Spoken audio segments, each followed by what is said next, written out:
Stone Age people were grunting cavemen with spears. True or false? Absolutely false. They were gathering around and forming real culture as far as we've discovered. In Turkey, scientists uncovered a 12,000-year-old mystery that's revising history. It's a sophisticated cosmic calendar made out of giant stone temples that may actually be a warning from the stars. We're talking about Gobekli Tepe. This prehistorical site predates even Stonehenge, our classical stone ring circle, by 6,000 years.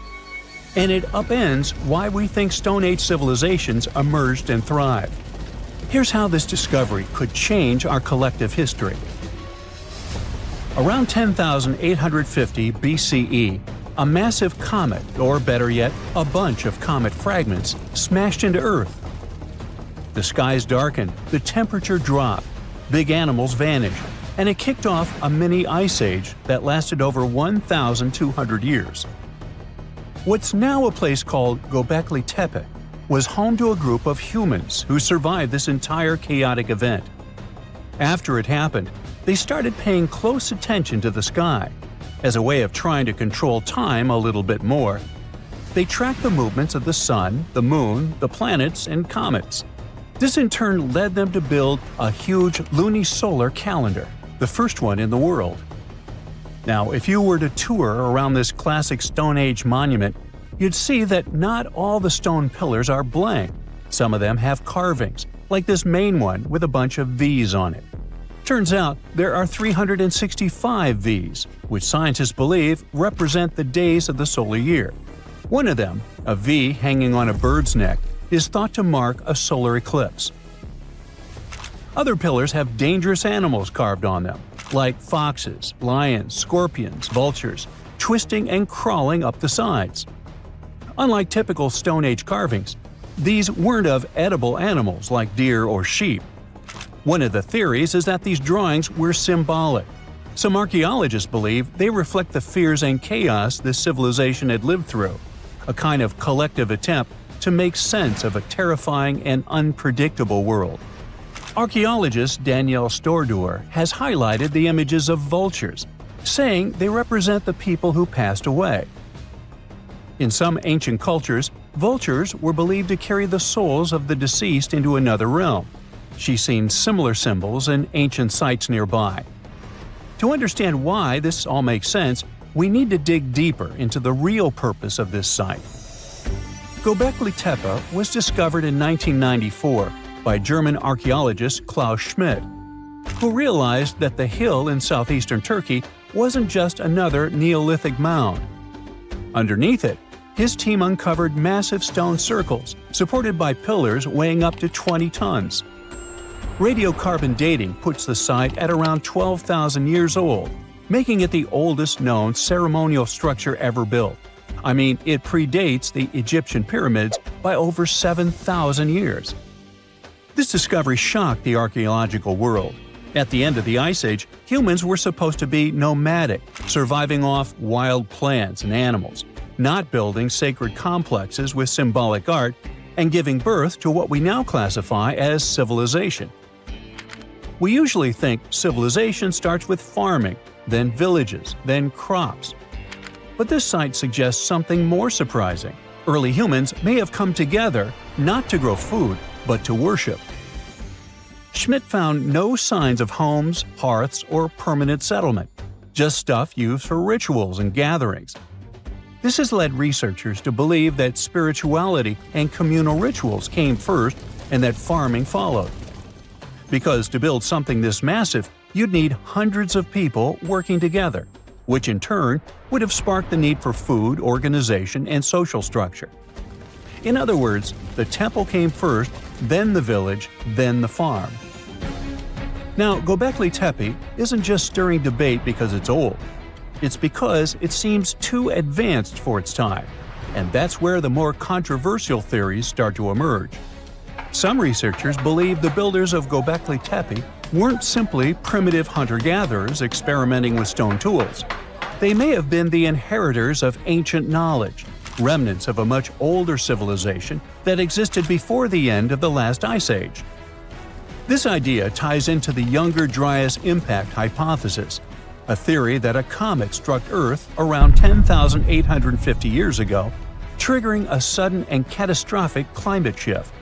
According to this view, the survivors of that event passed down their knowledge through symbolism, architecture, and oral tradition.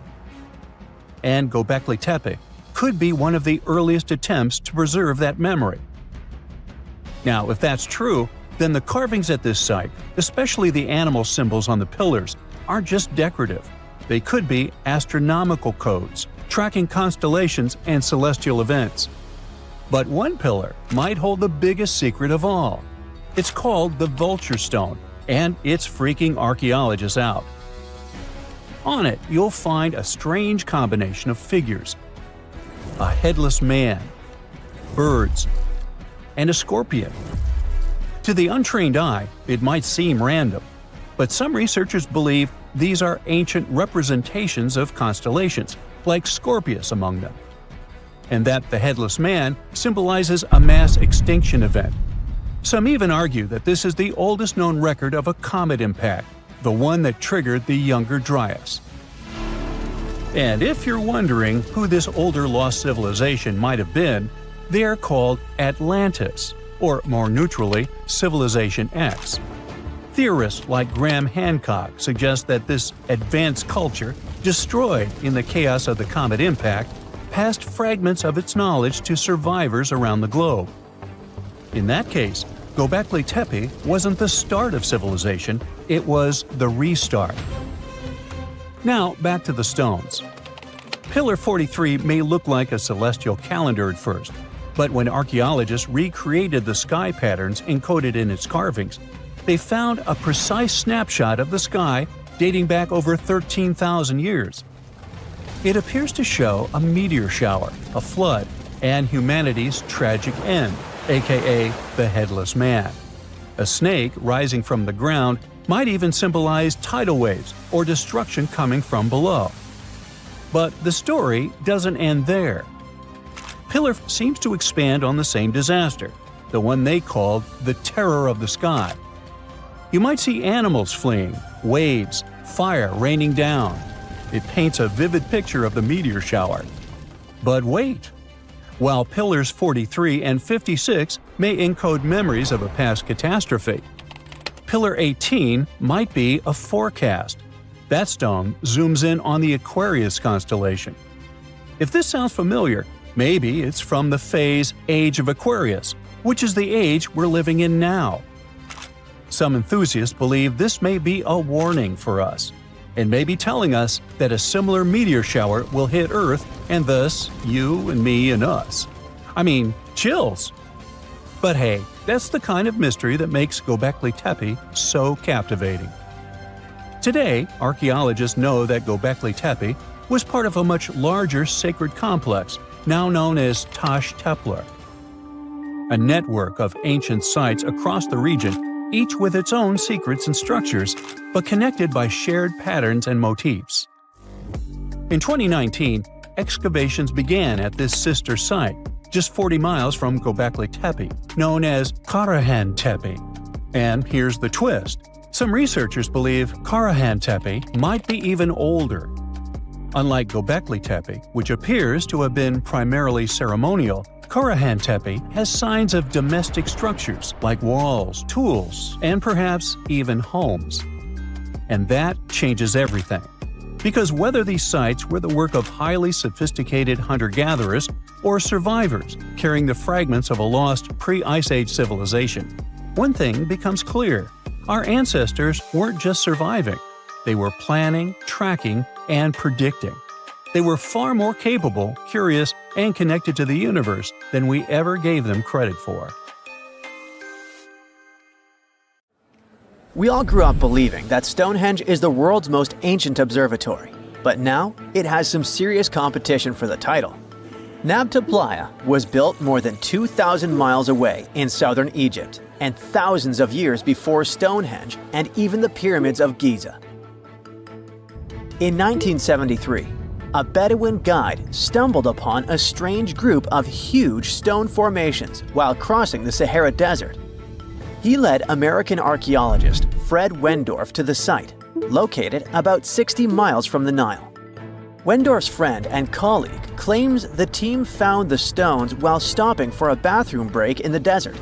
Either way, what they found changed history. At first, Wendorf thought the stone structures were just natural formations, but then it hit him. This area was once a lake, meaning no natural rocks should even be there. He kept coming back to the site for decades, and by the early 1990s, his team finally uncovered a circle of stones that seemed to line up with the stars in a way no one could explain. After 7 long years of trying to crack the mystery of the site, Wendorf reached out to an expert in archaeoastronomy. They study how ancient people used the stars. One evening, while the expert sat in the cool desert sand staring at the stones, he realized that they formed a pattern radiating outward from a massive burial mound. One by one, as they dug into the sediment, the buried megaliths started lining up like spokes on a wheel. The team had already used radiocarbon dating to test samples from fire hearths and tamarisk wood roofing found inside the stone circle. Nabta Playa had dozens of standing stones, all a few feet tall.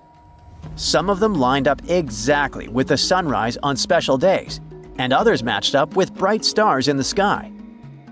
Inside the big circle, there were 6 special stones that may have been used for rituals or marking important times of the year. Around them, 29 standing stones might have worked like a simple calendar to help people know when it was time for something important, like the summer solstice, the longest day of the year. When the sun rose in just the right spot, it was a sign that the rainy season was coming.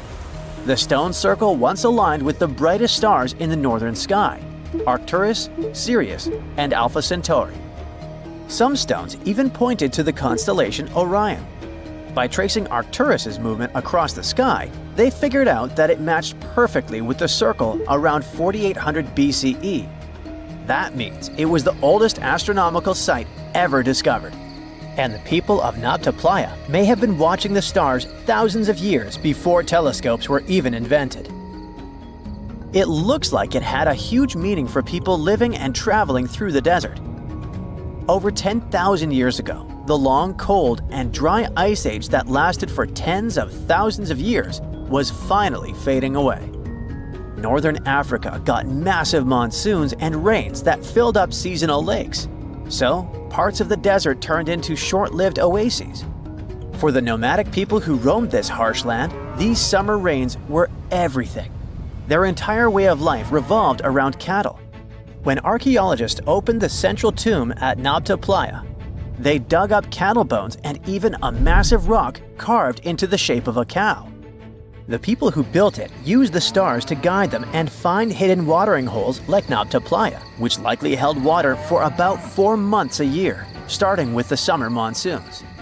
But there was no North Star back then, so instead they navigated using bright stars and the way the sky seemed to spin in circles above them. When the lakes were full, the standing stones would be partly submerged, and from the western shore, you would see the reflection of the stars on the dark water. Nabta Playa is way less famous than Stonehenge, perhaps because its stones were buried and the famous site in England was open to visitors for thousands of years. Sadly, when Nabta Playa did become famous, some tourists ruined parts of it by moving stones around, which messed up the ancient star alignments. To protect it, the authorities moved everything to a museum where people can see the stones and the carved cow statue without damaging them. The Egyptian observatory isn't the only construction similar to Stonehenge. It has versions that were used for different purposes from Germany and France to the US and the Andes in northern Peru. This last one is actually one of the oldest big structures ever built in this region. The circular plaza is made of 2 giant stone walls arranged in a ring. It was likely used for ceremonies and gatherings. Scientists have carbon dated it to be about 4,750 years old, which means it was built before the Great Pyramids of Egypt and Stonehenge. The plaza had 2 entrances and a special layer of clay, soil, gravel, and charcoal underneath. It was carefully planned and built. Archaeologists also found ceramic pieces, quartz crystals, and gemstones at the site, so it was definitely a special place. People visited it for centuries, but at some point it was sealed off, probably because of changing beliefs and traditions. The most recent discovery was the remains of a large timber circle roughly the same age and with parallels to Stonehenge, all the way up in Denmark. This open-air structure was likely part of a special area where prehistoric people from the late Neolithic and early Bronze Age gathered for rituals and ceremonies. The circle was made up of 45 giant wooden posts, forming a huge ring about 100 feet wide. The wood is gone now, but scientists believe tall timbers once stood in the holes and created an impressive wood henge. No one knows exactly what these circles were used for, but archaeologists have found animal bones and food remains at similar sites. So people probably used to gather there for feasts and rituals. In 2024, scientists found 2 ancient stone circles from the Neolithic period in Dartmoor National Park in England.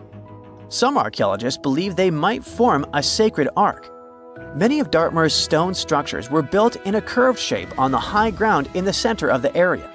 A long time ago, Dartmoor was covered in forests, so people may have used the high ground as important markers. One of the newly found circles fits inside this ark, but the other one is outside of it, to the north. This could have been an entrance point into the ark.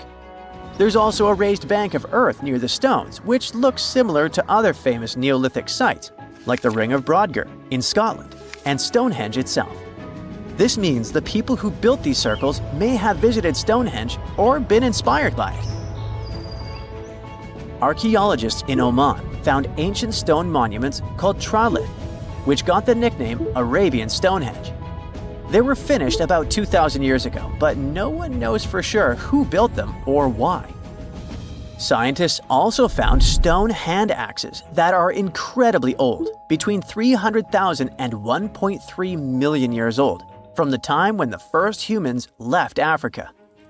At another site in central Oman, archaeologists discovered a Neolithic tomb from around 5000 to 4600 BCE. There are 2 chambers with the bones of dozens of people inside beneath a giant megalithic structure. Nearby, they also discovered rock carvings that were made by people who lived in the area. And then there is another Stonehenge look-alike, this time in Saudi Arabia, that was used as an apartment complex thousands of years ago. Archaeologists discovered a total of 345 stone circles by looking at aerial photos of a lava field. Each circle is between 13 to 26 feet and has at least one large standing stone in the middle. These structures still have remains of stone walls and doorways. Stone circles like Stonehenge are often linked to ceremonies and rituals, but scientists say that many early houses were actually built in round shapes, and rectangular homes only became common much later in history. Recently, scientists made an astonishing discovery that might solve Stonehenge's mystery. They found something hidden deep within the DNA of Stonehenge's sarsen rocks, the huge monolithic ones, and it might reveal why our Neolithic ancestors designed and built this thing in the first place. Over the years, scientists have been scratching their heads trying to figure out where the huge sarsen rocks came from. For years, they believed they came from a quarry just 15 miles away from the site, known as Marlborough Downs. At this site, they found similar minerals to the ones that make up the sarsen rocks. But it turned out there was more to this story than they thought. The understanding of how Stonehenge was built is always changing. Scientists need to really travel back in time to uncover its mysteries. Where did the rocks come from? How were they carried? Why was the site built? You see, the Stonehenge site, located at Salisbury Plain in England, is made up of 2 main types of stone. There are the super heavy sarsens and the lighter and smaller bluestones. The sarsens each weigh about 25 tons. That's as much as 3 African elephants stacked together. The heaviest sarsen stone, called the heel stone, weighs 30 tons all by itself. Together, the sarsens make that iconic outer ring circle. Inside that circle, that's where you'll find the blue stones. The naming might seem a bit misleading since they're not really blue. They have a bluish tinge to them when they are freshly broken, hence the name. These smaller rocks probably came from the Preseli Hills in southwest Wales, which is about 150 miles away from Stonehenge. They're a bit lighter than the Sarsens, but still pretty heavy. The altar stone, which is classified as a blue stone, is the heaviest one, weighing around 6 tons. Its original location still isn't known for sure. To figure out where a rock came from, scientists first have to study their composition. This is like checking the rock's DNA. Then they cross-reference the structure of the rock with minerals in the soil to see if it's a match. Most of the Sarsens we see around southern England are actually made of a type of sandstone known as silcrete. Think of silcrete as sand that's been hardened by underground water processes over millions of years. This process mostly happened during a period called the Paleogene, about 65 to 23 million years ago. These Sarsen rocks didn't form in one big slab, but in patches, like nature leaving little rock gardens all over the place. Scientists reason the Sarsens spread out randomly, forming in isolated pockets. Over time, many were buried under layers of clay and chalk, which helped preserve them. When ancient builders were on the lookout for materials, these Sarsens must have looked perfect for something impressive like Stonehenge. Actually, Sarsens have been used in everything, from Roman villas to medieval churches, and even in things like road curbs and old field walls. One could say these rocks were the it material for ancient builders, and continue to be popular even into more modern times. This fact made scientists start wondering that maybe not all Sarsen stones that were used to build Stonehenge came from the same place. They've identified Sarsen sites all over the UK, in places such as Oxfordshire and Kent. After hundreds of years of studying the Sarsens, geologists finally had the right type of technology to determine the origin of the stones. Now, I wish I could tell you that it was some undisclosed location very far away from the site. But, as it turned out, the Sarsens were originally from Westwoods, the forest near Stonehenge. A new factor came into play when excavations uncovered empty stone holes, showing that at least 6 blue stone pillars were removed from a Preseli Hills site called Wan Main in Prehistoric.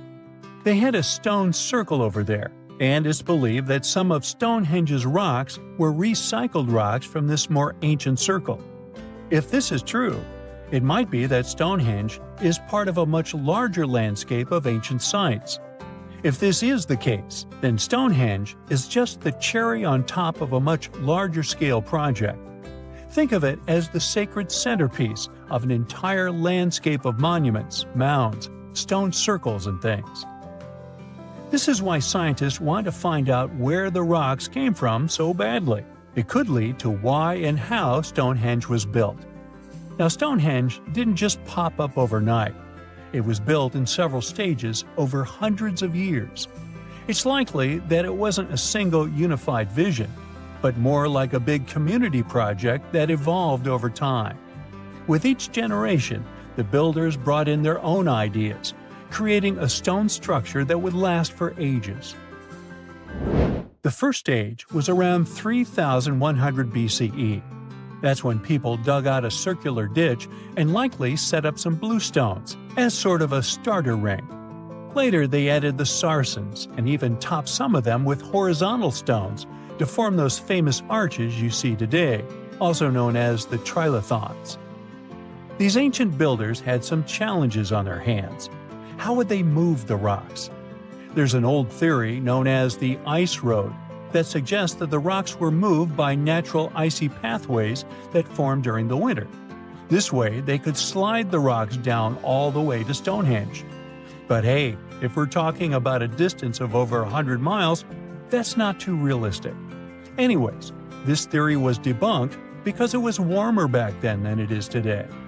There's also the river theory, which suggests that the rocks were floated along the river from the quarry to the site.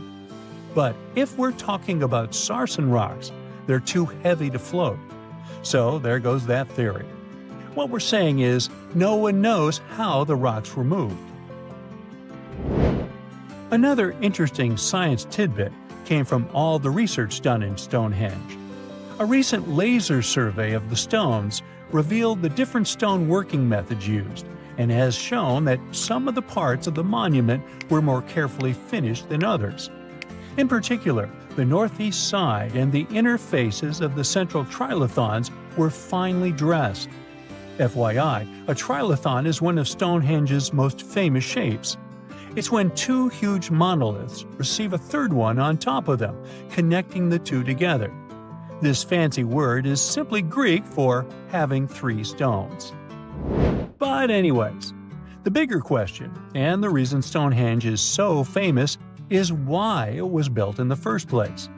Theories are all over the place, and some sound like they're straight out of a sci-fi show. So here's a rundown of the most popular ideas. There's, of course, the solar calendar theory. This one supposes that the stones are aligned with the movements of the sun, especially during the summer and winter solstices. During the summer solstice, the sun rises to the left of the heel stone, that's the lone stone outside the main circle, lighting up the entire monument. Some say it's the ancient version of a calendar, marking the year's longest and shortest days. Some archaeologists think Stonehenge might have been an ancient healing center. Pieces of bluestone have been found chipped away, possibly by people who believed they had healing powers. The theory goes that people traveled from all over to come to Stonehenge in hopes of a cure for whatever was ailing them.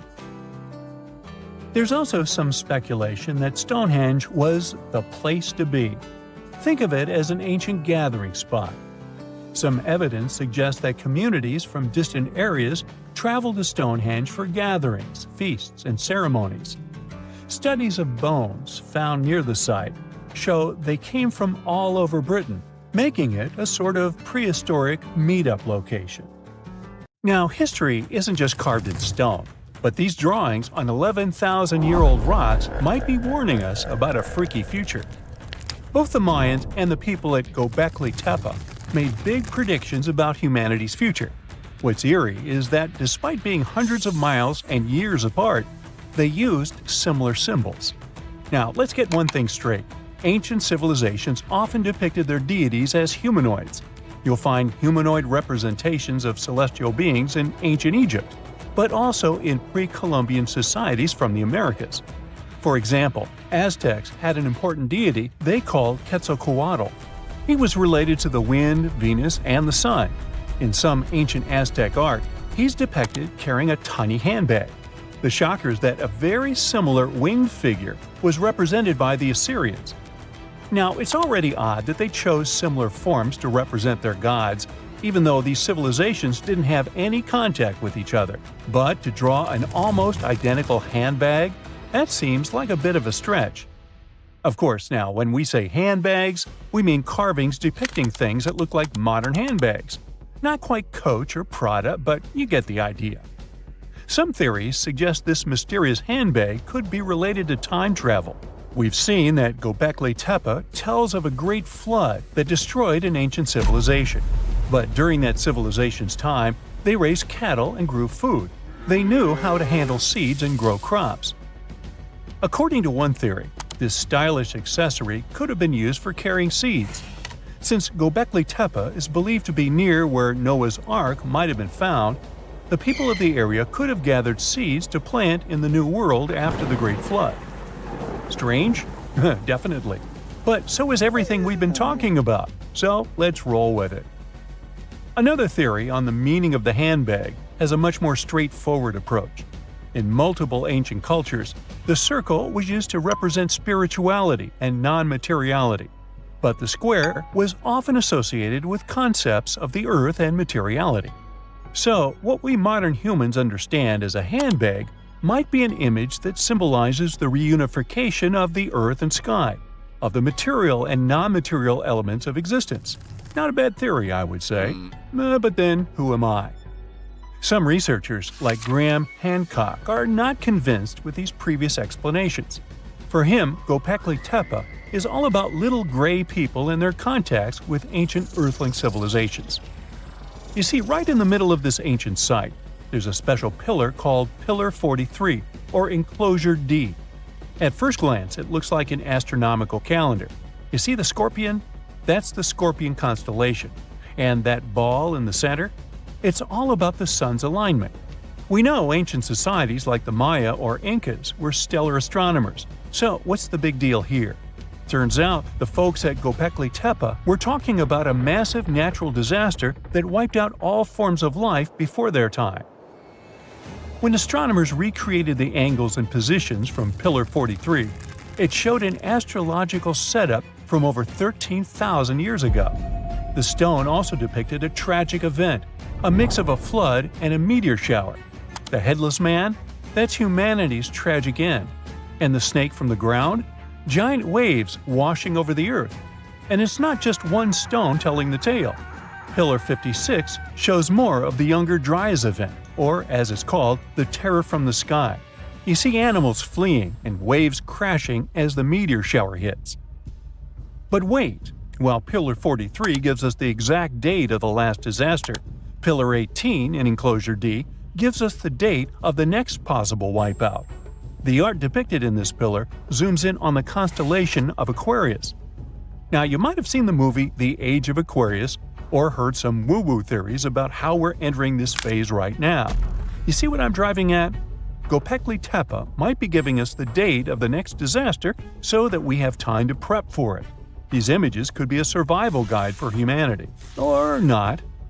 Now, this would be bananas if it weren't for one piece of evidence. Let's check the facts. The Enki comet, discovered in 1786, used to be part of a megacomet, 100 miles wide, made of ice, metal, and rock. It broke up and formed a debris field. Now, instead of one huge comet, we've got millions of smaller ones.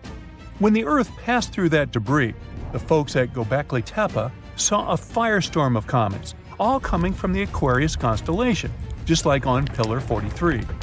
Now here's the supposed scary part. We pass through that same debris field every year.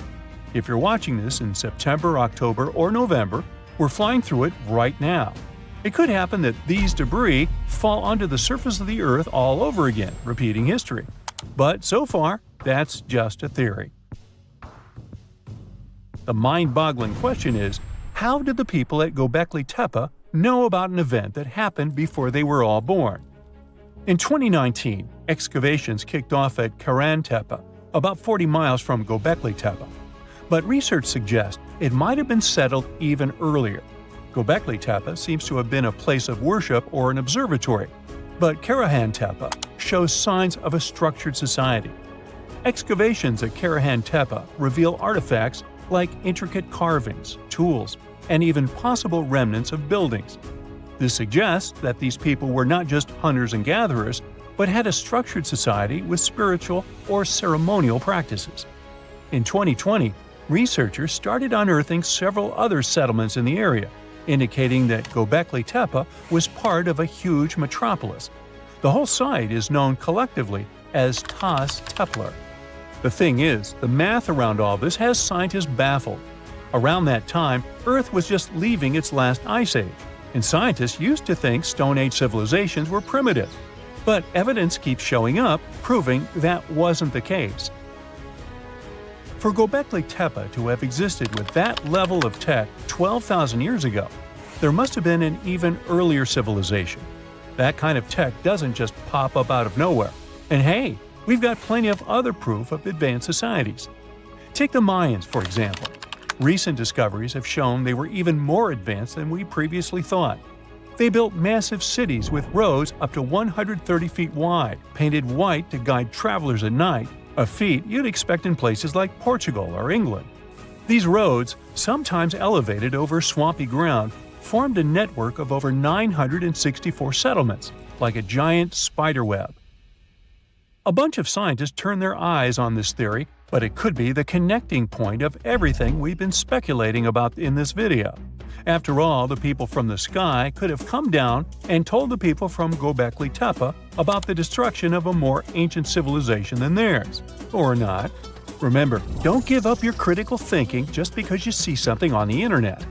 Anyway, Gobekli Tepe raises suspicions just as Stonehenge and the Great Pyramids of Egypt. When we mix little green aliens into the equation, it explains one way that surreal engineering feats were possible in these sites. But it also underestimates our human ancestors and their thinking abilities. One of the main characteristics of Gobekli Tepe's architecture are the T-shaped pillars. The heaviest of them weigh 20 tons and are around 20 feet. These pillars were erected perfectly, without so much as a dent in them. Sure, that's pretty hard to do without modern machines. But hey, maybe they figured it out and built it after much effort.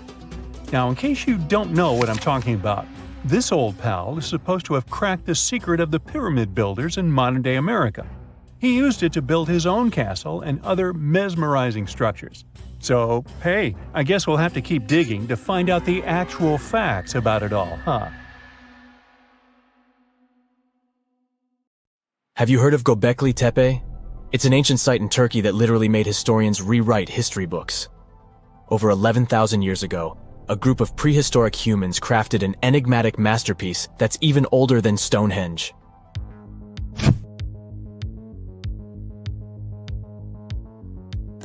Before its discovery, archaeologists believed that people didn't know about iron and weren't good at making pottery.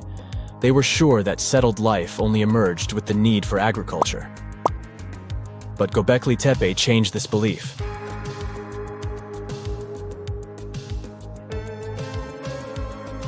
The place has revealed that it was the temple that paved the way for a settled life, not agriculture. Until this discovery, researchers believed that farming was the catalyst for sedentary living. Meet Professor Schmidt, the guy whose findings changed this theory. He managed to prove that hunter-gatherer communities laid the very foundations of this way of life.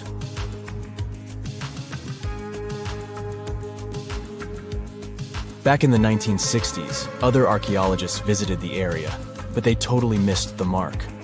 While surveying the region, they stumbled upon a hill with scattered limestone slabs and concluded it was just an old burial ground from medieval times. Little did they know that there was so much more to uncover.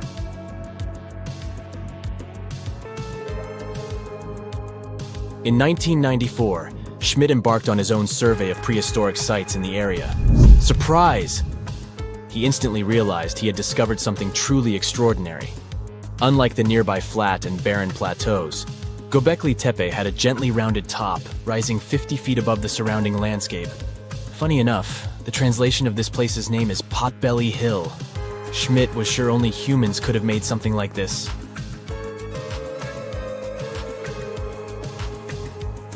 Those broken limestone pieces that were mistaken for gravestones turned out to be way more exciting.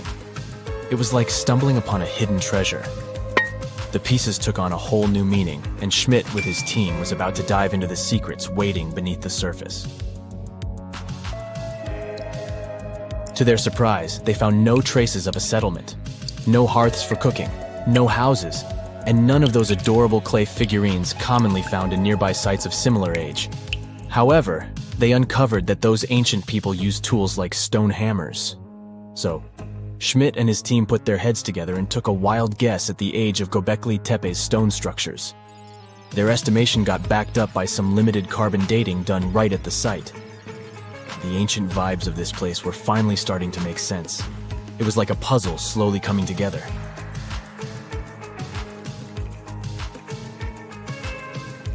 You may think that back then, people didn't have special tools to create something as cool as Gobekli Tepe.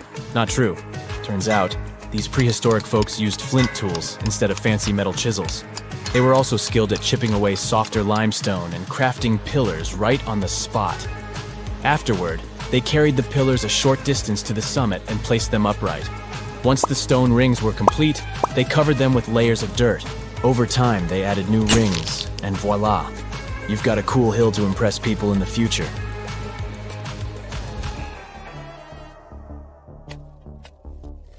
During their first year of excavation, the team went through 15,000 pieces of animal bones from wild creatures. These people didn't have pet animals or grow their own food. They hunted wild animals for their meals. But things were about to change, because the place had everything they needed to start farming. Scientists say they had wild sheep and wild grains that could be domesticated. And guess what? Just 20 miles away, Geneticists found evidence of the world's oldest domesticated strains of wheat at a prehistoric village.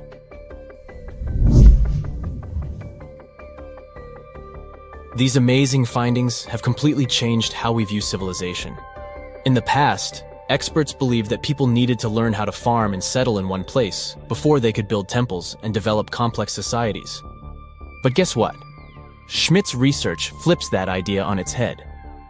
He claims that the incredible effort put into constructing these astonishing structures actually set the stage for the development of advanced societies. It means that societal and cultural changes happened before agriculture. Schmidt has this fascinating hypothesis about Göbekli Tepe. He thinks it could have been a special burial site where people left their loved ones. And here's the twist. The burial site was adorned with fancy statues and symbols representing deities from the spiritual realm. The idea that Göbekli Tepe could have served as a sacred place adds another layer of complexity to the whole story. While the site's true purpose may remain elusive, Schmidt's insights invite us to consider the profound interplay between life and the afterlife, and the deep reverence ancient hunter-gatherer societies may have had for their departed ancestors. Now let's talk about the stars of the show, the mesmerizing T-shaped columns that dominate Göbekli Tepe. These mysterious structures range from 10 to 20 feet tall and most likely represent stylized human figures. But one figure stands out from the rest, the three-dimensional lion relief. This depiction really fires up our imagination. Why? Because it hints at the possibility that lions roamed Anatolia during the Neolithic period.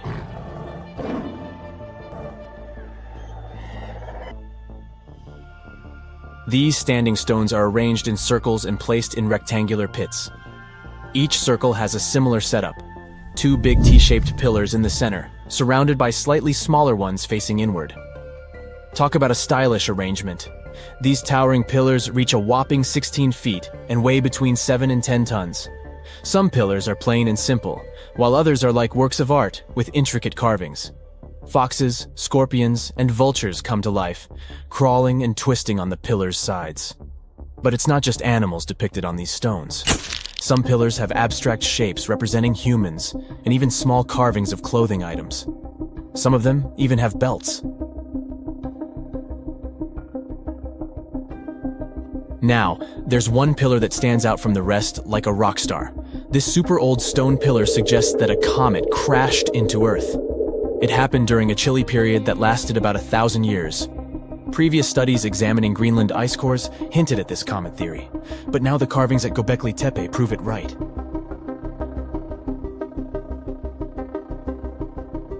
The carvings on the pillars are like a historical comic strip. They even show a headless human figure. Researchers fed the images into a computer and discovered their connections to constellations, indicating that this temple might have been an ancient observatory. It's like our ancestors were trying to document this cataclysmic event in their own unique way. Archaeologists have been excavating and researching Göbekli Tepe since the mid-1990s, peeling back layers of history and providing us with a deeper understanding of the intricate relationship between various elements. They have no plans to stop the whole process for another 150 years. Who knows what else they'll find? You see, Göbekli Tepe has been labeled purely as a ritual site with no signs of domestic activities. We were led to believe that the absence of water meant it couldn't support semi-sedentary communities. But scientists believe it's time to shake things up and approach Göbekli Tepe with fresh eyes. It's time to question what we believed before and use new evidence and different ways of thinking. Like, there might have been a group of people living in the area who didn't stay in one place all the time. They moved around a bit but still had their own civilization, living in the area semi-sedentarily. Göbekli Tepe is not just home to a single temple, but an astounding collection of over 20 ancient structures. As archaeologists delve into the depths of this wonder, they are unraveling its unique layout, featuring two prominent focal points at the heart of each establishment, complemented by smaller structures and dividing walls. What's even crazier is that in this area, there are over 200 obelisks, which are narrow tapering monuments. There are several places on Earth, awesome and mysterious, that evoke so many questions that some people believe they were built by or with the help of extraterrestrial intelligence. Let's explore those mystical destinations. In the hills above Cusco, Peru, you'll find an ancient Inca fortress called Sacsayhuaman. Some of the massive stones of its walls weigh as much as 360 tons. They're cut and fitted together surprisingly precisely, and no mortar is used. The stones used for this construction were transported over 20 miles from quarries. But how did the Inca do it? Did they ask for extraterrestrial help? Perhaps. But archaeologists disagree. They have found evidence that the Inca used advanced engineering techniques involving ropes and levers to move and fit the stones. Okay, let's move on to the Nazca lines. You can see them in the deserts of southern Peru. In this area, more than 800 lines and 300 shapes stretch across the deserted landscape. Those are called geoglyphs and are best viewed from the sky. That's how theories about alien involvement popped up. The lines were made by removing the top layer of reddish rocks to reveal the lighter ground beneath. And this is a pretty simple technique. You don't even need to use modern tools. The purpose of the Nazca lines is still a mystery, but most experts believe that they had some ceremonial significance.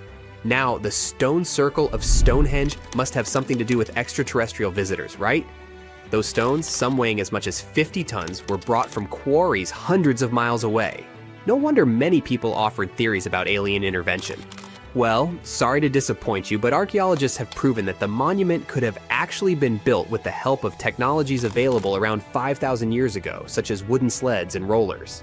The exact purpose of Stonehenge is still under debate. Its builders could have used the stone circle to track the sun or to perform astronomy-related rituals. The next breath-stopping place on our list is the Egyptian pyramids, namely the pyramids of Giza just outside Cairo. They were built over 4,500 years ago. The largest of them, the Great Pyramid, is made of millions of 2-ton stones which are arranged with super precision. The pyramids also align with the stars of Orion's belt, and this makes some people believe that aliens might have helped to build these awe-inspiring constructions. Experts disagree. They say that although the exact methods the Egyptian builders used are still unclear, the pyramids are undoubtedly a human achievement. Ramps, levers, and a large workforce were likely used to move the stones into place. Then, how about Teotihuacan, located near modern-day Mexico City? Once, it was a thriving metropolis. The city was built more than 2,000 years ago, and its size and advanced architecture make people wonder if aliens played a key role in its construction. In reality, the city was created by several cultures, including the Maya and Zapotec. It was a center for trade, agriculture, and other activities, but it does have some connection to space. Its layout, with the pyramids aligned to celestial events, shows a deep understanding of astronomy. And still, it was the work of human hands. Now, let's travel to one of the most mysterious islands in the world, Easter Island. Nearly 900 stone figures known as moai stand there, some towering over 30 feet tall. These statues were carved from volcanic rock more than 1,000 years ago and moved across the island to their final resting places. This impressive feat, as well as the slightly creepy appearance of the figures, makes you think about some alien intervention, doesn't it? Well, another disappointment. It's believed that the Rapa Nui people used wooden sleds or rolling logs to transport the statues, and there's no evidence that extraterrestrials were involved. The last destination isn't even on Earth.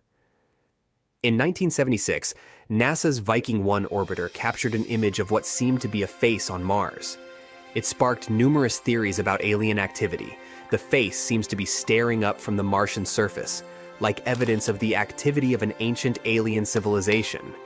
But more detailed images from 2001, taken by the Mars Global Surveyor, revealed that the so-called face was just a natural mesa, an isolated flat-topped hill with steep sides.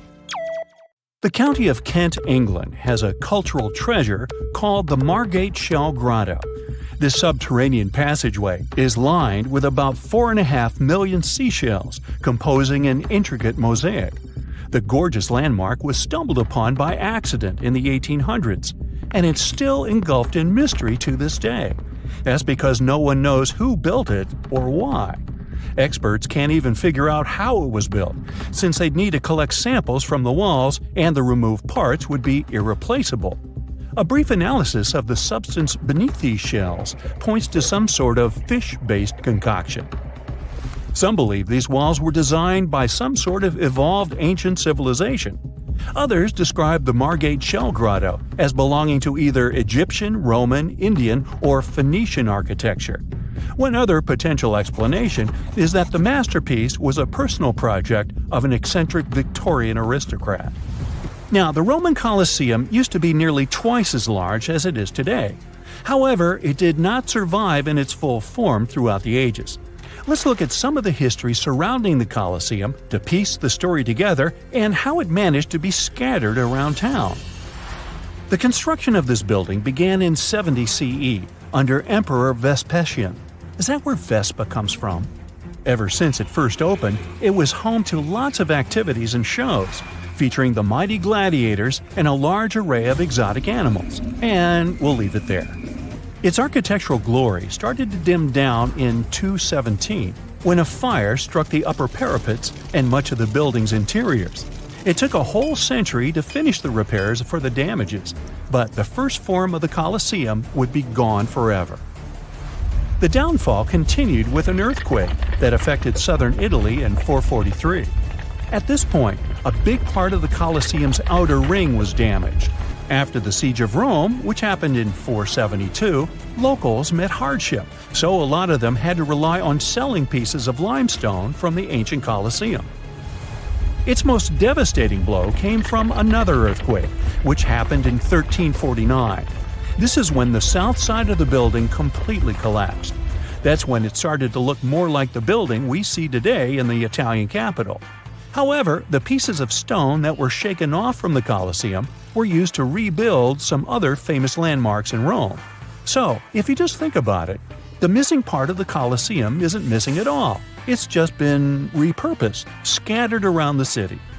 Official efforts to preserve the Colosseum started around the 17th century and have been developing ever since, culminating with the massive Roman building being named one of the 7 wonders of the world in the 21st century. Now, the Colosseum may be the most famous, but it's certainly not the only ancient amphitheater worth mentioning. Continuing the list is the amphitheater of El Gem, which dates to around 238. You'll find it in the small Tunisian town of El Gem. History connoisseurs may know El Gem as one of the best preserved Roman stone ruins in the world. It stands at about 100 feet tall and has the capacity to host around 35,000 people. No list of important ancient sites is complete without mentioning the glorious city of Pompeii in Italy. A massive eruption of the Vesuvius volcano covered the entire city in a considerable layer of volcanic ash. Luckily for us, though, what was left underneath that layer was very well preserved, and it's been studied ever since its discovery in the 1800s. Pompeii was originally inhabited by the Oscan tribe long ago, but it was then transformed into a colony during the ages of the Roman Empire. It has some of the best preserved villas, baths, shops, and even residential buildings. Tourists can also walk across paved streets and see artworks like sculptures, mosaics, and wall paintings. Now, when visiting Peru, most people head over to Machu Picchu. But let me tell you a little secret. Machu Picchu is not that ancient, as it's estimated to have been built in the 15th century CE. If you're looking for something a bit older, the ruins of Caro, also situated in Peru, might be a better choice, as it's one of Southern America's oldest urban areas. No sign of brutality was ever found here in this area, so archaeologists suggested that this place was home to a peaceful society. It's believed they used commerce to make ends meet, and they also enjoyed music. That's because one of the most significant discoveries made here at this site was the impressive collection of musical instruments, which featured 37 cornetos made of animal bones, like deer and llama. Another 33 flutes were found here, which were estimated to date as far back as 2170 BCE. The ruins of the ancient city of Pella in Jordan date back to over 6,000 years ago. They are also a notable example of advanced societies that have been long gone, as it features ancient theaters, Roman baths, and a fountain house. What makes this location even more important is the fact that archaeologists believed it has been populated ever since the Stone Age. The ancient theater of Fourvière is a secluded gem hidden in the French city of Lyon. Archaeological data estimates it was built over 2,000 years ago, and it offers a gorgeous view of the city. Able to seat about 10,000 people, this ancient theater is home to the famous Nuit des Fourvières, a music festival. Now, back in Greek and Roman times, it was called Heliopolis, or the City of Sun. These days, Baalbek features a temple complex that's home to two of the biggest Roman temple ruins, the temples of Bacchus and that of Jupiter. Should you want to visit it, you'll need to head over to eastern Lebanon, where these temples are wonderfully preserved to this day. We do know they date back to about the 2nd or 3rd century. The Ellora caves in India are said to date back as far as 600 CE, and they stretch across more than a mile. Located in the state of Maharashtra, here's where you can visit a rare array of 34 temples, which were intricately carved out of the mountainside. They're filled with delicate works of art like paintings and sculptures. The so-called Cradle of Humankind is home to the oldest record of humankind's history. It's found near Johannesburg in South Africa and features some of the oldest hominin fossils ever discovered. Here you can find roughly 40% of the world's human ancestor fossils. One interesting fossil is that of an Australopithecus africanus called Mrs. Please, who's estimated to have lived around 2.5 million years ago. Fun fact, they even let you have a wedding here. Another temple complex that goes back to the 10th century is Kol Kir, and this one is in the jungles of Cambodia. The journey to reach this ancient site is not easy, and most tourists prefer to use tuk-tuks, a 3-wheeled taxi to get there. The most important monument here at Kol Kir is named Prasat Tham. Only a limited number of tourists are allowed to climb the staircase to the top to reduce their exposure to damaging elements. But the views are worth it if you don't have a fear of heights. You'll see about 40 inscriptions that go as far back as 932. A lot of monuments from the complex aren't open to visitors, since they are still hidden in the forest and the area is not safe. It's hard to imagine that this site used to be the location for the biggest trading center in the world back in the 3rd century. However, since the ruins of Volubilis are some of the best preserved in the world, they can still paint us a pretty accurate picture. With its majestic House of Commons and the triumphal Arch of Caracalla, Volubilis was the farthest city of the Roman Empire and a key location for the Kingdom of Mauritania. It would have been in an even better location if it weren't for an earthquake that happened in the 18th century. If you ever want to check it out, be sure to head to Morocco's Fez Meknes region.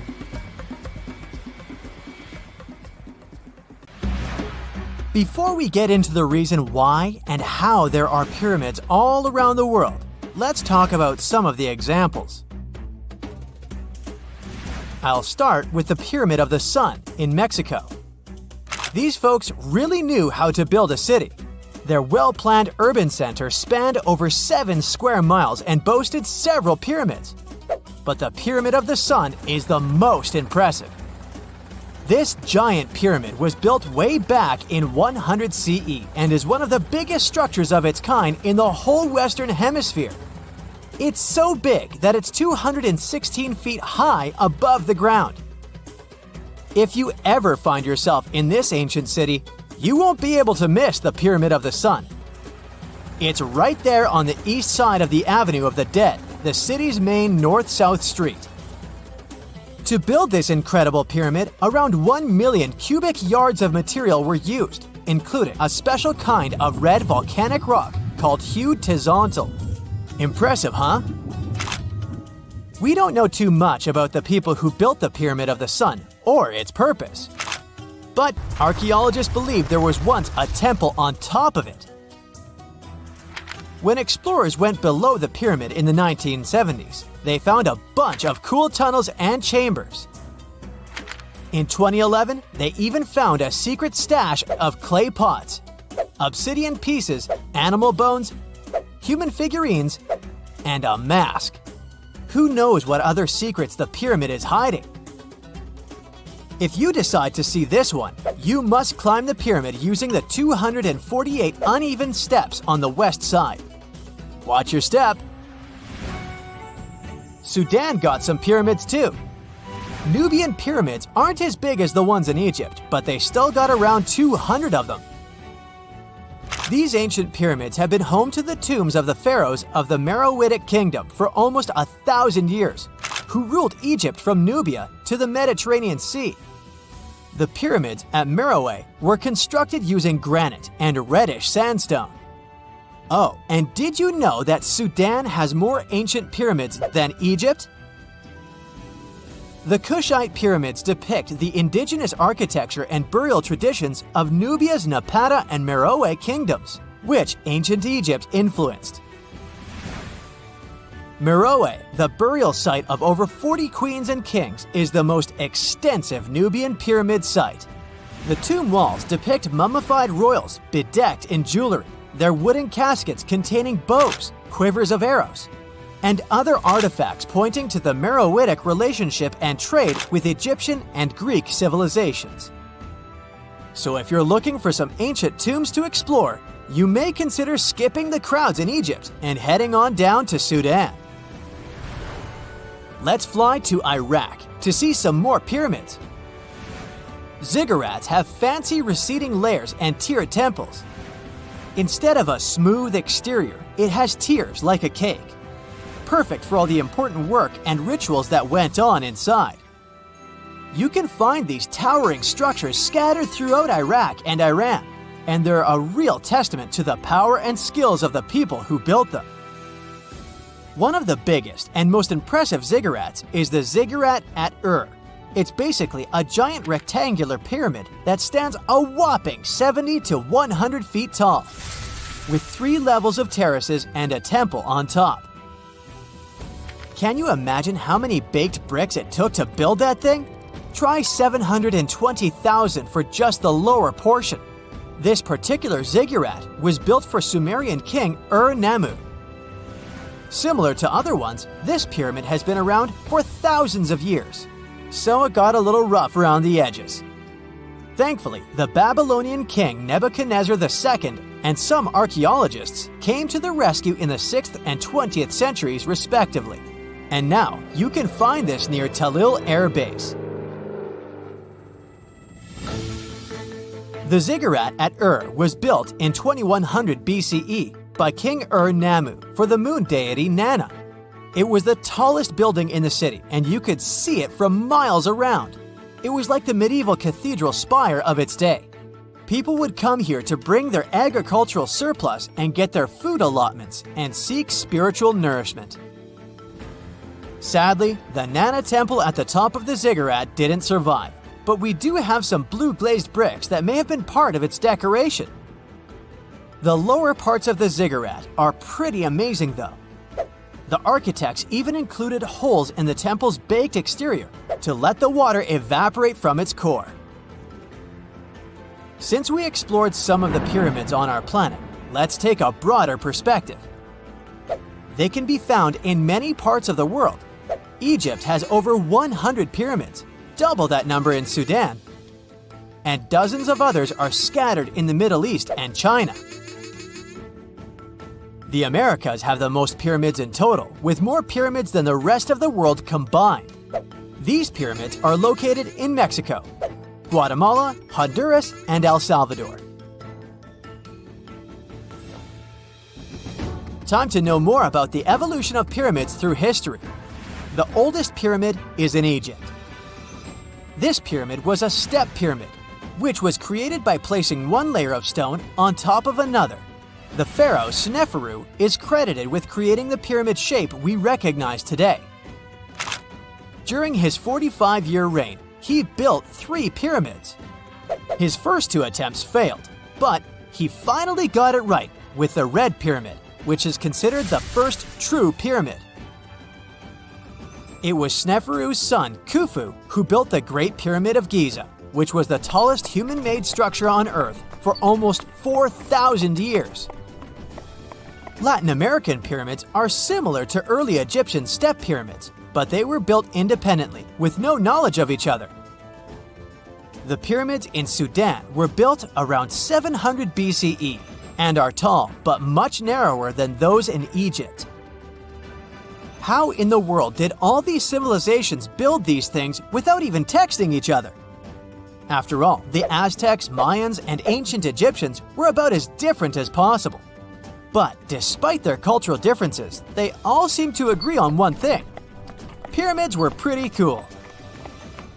Step pyramids are all around the world because they were the most feasible and stable way to build large and tall structures without access to lighter building materials like wood and metal. The triangular form with a square base is the best way to build a sturdy structure, and having a cube structure would require more material for less height.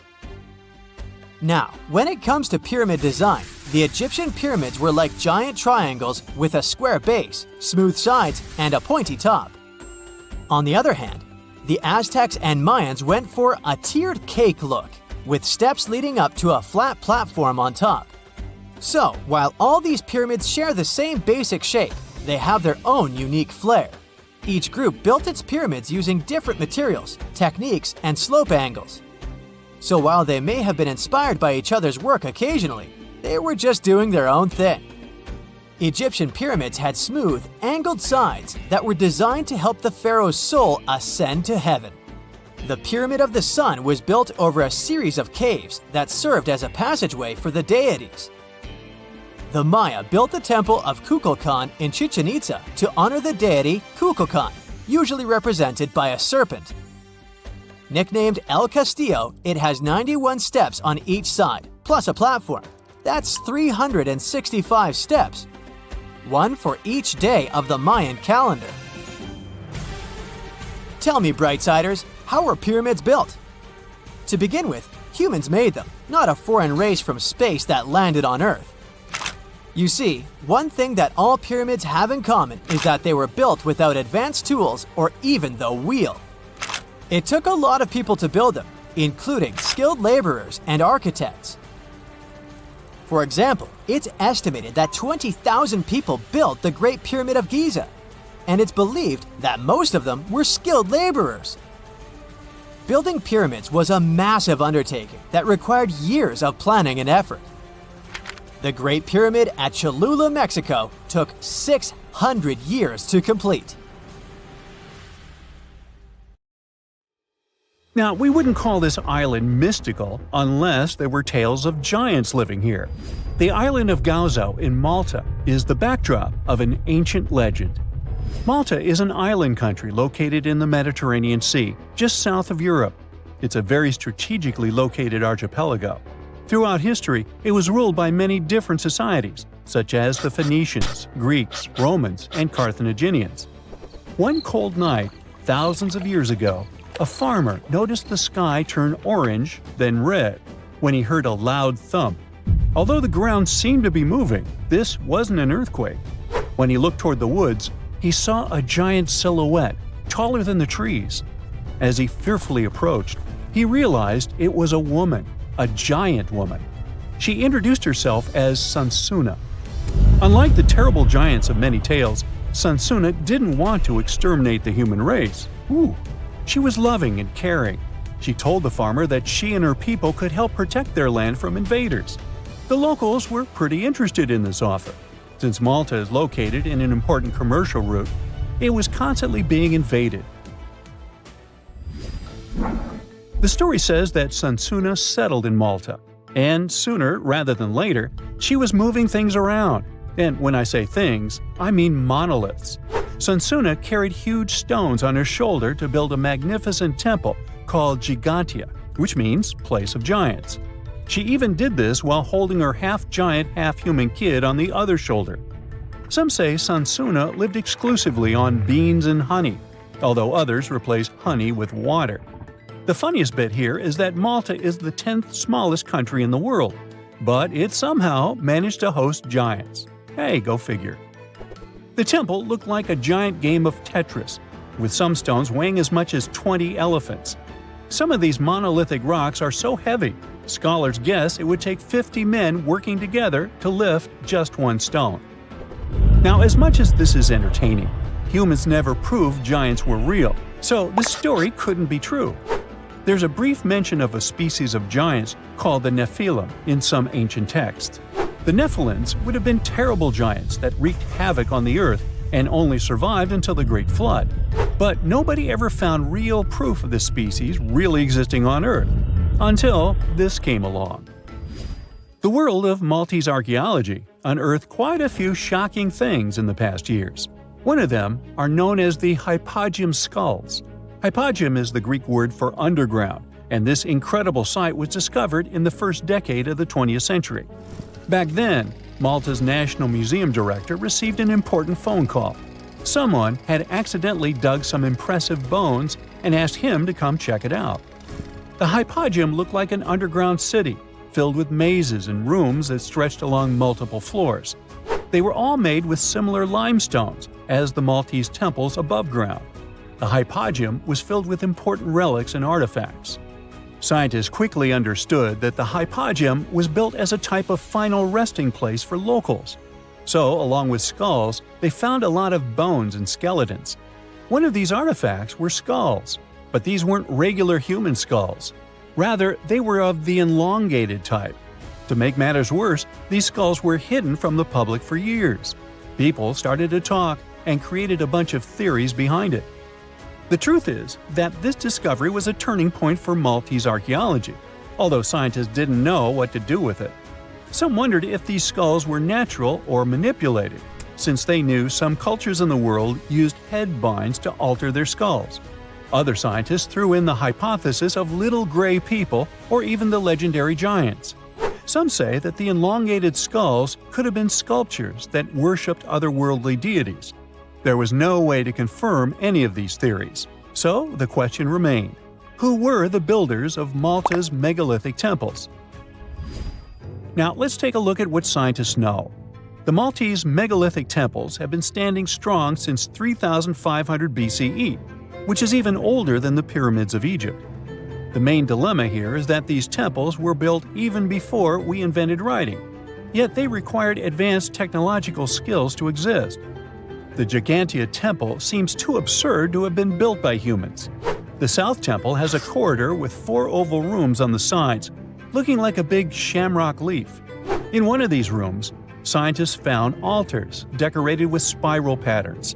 It looked like an altar of some sort, indicating early Maltese people used them for ritualistic purposes. The North Temple is similar but smaller, with a very low entrance that makes people crouch down to get inside. You get it? You need to bow down to their deities in order to get into this sacred place.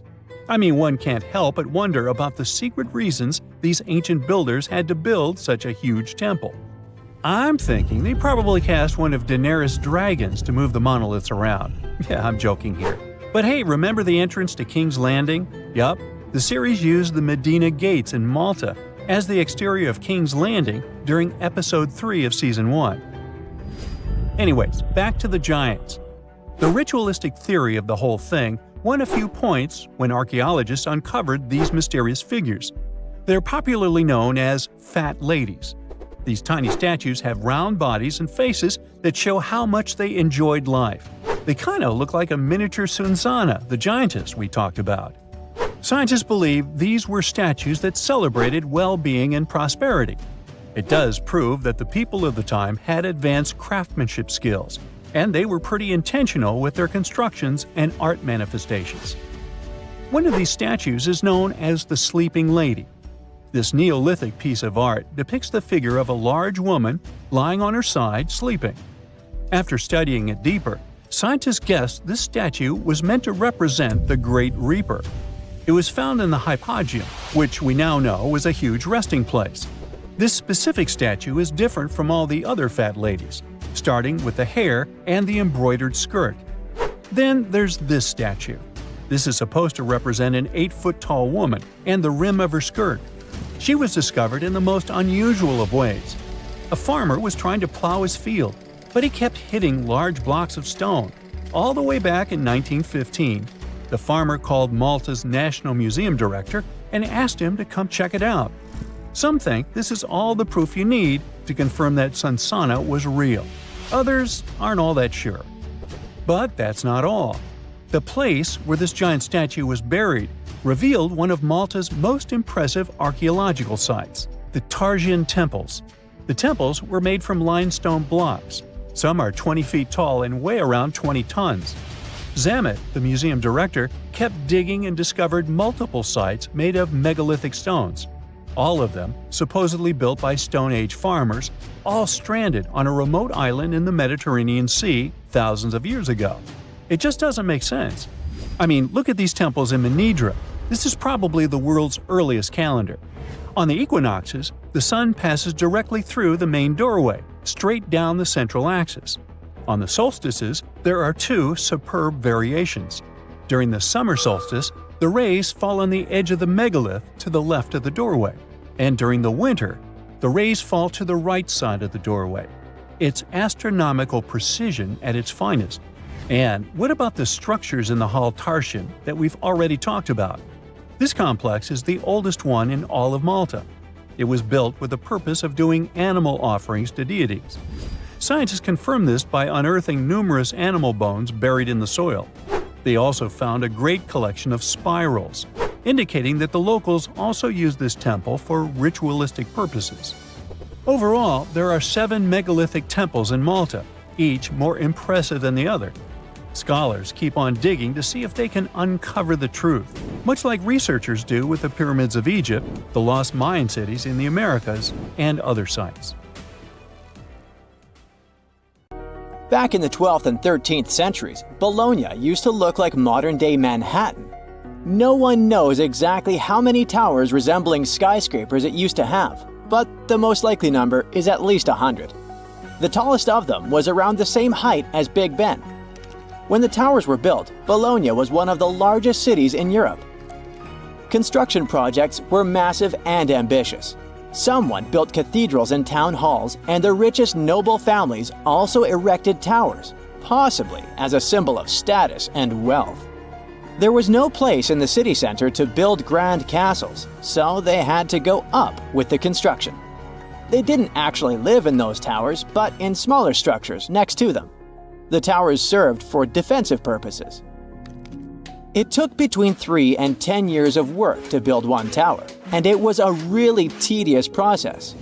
Each of them had a steady foundation deep underground and a base made of big blocks of selenite stone. The rest of the tower was becoming thinner and lighter the higher it went. In the 13th century, they demolished many of the towers, and others just collapsed by themselves. Some of them were later reused as city towers, shops, or residential buildings. Now you can see only 22 towers still standing in the center of Bologna. 2 of them have become the unofficial symbol of the city, mentioned in every guidebook. Another historical surprise coming from Italy is that gladiators weren't only male. Gladiatrix were rare, but they did exist. There's evidence that several women took part in Rome's public games. In ancient texts, these women were often called ludia, or mulieres, but not ladies. Some scholars think it means that it was mostly lower-class women in the arena. The term gladiatrix wasn't used in ancient times. It was first coined in the 1800s. Women who chose to become gladiators seemed to do so for independence, fame, financial rewards, and probably debt remission. They were most likely honored like male gladiators. All this was a bit tricky to accept in Roman society at that time, and women's roles in it. At the beginning of the current era, the Roman Senate passed a law prohibiting free-born women under 20 from taking part in arena games. Emperor Septimus Severus banned all women from the arena in the year 200 of the current era. He was probably afraid that women might want to compete in the Olympic Games. It would seriously mess up the existing social order. Pineapples were once the equivalent of designer bags and watches today, a symbol of wealth and status in Britain. You can still see them at the top of the western towers of St. Paul's Cathedral, one of the most famous landmarks of London. Explorers who came back from the Americas described pineapples with so much enthusiasm that everyone was dreaming about trying the king of fruits, as it was called. Pineapples need very high temperatures and years to mature. And despite the cold and rainy climate of England and Scotland, you could see pineapples growing in any wealthy country house garden by the end of the 18th century. They even installed special greenhouses called pineries with heating systems. A single pineapple was worth up to 80 pounds, which is about 15,000 bucks today. Of course, people would hardly eat this expensive beauty, but send it as a gift or display on a dining table until it would rot. Folks who couldn't afford to buy a pineapple would sometimes rent one to show off wealth at a party. The king of fruits became a part of various designs and tableware for the rich. Stone pineapples on gateposts and the pineapple atop the Wimbledon trophy are living memories of that time. Around 1820, there were so many pineapples imported from abroad that they started losing their luxury status. 100 million years ago, there were giant crocodiles living in the Sahara Desert. In the 1990s, paleontologists found fossilized skeletons of primitive crocodiles, including the so-called supercroc. They discovered several partial skeletons from 110 million years ago. This prehistoric giant with a head as large as an adult human was about 40 feet long. That's about 2 times as tall as a giraffe. The croc thrived both in water and on land as part of a diverse ecosystem of ancient North Africa. The expeditions to the Sahara found a whole lost world of ancient crocodiles, with some species that resembled modern animals. One of them was the dog croc. With its tall legs and keen sense of smell, it moved through the surroundings, much like a dog. Another fascinating find was the duck croc, a 3-foot-long crocodile with duck-billed platypus-like features. It was adapted for life on land rather than water. And then there was also the rat croc, a small 2-foot-long crocodile. This species had front teeth, perfect for digging up insects. These prehistoric creatures were more agile, active, and probably more intelligent than today's crocs, who are passive hunters. If noise-canceling headphones had been invented in the 19th century, they would have come in really handy. On the 27th of August 1883, the island of Krakatoa in Indonesia experienced a catastrophic eruption. It produced what is believed to be the loudest sound ever recorded. As Krakatoa collapsed, it triggered tsunamis with waves reaching 151 feet that traveled as far as South Africa. Krakatoa was an uninhabited volcanic island that hadn't erupted for 2 centuries before this terrible day. The eruption took the lives of over 30,000 people and caused extreme fluctuations in air pressure, perceived as sound. A barometer at a gasworks 100 miles from Krakatoa recorded 172 decibels. An average human can withstand up to 130 decibels of sound without getting in serious trouble. This intense pressure ruptured the eardrums of sailors on the British ship Norham Castle, which was 40 miles away from Krakatoa. The sound wave from it circled the globe, and people could still hear it even 3,000 miles away where it resembled cannon fire. The late 1800s were a golden era for grand mustaches. But there was one problem. You couldn't enjoy a cup of tea with this kind of facial hairstyle. The heat from the tea would melt mustache wax and make the ends droop. Fine gentlemen had to struggle because of it until the invention of the mustache cup. Harvey Adams, a British potter, likely invented the mustache cup in the 1870s. He patented a butterfly-shaped ledge inside the cup with a hole to sip through. Thanks to it, the mustache didn't get wet. These cups quickly became a hit, first in the UK and then across Europe. In the United States, they were sold at stores like Sears and Marshall Field's, now part of Macy's. Mustache cups came in various shapes and sizes. Some, like farmers' cups, could hold up to a pint of tea. Others were smaller porcelain pieces shaped like conch shells or decorated with the owner's name. They often came with matching saucers. Lord Byron, one of the greatest British poets, kept numerous dogs and cats and a whole bunch of exotic animals. There was a monkey, a crocodile, a fox, peacocks, a bear, and several badgers. When Byron attended Trinity College, Cambridge, college rules prohibited keeping dogs on the grounds. He got really angry and decided to go around the rules. Byron brought a tame bear as his pet. The college authorities argued with him, But since the statutes did not specifically mention bears, they had no legal grounds to remove either the bear or its owner. Byron walked the bear on a chain, talked to it, and even considered applying for the bear to become a student at the college. We still don't know how and where Byron got the bear, but when he left Cambridge, he took the bear with him to his estate in London.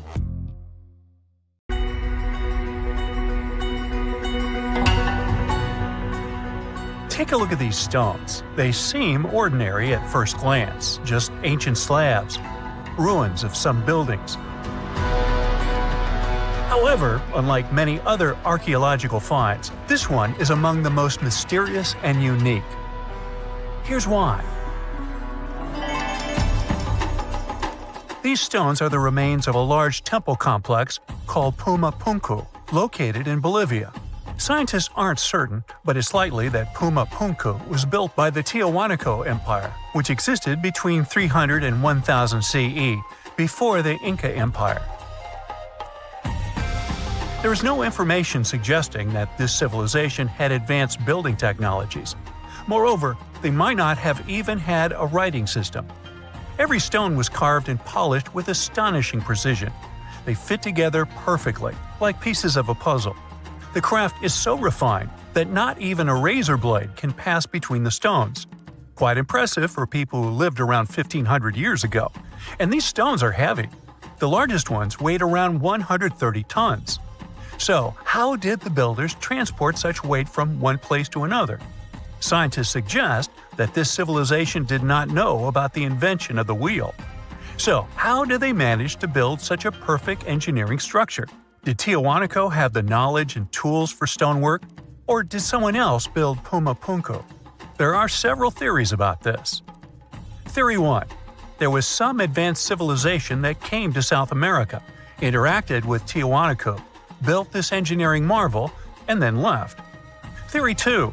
Some beings from another planet came to Earth, showed humans how to build perfect structures, and created Puma Punku. This theory is dubious. Another idea from this series suggests that Puma Punku was built by mythological creatures from the South American culture at that time. Theory 3, the most likely one. There is no mystery here. Tiahuanaco was indeed an advanced civilization with incredible building technologies. So, what do you think?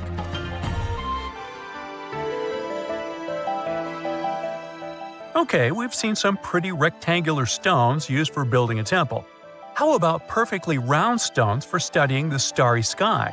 Or for some other purpose, it doesn't matter.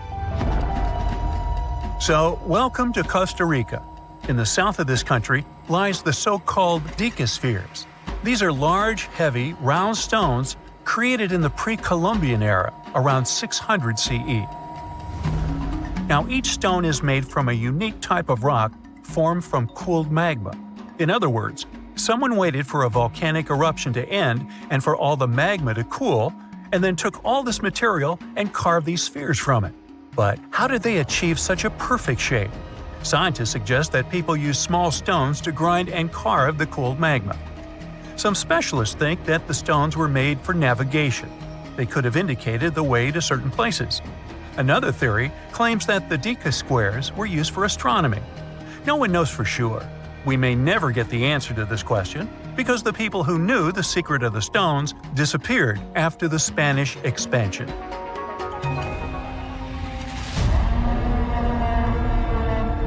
So, let's continue our journey. See these cobblestones? Archaeologists still don't know why they're arranged along a long stretch of desert crossing Jordan and Israel. These strange stones form a chain of lines 40 miles long and have been here since around 300 BCE. Because they were discovered by pilots during flights about 100 years ago, some call these stones kites. One of the more popular theories suggests that people placed these structures here to lure animals into a pit where they could be caught. Apparently, ancient hunters knew the behavior of local fauna well, and were sure the animals would somehow walk along these stones, ending up in an open area with a pit where hunters could easily do their work. Perfectly smooth rectangular and square stones, round stones, stone traps for animals. What's next?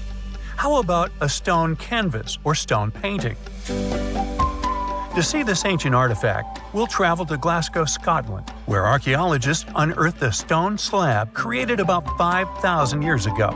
It is called the Cockno Stone. The slab measures 43 by 26 feet, about half a basketball court. And this entire area is filled with strange swirling patterns that scientists call cup and ring marks. But what do they mean? As usual, scientists don't know for sure. But one theory suggests that the inscriptions on the stone are somehow related to astronomical phenomena, such as lunar or solar eclipses. Maybe it was a star map, or maybe people just wanted to create a work of art. In any case, there is another interesting fact related to the cup and ring marks. Scientists have found similar drawings in other prehistoric sites around the world. Okay, let's step away from mysterious stones and look at some other archaeological mysteries. Here is the approximate order of civilization development starting from 8000 BCE, according to scientists. First, people settle in one place and build a city or settlement there. Then they engage in agriculture, and after that, they build temples. But in 1994, archaeologists said, no, the order might have been different. What if people first built temples to worship higher mythical beings and only then built cities and engaged in agriculture? Let's go to Turkey, to the rural area of Göbekli Tepe, where in the mid-1990s, archaeologists discovered several stone pillars with carved animals on them. This ancient structure dates back to around the 10th millennium BCE. Now, this place is considered one of the oldest places of worship in the world. Most likely, it was built by semi-nomadic hunters who knew nothing about agriculture because it appeared in this region 5 centuries later. Now, scientists are wondering, is it true that such structures led to the settlement of the area? The answer to this question may help understand the mindset and development of humanity in many parts of our planet. So, would you like a scroll with the location of a treasure marked on it? You could say you already have one. Check it out yourself. Just Google the Copper Scroll Treasure. Download a high-resolution photo of the scroll and follow the instructions. Oops! The instructions are written in an incomprehensible language. Scientists have been trying to decipher this message since the scroll was discovered in 1952 in Qumran, and the answer is still not found. According to one theory, the scroll contains information about a large amount of silver and gold. But even if the treasure does not exist, this artifact is still quite interesting to study. It was created around 2,000 years ago, during the time when the Roman Empire ruled over the settlement of Qumran. Perhaps the local residents hid their valuables from the Roman legionnaires and left such a map for their descendants. When you approach this archaeological wonder, you won't notice anything. But if you rise into the air and look down at the ground, you'll see amazing patterns created by the people of the Nazca culture. This discovery is called the Nazca Lines.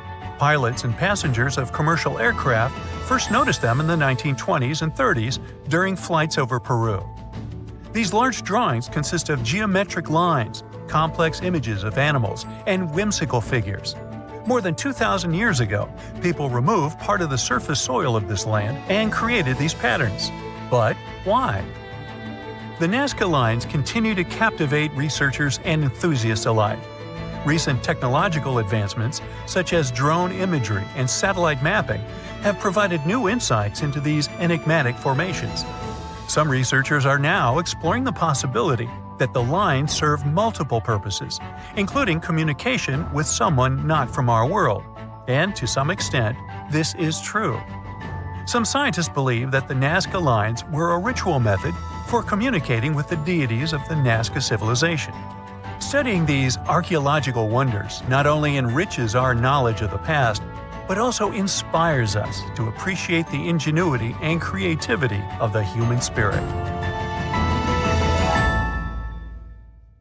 It's strange if you think about it. There are old Roman buildings that have lasted for thousands of years, while our newer buildings seem to fall apart. How did the Romans manage to create such strong buildings? A lot of them with complicated designs, too. Recent research has shown that the Romans used a type of concrete that has an extra layer of protection against the elements. It can even fix itself when it gets wet.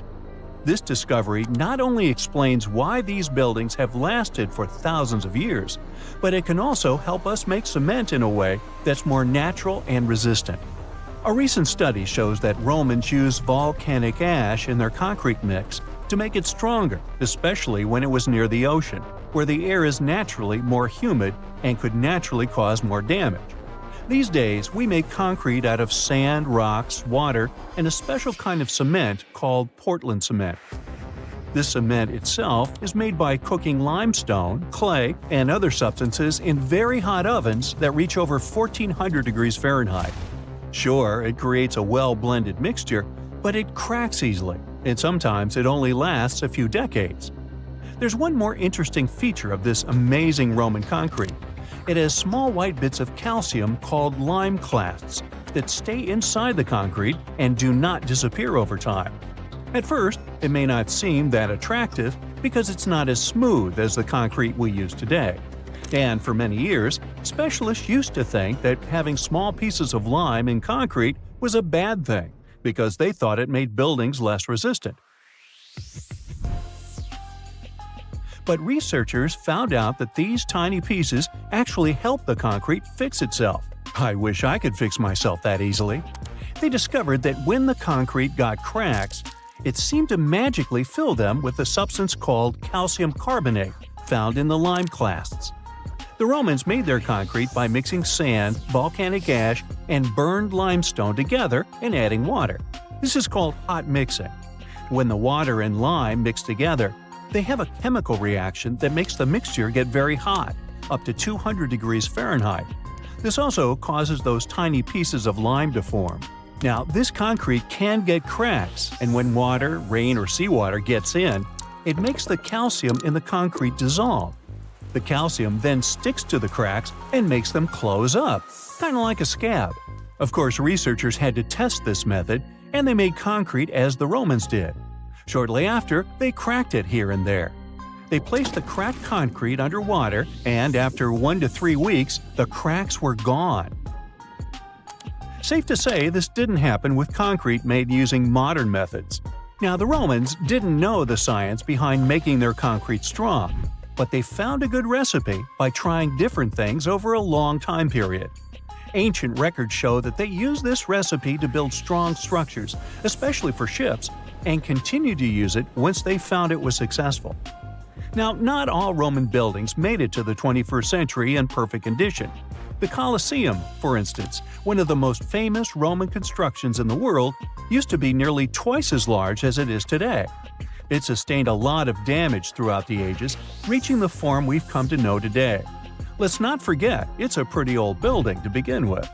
Its construction started in the year 70 under Roman ruler Vespasian, who later started making motor scooters named after him. You know, Vespa? Nah, I made that up.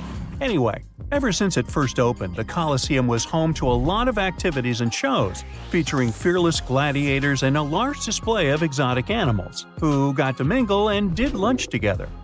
Unfortunately, it all went downhill in 217, when a fire struck the upper parapets and much of the building's interiors. It took a whole century to finish up the repairs for the damages. Sadly, the initial shape of the Colosseum would be gone forever. A strong earthquake followed, and that didn't help either. This one took place in southern Italy in 443. At this point, a considerable portion of the Colosseum's outer ring was damaged. Soon enough, when locals encountered hardship, they had to rely on selling chunks of limestone from the ancient Colosseum to go by. Another earthquake came in 1349, which gave the Colosseum its most devastating blow. It's when the south side of the building collapsed completely. That's when it started to look more like the building we can see today in the Italian capital. It's not all bad, though. Some pieces of stone that were shaken off the Colosseum were used to rebuild other famous landmarks in Rome. So, if we think about it, the missing part of the Colosseum isn't missing at all. It's just been recycled all around the city. One building that features pieces of old stone Colosseum is called Palazzo Venezia, and it's a local museum. Now, speaking of weird buildings, you've probably seen this one. as it's one of the most photographed spots in the world. You can see online photos of people leaning on it, or ones that make the building look like an ice cream scoop. This famous Italian landmark is called, you tell me. Yep, the Tower of Pisa, and it looks like it's seconds away from collapsing to the ground. Now, should you ever want to visit, you'll need to head over to this Italian city with the same name, Pisa, near the Square of Miracles. Now, weirdly enough, this building is more famous for its awkward incline rather than for its history or purpose. Back in 1178, when the construction of the tower was still not completed, people realized that the building was starting to lean over, and that was before they had reached its third floor. They soon figured out it had nothing to do with the building plans or the materials they used. It was all happening because of the mushy and shifting soil which was beneath the construction. These days, we know that placing a building on top of soil made of clay, fine sand, and shells isn't the best idea. But back then, people didn't know how to figure that out before building something. Now, fast forward some centuries, and it became clear that this 180-foot tower isn't just leaning, it is falling, and at a considerable rate of about 0.08 of an inch per year. Well, that may not sound like a lot, but multiply that by hundreds of years and, well, just look at the pictures and you'll understand. This leaning tower is more than 16 feet off its axis in the present day. So how come it hasn't fallen over altogether? Well, because of physics mostly. Its center of gravity continues to be located within the base of the structure, so it's pretty grounded. It's also been continuously watched over by local authorities to make sure they protect this unique building for as long as possible. The Pantheon is another great example of the way Romans understood architecture. It's also located in Rome and was initially built as a temple. The construction itself was made from concrete with different thicknesses and has an interesting shape too.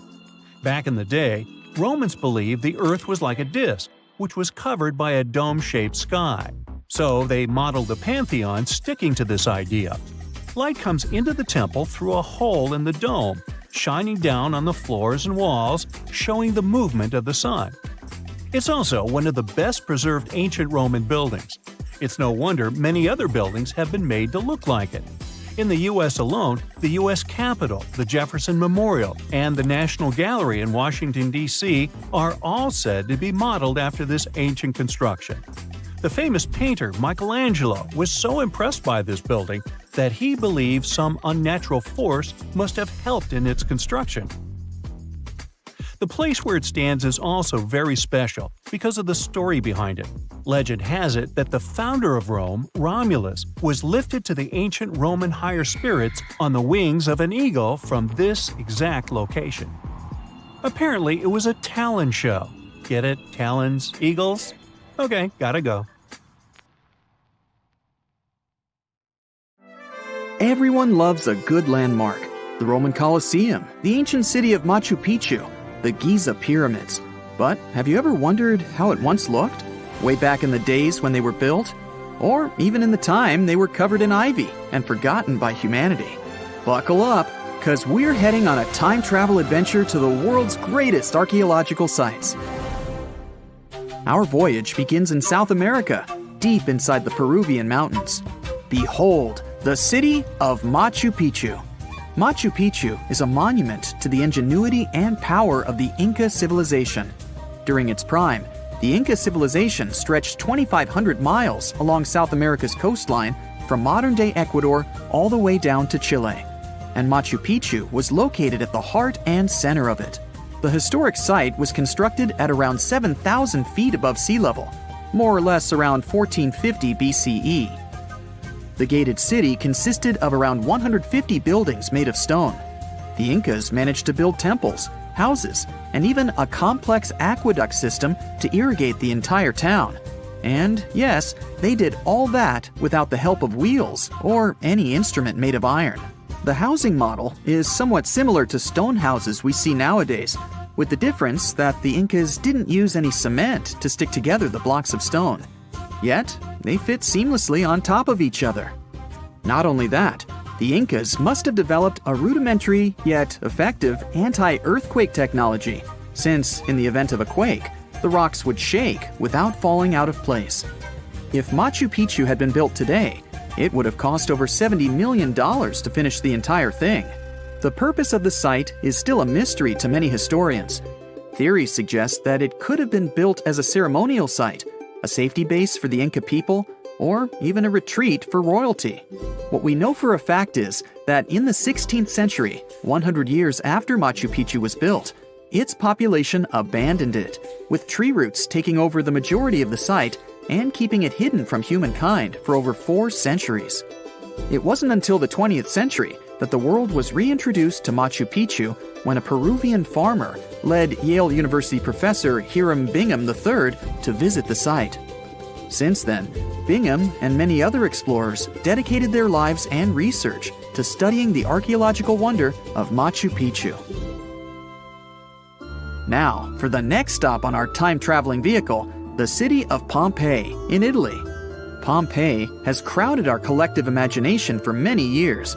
The eruption of the Mount Vesuvius volcano in 79 AD and the destruction of an entire city is hopefully not something that will happen again. But I bet you're wondering, what did Pompeii look like on its last day? It took 18 hours for Pompeii's streets, markets, houses, and forums to be buried under millions of tons of volcanic ash.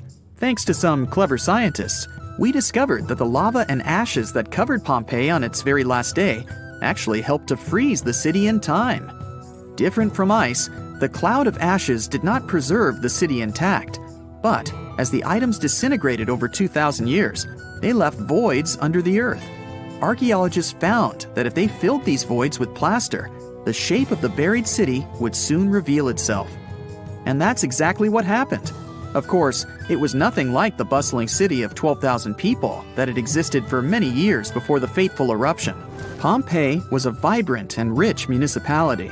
The site's ruins revealed that many areas of Pompeii boasted impressive houses, some with balconies, which was a sign of great wealth at the time.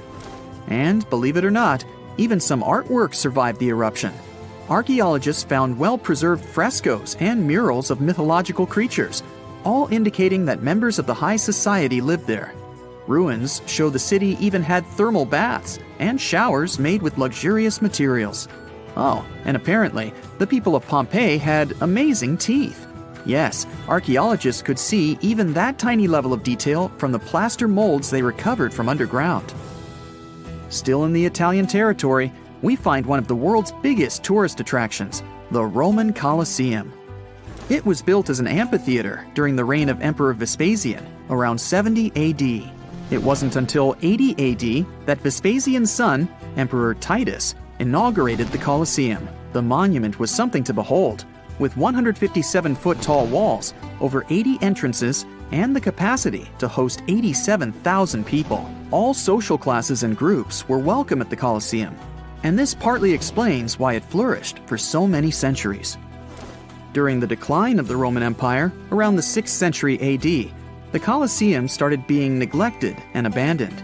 The monument was looted, and some of its columns and stones were used to build infrastructure elsewhere. Only 1/3 of the original Colosseum still remains, and if it's big now, imagine what it once was. Greece was home to one of the world's largest empires. At the height of this empire, literally and historically speaking, more or less 2,400 years ago, the Greeks built a citadel known as the Acropolis. The Acropolis, which is composed of historical buildings, is considered to be one of the biggest landmarks of Western civilization to date. Tourists that visit the capital city of Athens today may be faced with yellowish and broken pillars of the Parthenon standing way up high in one of the city's hills. But way back when it was built, between 447 and 432 BCE, the imposing and majestic Parthenon was purely white, as the entire monument was built with gleaming white marble. The statues inside were made of gold. The Parthenon is a 23,000 square foot temple held up by 69 marble columns. The largest blocks of marble are massive, weighing around 10 tons each. And the most surprising fact is that the marble didn't come from Athens, but from a nearby site that stood 10 miles from the Acropolis, known as Mount Pentelicon. Historians intrigued by where the primary material for building the Acropolis came from found tiny and big blocks of marble all scattered around the floor of Mount Pentelicon.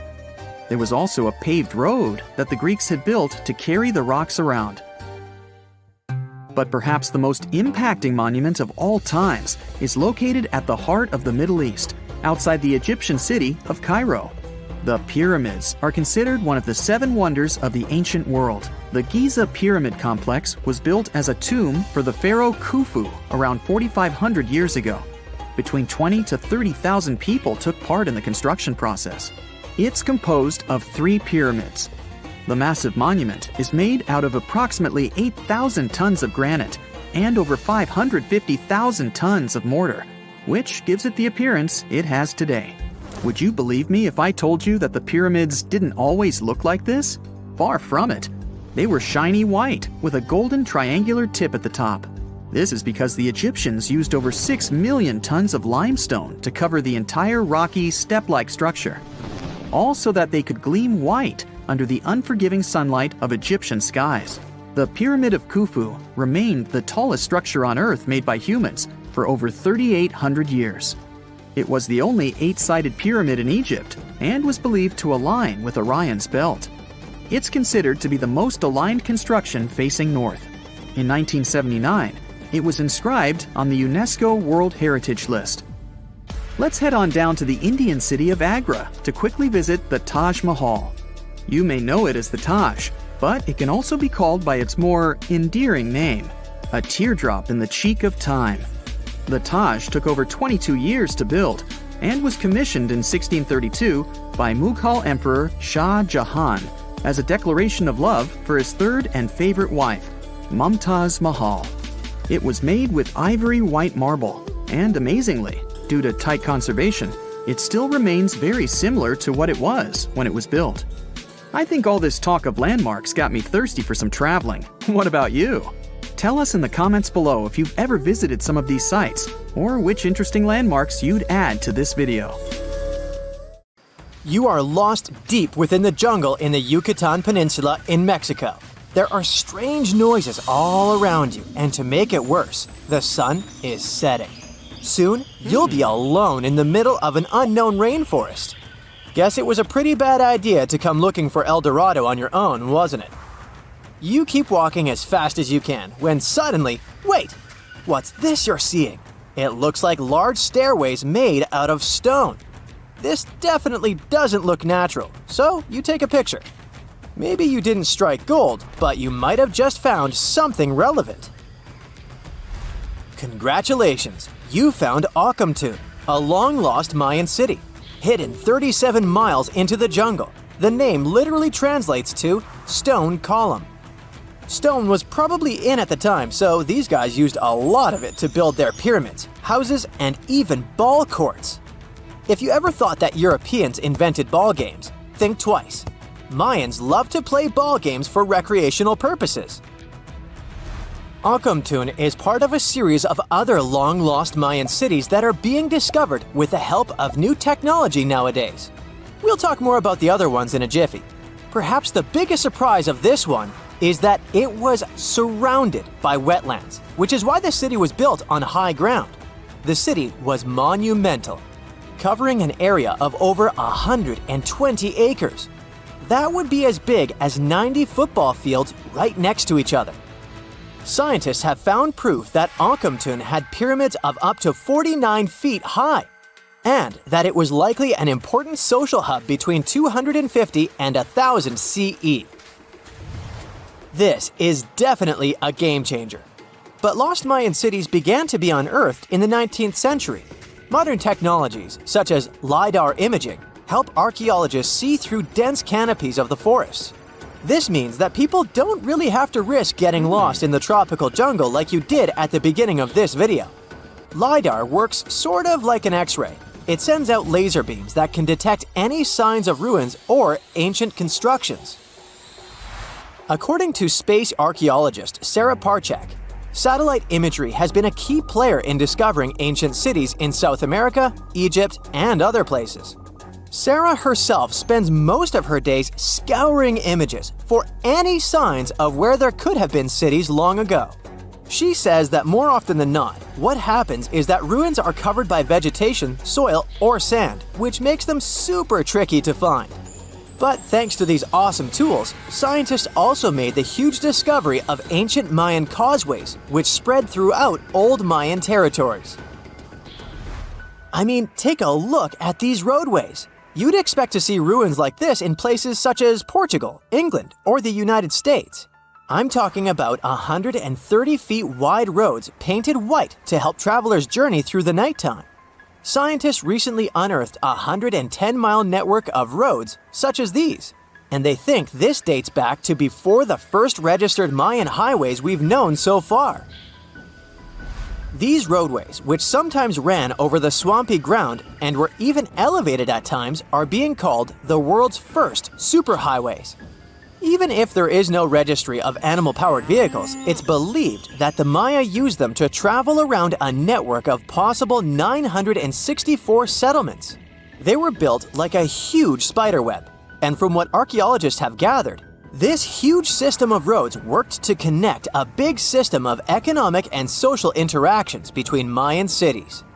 This completely debunks the traditional idea that the Mayan pre-classic period, which dates back to 2000 BCE, was made of small, tribal settlements. Imagine the manpower and engineering ability you need to muster to build something close to these white highways. Scientists believe that these causeways were built pretty much the same way as the Mayans built their pyramids, with a mixture of mud and quarry stone. Oh, and using several layers of limestone to make them white. That's pretty cool, right? But let's take a few steps back for a moment to get some context. The Mayans were one of the biggest pre-Columbian civilizations living in the Americas. Until now, experts believe that at its apex, the Mayan civilization consisted of over 40 cities with a population of millions of people. That's a lot of folks. Their civilization spanned Mexico's Yucatan Peninsula, Guatemala, and Belize. And they survived mainly on agriculture. The thing is, the Yucatan Peninsula was an extremely difficult place to grow crops. So the Mayans had to develop a complex irrigation system in most of their cities. They built a series of ceremonial buildings, pyramids, and plazas. The Mayans might have been keen pyramid builders, but they also developed an advanced astronomical system. With whatever ancient technology they had, they were able to predict the exact location of planets such as Venus and Mars, as well as the exact dates of eclipses. If you've ever seen examples of ancient Mayan cities, this is Tikal. Located at the heart of the Guatemalan jungle, Tikal is believed to have been the capital of the ancient Mayan conquest state. At its height, it was comparable in importance to cities such as London or New York in today's world. It's composed of a series of complex monuments. The North Acropolis is one of Tikal's most ancient complexes of monuments. Built solely by human hands around 350 BCE, it served as the resting place of kings and chiefs. Its monuments are up to 200 feet high. Back in the day, the step pyramid temples were painted a beautiful red. Mayans loved that color. Today, of course, you'll only see the limestone. Then there's Chichen Itza. It's got one of the best preserved pyramids on Earth to date. Located in Mexico's Yucatan state, this Mayan city is well over 1,500 years old. At its peak, it was home to 35,000 people. The site covers 4 square miles of land. The highlight is El Castillo, a tremendous step-like temple standing 80 feet above ground. Its most peculiar feature is that it has 91 steps up each of its 4 sides, including the upper platform, which makes for 365 steps, the same number of days as the solar year. You can see that these folks were a pretty big deal, huh? That's why nobody can really understand what happened to them. There's a big lack of evidence on the decline of this almighty empire. What could have been the cause of their demise? Was it a drought? New research in 2017 did bring some new discoveries into the mix. Using data from a site at Ceibal, located at southwest of Tikal, Scientists analyzed radiocarbon data from ceramics and archaeological excavations to extract new information about the unexpected demise of this great civilization. The information shows that instead of a sudden collapse, the Mayans most likely fell in waves of social instability and political crises. These events are believed to have deteriorated Mayan city centers and began causing the dispersion of the Mayan population. It's hard to pinpoint the exact causes, though. But hey, recent discoveries are shedding a big light on humanity's past. Not only about the Mayan Empire, but about other long-lost civilizations of South America. A major recent discovery in Brazil was done using satellite imaging technology and is also shocking scientists. Some images from near the Xingu River, also in the Amazon, suggest that cities of millions of people might have existed inside the jungle, way before our modern civilization ever existed. I mean, if this doesn't shock you, I don't know what will. Satellite imagery also detected a network of trenches dating back to 200 and 1200 CE in the Bolivian Amazon forest. These proofs suggest settlements that could have supported around 60,000 people right in the middle of the Amazon forest. When researchers from the University of Florida went on ground to check the satellite information, they were shocked to find several mounds that were accompanied by ditches and geoglyphs. Archaeologists also found remnants of carefully designed walls centered around plazas, much like the type of construction done by the ancient Mayans. Strange and amazing items are discovered often, but figuring out what our ancestors were up to is pretty tough. Especially when all you have are just some rusty cups and cave drawings. It's no surprise that even the experts in lab coats sometimes make mistakes. But it's not just about dusty plates and huge stones. Sometimes there's even humans with large heads. So grab your digging tools and let's travel back to ancient times to explore incredible societies that even scientists can't fully explain. Sardinia may look idyllic now, but I'm not gonna lie, I wouldn't fancy visiting it 3,000 years ago. Rumor has it, terrible giants roamed around this island back then. People even talk about finding human skeletons over 13 feet tall there, although nobody's ever shown anything to prove it. But the stories will make you wonder because some weird stuff has definitely happened. In 1974, over 5,000 pieces of broken stone artifacts were found in a part of the island called Monte Prama, but instead of being displayed in a museum, they were locked up in an underground vault for about 30 years. Sounds a bit suspicious, doesn't it? When they were finally displaced in 2005, scientists put the pieces together to find statues of 38 giant men standing 8 feet tall. Not quite as tall as the legendary skeletons, but still pretty huge. It's thought these statues were made by the Nuragic people, who lived on the island a long time ago. Besides giant statues, they also built over 8,000 massive stone buildings. Perhaps Nuragic weren't giants themselves, but they definitely liked their things big. I do too. I like a big number of likes on our videos. That would be pretty great. Thank you if you liked this and subscribed. Now back to the video. You and I are pretty smart, but we might not be the smartest humans ever. Actually, we might not even be the smartest species. Since 1913, some skull fossils found in South Africa have hinted at a possibly smarter contender called Boskop Man. This human-like species might have lived as recently as 10,000 years ago. Their skull suggests they had really big heads, which means their brains could have been 30% bigger than ours. Wow! Their average IQ could have been around 149, making them among the smartest 0.05% of people today. But if a Boskop Brainiac was so much smarter, why are they not around and we are? Well, bigger isn't always better, you know. Our brains are a lot bigger than our ape relatives, mainly in the prefrontal cortex. This part helps with high-level tasks like making decisions, remembering things short-term, and being aware of ourselves. The parts of the brain that handle our senses and movements haven't really grown much. So, maybe the Boskops spent too much time dwelling on the past rather than doing practical things like hunting. but this is all just guessing. We really don't know what happened to these clever cousins of ours. Some people even argue that Boskops weren't any different from us, with the only evidence being parts of skulls. The jungle is huge. Did you know the Amazon rainforest is home to about 30% of all the world's plant and animal species?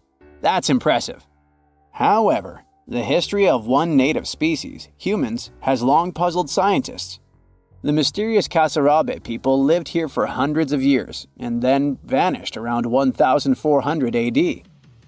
People thought the Amazon only had a few scattered tribes, but recently we discovered big, unusual shapes in the ground called geoglyphs. These might look like simple shallow ditches, but they're actually the remains of a vast civilization that spread over 5,000 square miles and includes about 450 markings, some as wide as 1,300 feet. That's insane! They likely contained ceremonial buildings and could have hosted up to 1 million people as recently as 550 years ago. Thanks to new technology like LiDAR, which uses a safe laser to map the forest without harming it, we can explore deeper. In 2019, some scans showed miles of raised roads and pathways and even pyramids over 70 feet tall. They found 26 separate settlements, 2 of which were at least 250 acres each. Damn, that's like 330 soccer fields. It's not certain what happened to the Kasarabe people. Maybe European conquistadors drove them out.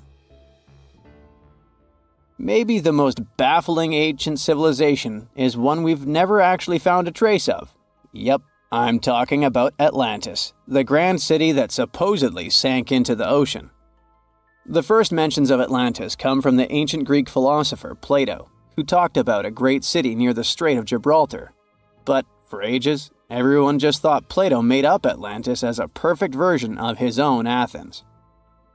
So why, about 12,000 years after it supposedly vanished, do we still wonder if it might be real? Well, in the 19th century, U.S. Congressman Ignatius Donnelly wrote a book giving 13 reasons why he thought Atlantis was more than just a myth.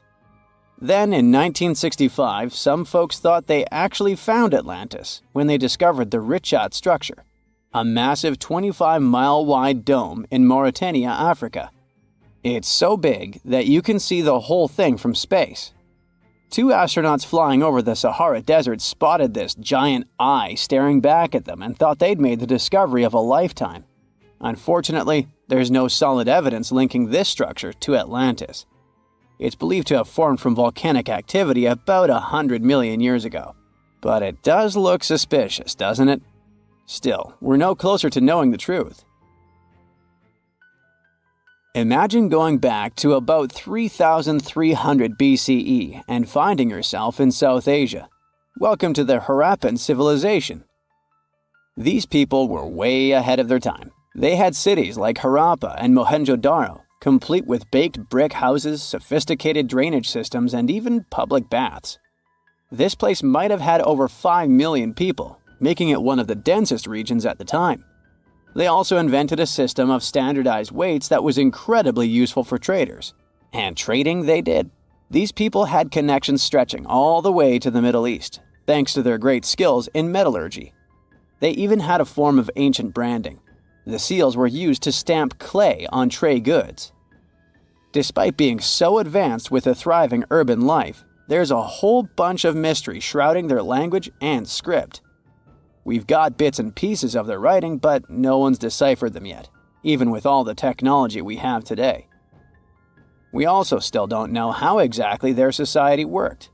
It looks like they didn't flaunt their social status as much as other civilizations. No grand palaces or massive monuments. Instead, their largest buildings might have been granaries. They sure were practical. Unfortunately, all good things must come to an end. Around 1800 BCE, this bustling civilization started to decline, possibly due to shifts in river patterns. As the environment changed, the Harappans packed up, moving towards more hospitable lands. Ever heard of the Minotaur? The beast with a bull's head and a man's body, hunting the bravest travelers in a massive maze. Well, this wasn't just any old tale. It was one of the most popular dramas of the ancient world, and it was inspired by this place, the island of Crete. The Minoans lived here during the Bronze Age. They had stunning palaces, amazing frescoes, and a culture so rich it still fascinates historians to this day. They built places like Knossos, which was so complex with its multi-story buildings and elaborate hallways that it might have inspired the whole labyrinth myth. Their engineering was so ahead of its time that even their drainage systems were more advanced than what many of us have today. Let me know in the comments which of these stories you find the most fascinating, and thanks for watching. Have you heard of Gobekli Tepe? It's an ancient site in Turkey that literally made historians rewrite history books. Over 11,000 years ago, a group of prehistoric humans crafted an enigmatic masterpiece that's even older than Stonehenge.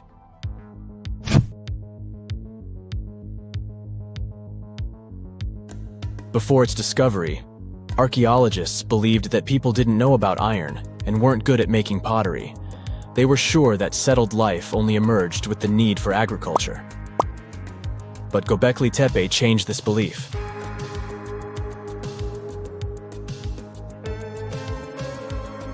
The place has revealed that it was the temple that paved the way for a settled life, not agriculture. Until this discovery, researchers believed that farming was the catalyst for sedentary living. Meet Professor Schmidt, the guy whose findings changed this theory. He managed to prove that hunter-gatherer communities laid the very foundations of this way of life.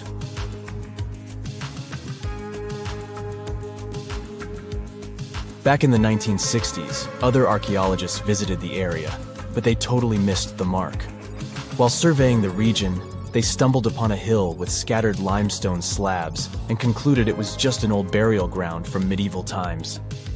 Little did they know that there was so much more to uncover.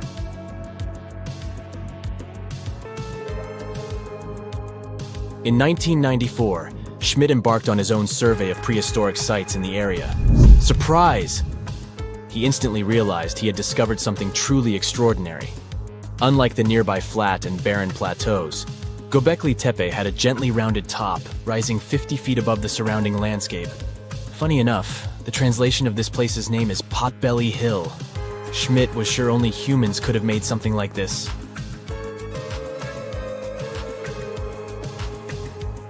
Those broken limestone pieces that were mistaken for gravestones turned out to be way more exciting.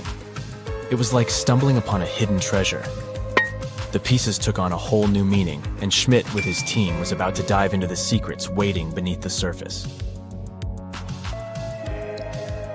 To their surprise, they found no traces of a settlement, no hearths for cooking, no houses, and none of those adorable clay figurines commonly found in nearby sites of similar age.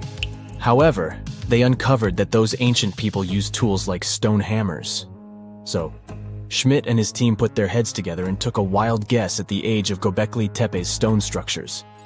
Their estimation got backed up by some limited carbon dating done right at the site. The ancient vibes of this place were finally starting to make sense. It was like a puzzle slowly coming together.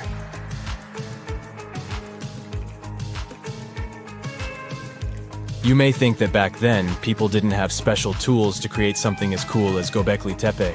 Not true. Turns out, these prehistoric folks used flint tools instead of fancy metal chisels. They were also skilled at chipping away softer limestone and crafting pillars right on the spot. Afterward, they carried the pillars a short distance to the summit and placed them upright. Once the stone rings were complete, they covered them with layers of dirt. Over time, they added new rings, and voila! You've got a cool hill to impress people in the future.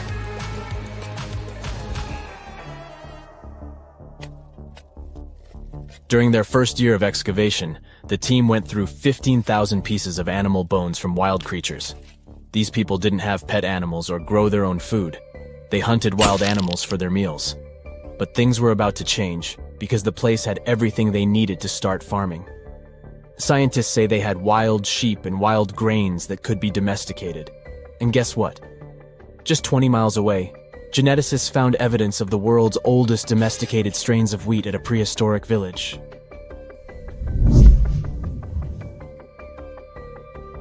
These amazing findings have completely changed how we view civilization. In the past, Experts believed that people needed to learn how to farm and settle in one place before they could build temples and develop complex societies. But guess what? Schmidt's research flips that idea on its head. He claims that the incredible effort put into constructing these astonishing structures actually set the stage for the development of advanced societies. It means that societal and cultural changes happened before agriculture. Schmidt has this fascinating hypothesis about Gobekli Tepe. He thinks it could have been a special burial site where people left their loved ones. And here's the twist. The burial site was adorned with fancy statues and symbols representing deities from the spiritual realm. The idea that Gobekli Tepe could have served as a sacred place adds another layer of complexity to the whole story. While the site's true purpose may remain elusive, Schmidt's insights invite us to consider the profound interplay between life and the afterlife, and the deep reverence ancient hunter-gatherer societies may have had for their departed ancestors. Now let's talk about the stars of the show, the mesmerizing T-shaped columns that dominate Gobekli Tepe. These mysterious structures range from 10 to 20 feet tall and most likely represent stylized human figures. But one figure stands out from the rest, the three-dimensional lion relief. This depiction really fires up our imagination. Why? Because it hints at the possibility that lions roamed Anatolia during the Neolithic period.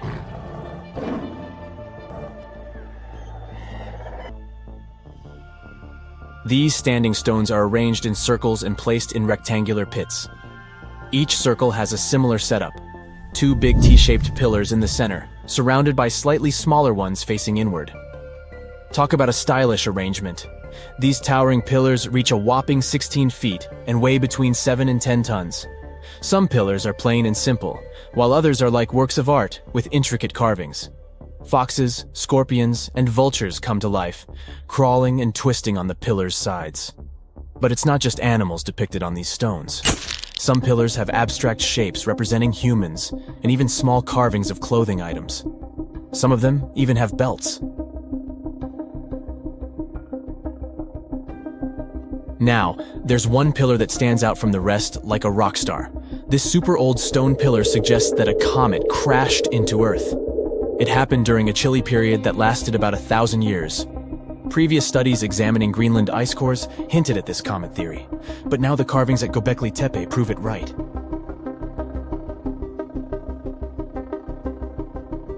The carvings on the pillars are like a historical comic strip. They even show a headless human figure. Researchers fed the images into a computer and discovered their connections to constellations, indicating that this temple might have been an ancient observatory. It's like our ancestors were trying to document this cataclysmic event in their own unique way. Archaeologists have been excavating and researching Gobekli Tepe since the mid-1990s, peeling back layers of history and providing us with a deeper understanding of the intricate relationship between various elements. They have no plans to stop the whole process for another 150 years. Who knows what else they'll find?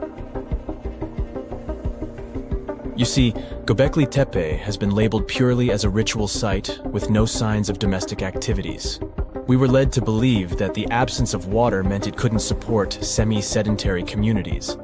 But scientists believe it's time to shake things up and approach Gobekli Tepe with fresh eyes. It's time to question what we believed before and use new evidence and different ways of thinking. Like, there might have been a group of people living in the area who didn't stay in one place all the time.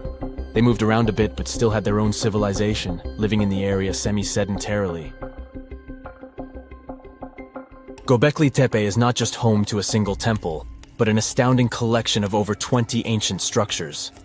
As archaeologists delve into the depths of this wonder, they are unraveling its unique layout, featuring two prominent focal points at the heart of each establishment, complemented by smaller structures and dividing walls.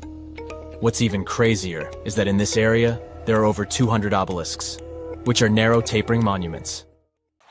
Whenever you hear about ancient ruins, you almost never picture them being suspended somewhere, or just randomly hanging on the branch of a tree, right? In fact, for most of the ancient artifacts we have exposed in museums all over the world, archaeologists did quite an impressive amount of digging. You see, buildings have this funny way of fading away over time if not properly taken care of. Sometimes we need to reuse some building materials, so an older construction may be sacrificed in the process. Other times, houses are abandoned, and once they are exposed to the elements on the surface, like rain or sunlight, they don't really stand a chance. Some just simply crumble away due to good old erosion. So the only way a piece of architecture can survive the test of time is if it's somehow gotten buried deep down. Now, how did they end up buried in the first place? Well, it's quite the comedy of errors. Ancient cities had a habit of gradually raising their ground level like a kid adding toppings to their ice cream sundae. You see, these settlements were always busy collecting food and building materials to keep up with their ever-growing population. But hey, who has time to deal with waste and rubbish? It wasn't exactly high on their to-do list back in the day. So when it came to building new houses, ancient civilizations found it much easier to save their sweat and tears by piling up the rubble and constructing right on top. But that's not all. Rivers would also occasionally flood and deposit a layer of sediment on the city floors, further encapsulating those ancient constructions. And in those dry regions like the desert, where the wind likes to show off its sand and dust dance moves, you can bet it was a constant struggle to keep the establishments clean. One hilarious example is the Sphinx, which had its head buried in sand until a group of archaeologists unearthed it in 1817. Some ancient towns eventually got covered up because they were completely abandoned. With less human activity to control their expansion, plant seeds couldn't resist the opportunity and sprouted all over the place. They gobbled up carbon dioxide from the air and grew, adding more and more bulk to the ground. Those cheeky roots even decided to stabilize the soil made from decaying plant matter, creating layers upon layers of earthy goodness. It's like the ultimate DIY project Mother Nature embarked on, with plants as her loyal helpers. The act of digging into the secrets of ancient civilizations is not just about unearthing a lost world. It's also an epic quest to reveal the hidden treasures beneath layers of history. But how do archaeologists know where to dig in the first place? If everything is covered in layers upon layers of sediments, debris, and plant roots, they must have some sort of system they rely on before embarking on a new project, right? For starters, they're not always the ones suggesting an archaeological dig in a certain location. Let me explain. Let's say you're a contractor and you want to build a new fancy apartment complex in your city. Some local legislations have certain requirements before your project can start, though. For instance, before anyone starts building on a piece of land, they might need to bring in specialists to check the soil. These clever folks can be archaeologists, geologists, or paleontologists, and they need to keep an eye on things during development. If any artifacts or ecofacts, fancy word for organic remnants, are discovered, these experts swoop in to excavate and study them. But what about sites that have nothing to do with bulldozers and yellow hats?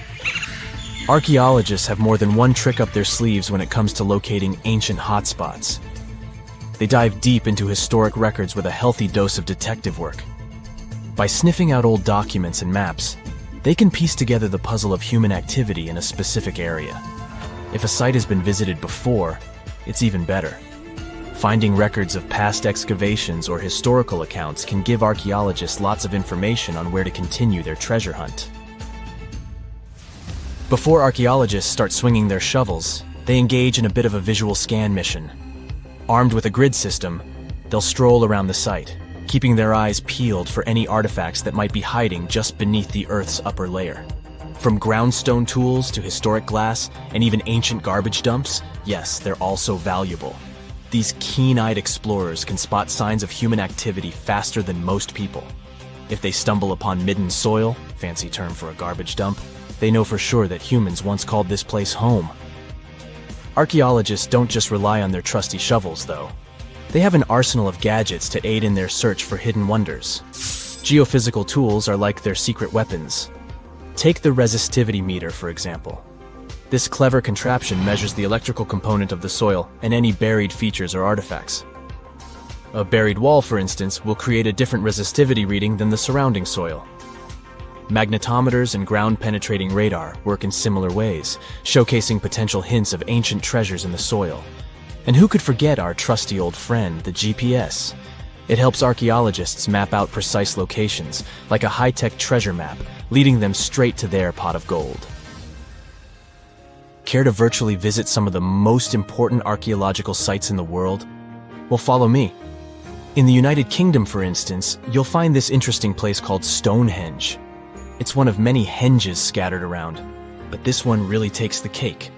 Picture this: massive ancient stones standing tall and proud, arranged in a funky outer ring and an inner horseshoe, with some smaller stones thrown in for good measure. And guess what? These amazing stones have been around for over 5,000 years. Talk about a serious case of rock-solid longevity.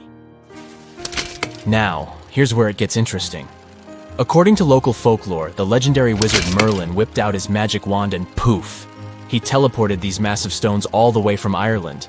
Apparently, some giants had assembled them there, but Merlin decided they would look much better at their new location. Others think it's just the ruined remains of an old Roman spiritual edifice. These amazing structures were built by our Bronze Age ancestors. With their simple tools and limited tech, they managed to create this monumental masterpiece. Impressive, right? Unfortunately, there's still so much we don't know about this area. Stonehenge's initial purpose remains a mystery to this day. Sure, there are lots of theories, but scientists have yet to agree on the subject. However, we do know that it's perfectly aligned to catch the sunrise during the summer and winter solstices. The ancient city of Pompeii is an equally amazing archaeological site. Picture this: Mount Vesuvius, a notorious troublemaker, decided to throw a volcanic tantrum and completely covered this ancient Roman city. It turned it into a time capsule, located outside present-day Naples in Italy. Fast forward to the year 1748, when a bunch of adventurous explorers stumbled upon Pompeii. Lo and behold, they discovered a treasure trove of well-preserved goodies: streets, houses, food, probably a bit stale by then, blingy jewelry, fancy sculptures, colorful frescoes, everyday household items, and even animal and human remains. It was like an epic archaeological party. From the looks of it, Pompeii had it all. Fancy houses and villas, a massive 20,000-seat arena, cute little artisan shops, hangouts like taverns. And let's not forget the saucy spots like those luxurious bathhouses for some intense pampering. There's also the Sanctuary of Apollo, where people used to gather for their daily dose of worship. And of course, the bustling heart of the city, the Forum of Pompeii, where all the cool people used to hang out. And guess what? Pompeii is so cool that it made it to UNESCO's World Heritage List back in 1997. That's like the ultimate Hall of Fame for historical awesomeness. It also includes many other famous buildings and sites, like the Taj Mahal in India and the Acropolis of Athens in Greece. I bet you've never heard of the legendary oasis of Zerzura. This ancient city is said to be hidden somewhere deep in the Sahara Desert, and its discovery could mean unimaginable riches and untold secrets. According to an anonymous 15th century Arabic guide, the key to unlocking the city lies in the beak of a bird carved on the city gate. Zerzura might not be as popular as Machu Picchu or the pyramids, but that just makes it more mysterious. Legend has it that Zerzura is built around this big oasis somewhere in the desert west of the Nile. Apparently, it's made out of white stone and has all these luxurious houses and gold decorations.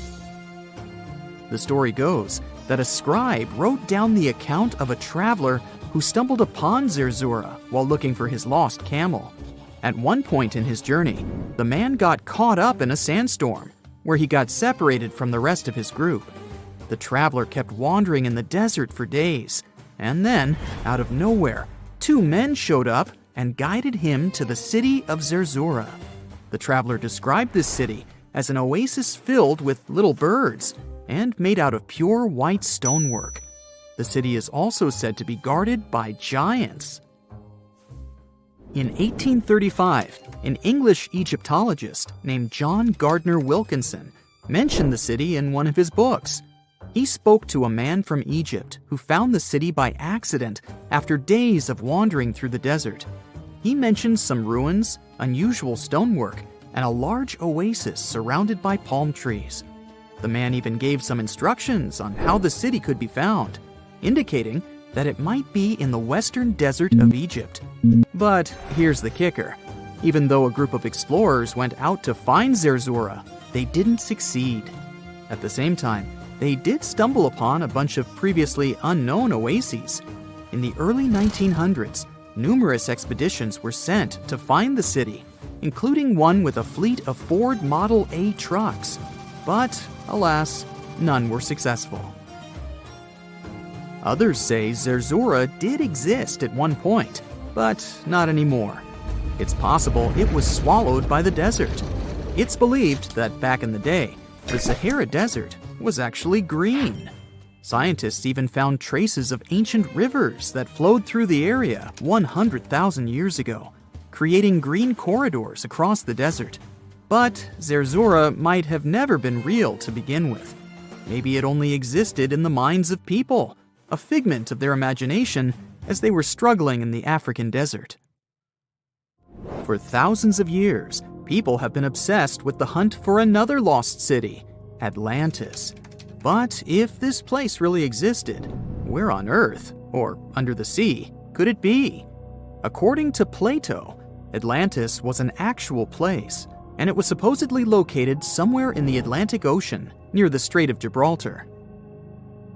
But how did this mythical city become synonymous with a perfect, paradise-like society? Well, you can thank Ignatius Donnelly for that. The American writer published a book in 1882 where he outlined 13 hypotheses about the existence of Atlantis.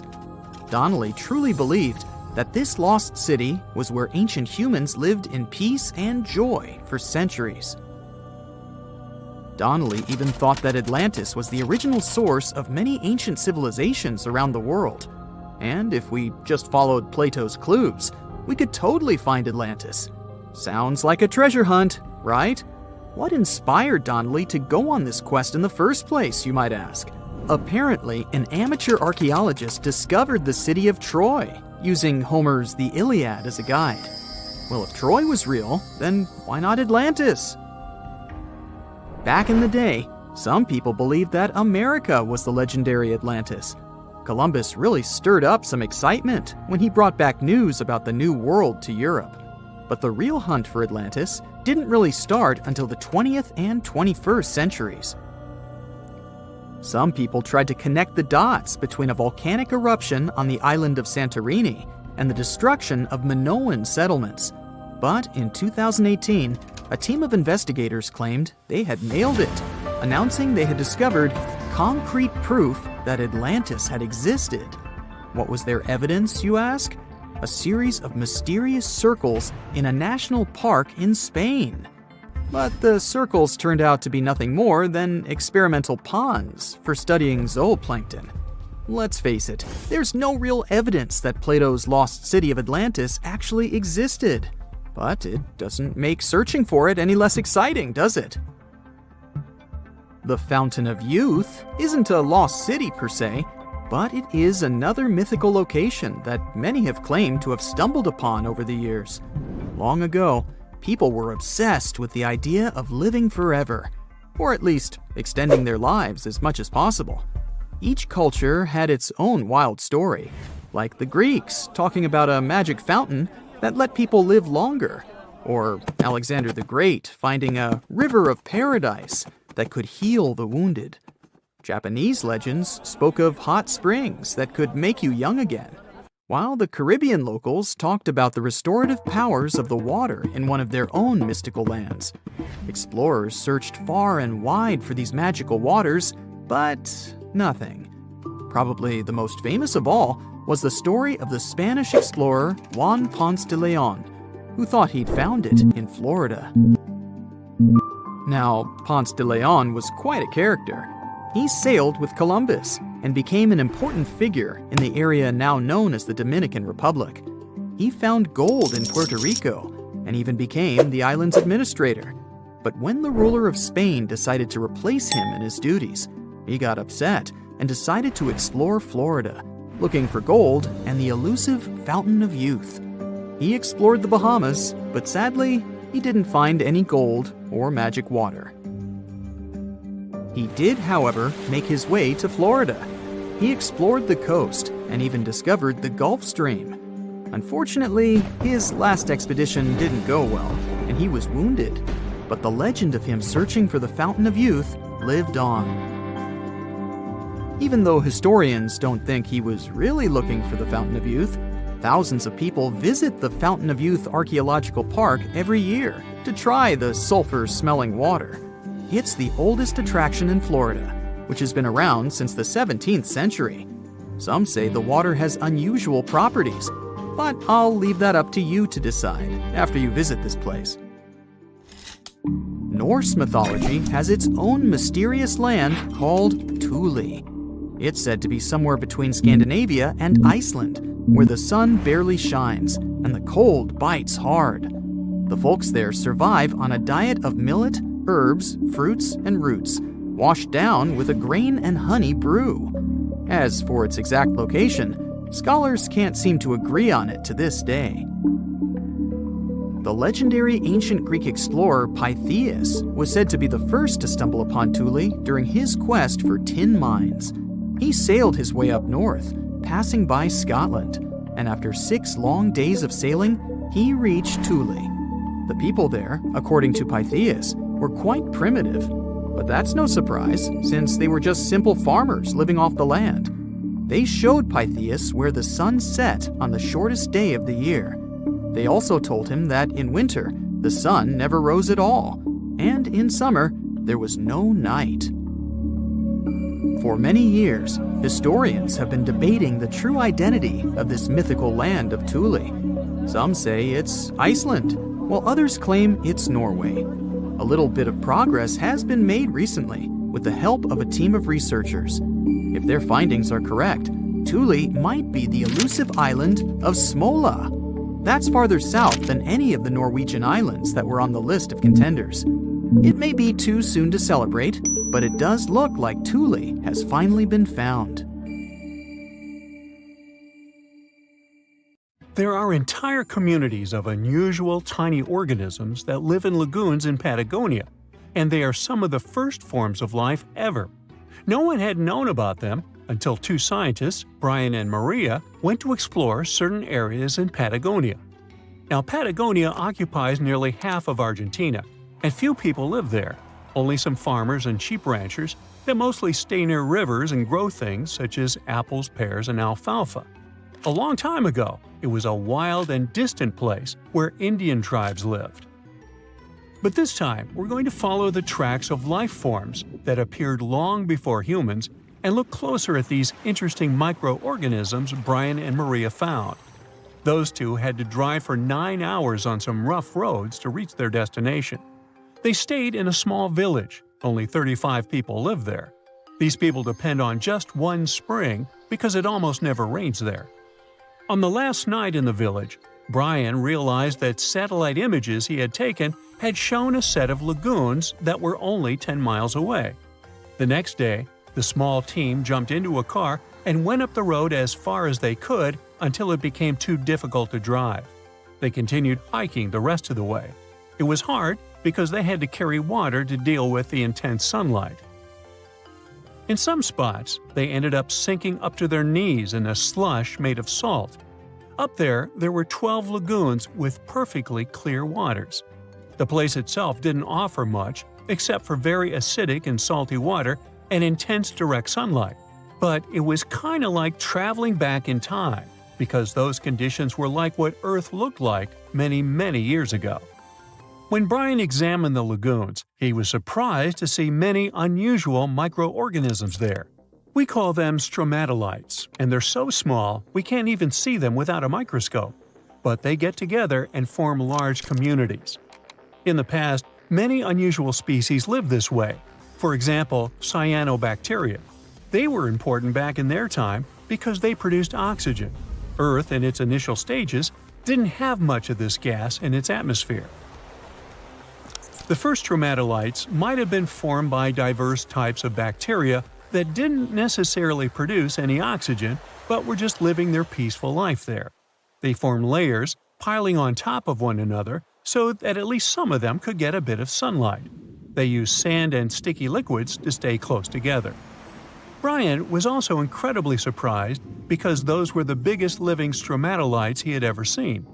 Living stromatolites usually grow to be over 3.3 feet high, but the newly found ones were 15 feet wide and a few feet tall. which is giant compared to those living in other places. And fossilized ones were even larger. A long time ago, they could grow bigger than today because there weren't many other species that could eat or harm them. Also, there are many other organisms today that can grow faster and more massive than them and take up their space. That's why stromatolites can only survive in rare places where hardly anything else can live, like in these very salty lagoons located high above sea level in Punta de Atacama. The stromatolites found there are the most famous ones because they might be some of the best examples of the earliest life on our planet. But they're not actually the first form of life on Earth. The oldest of their fossils are 3.5 billion years old, while some other evidence we have tells us that life on our planet appeared around 4.1 billion years ago. Maybe some stromatolites lived back then as well. But Earth has changed a lot since then, and the places where they might have lived haven't survived. Now, all this may not seem like a lot at first glance, because no one has found an exotic and weird beast our world has never seen. But these are notable examples of what searching for life somewhere else in the universe might look like. Scientists who are interested in studying Mars often come to this place, since it might be similar to what the red planet looked like an exceptionally long time ago. If there were fossils hidden in the ancient rocks on Mars, they might look like these stromatolites. Another faraway land has revealed some of its secrets. It's Antarctica, with an ancient lost world found under its ice. Antarctica hasn't always been this frosty, isolated land of snow and ice sheets. Once it used to be part of the Gondwana supercontinent, together with what is now South America, Africa, Australia, the Arabian Peninsula, and the Indian subcontinent. But at some point, it split off and went to build a life on its own. It formed as other landmasses started to move away, which created its coastline. But Antarctica was different in many other ways back then too. It used to be a land covered in magnificent forests and rivers full of life.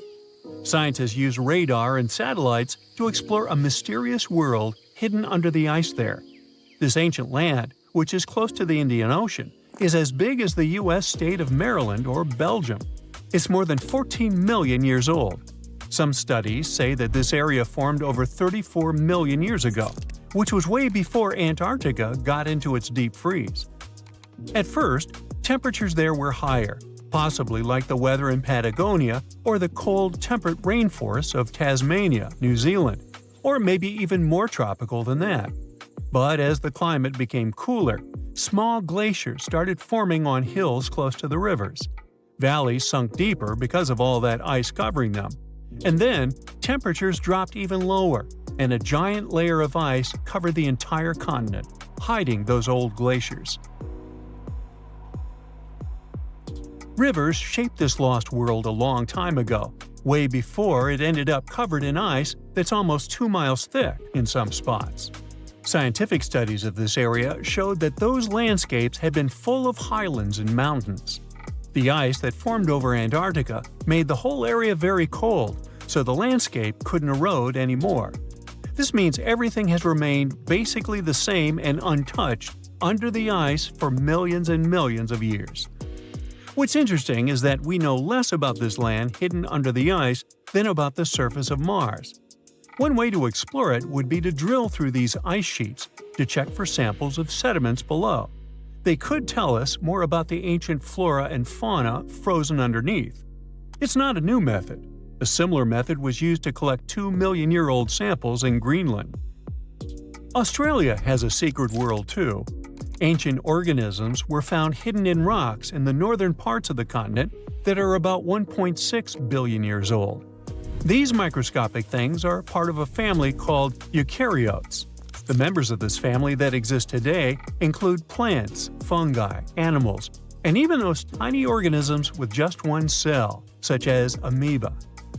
All living things with nuclei in their cells, including us, can trace their family tree back to one of the oldest members of this family.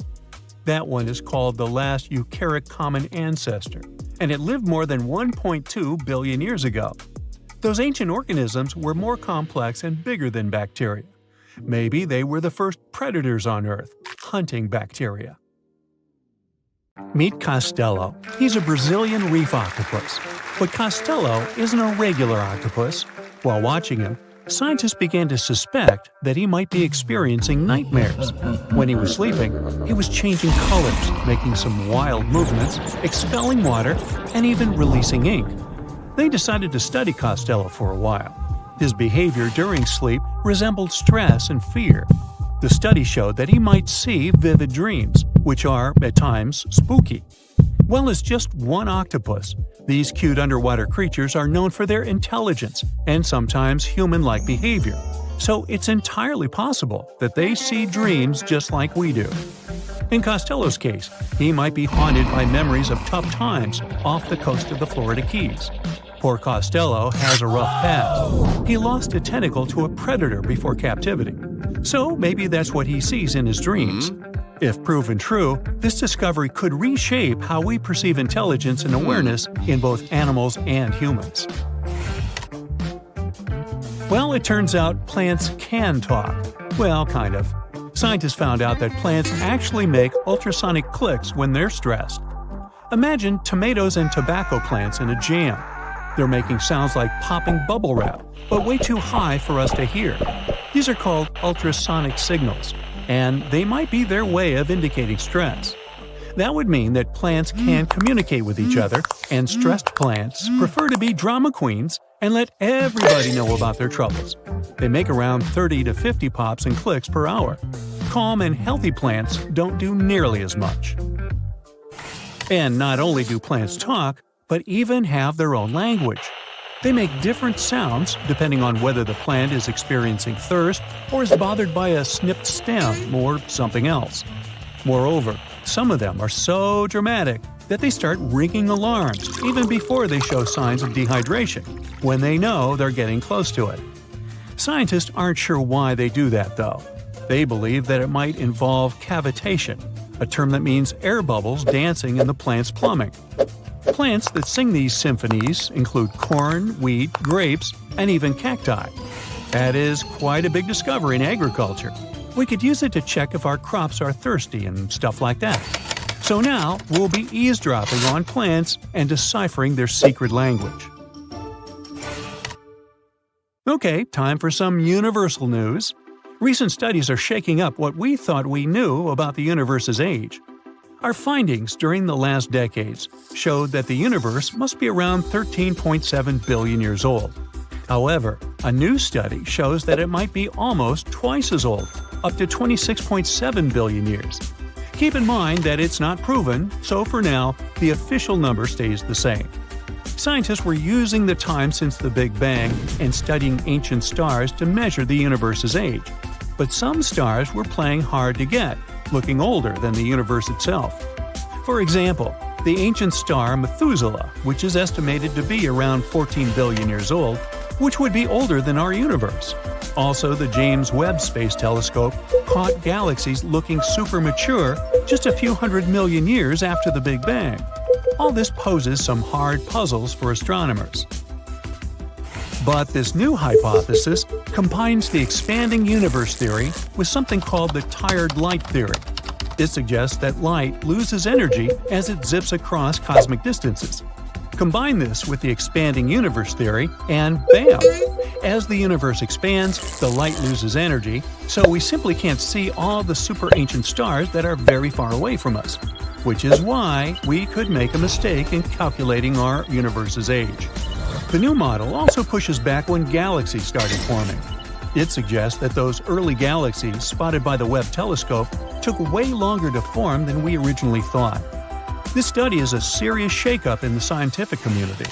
If we made such a huge mistake in calculations, we'd have to rethink the very fundamental astrophysics principles. That would be a giant leap, and we'd have to make a huge makeover of almost everything. Which is why we need to be very cautious about it.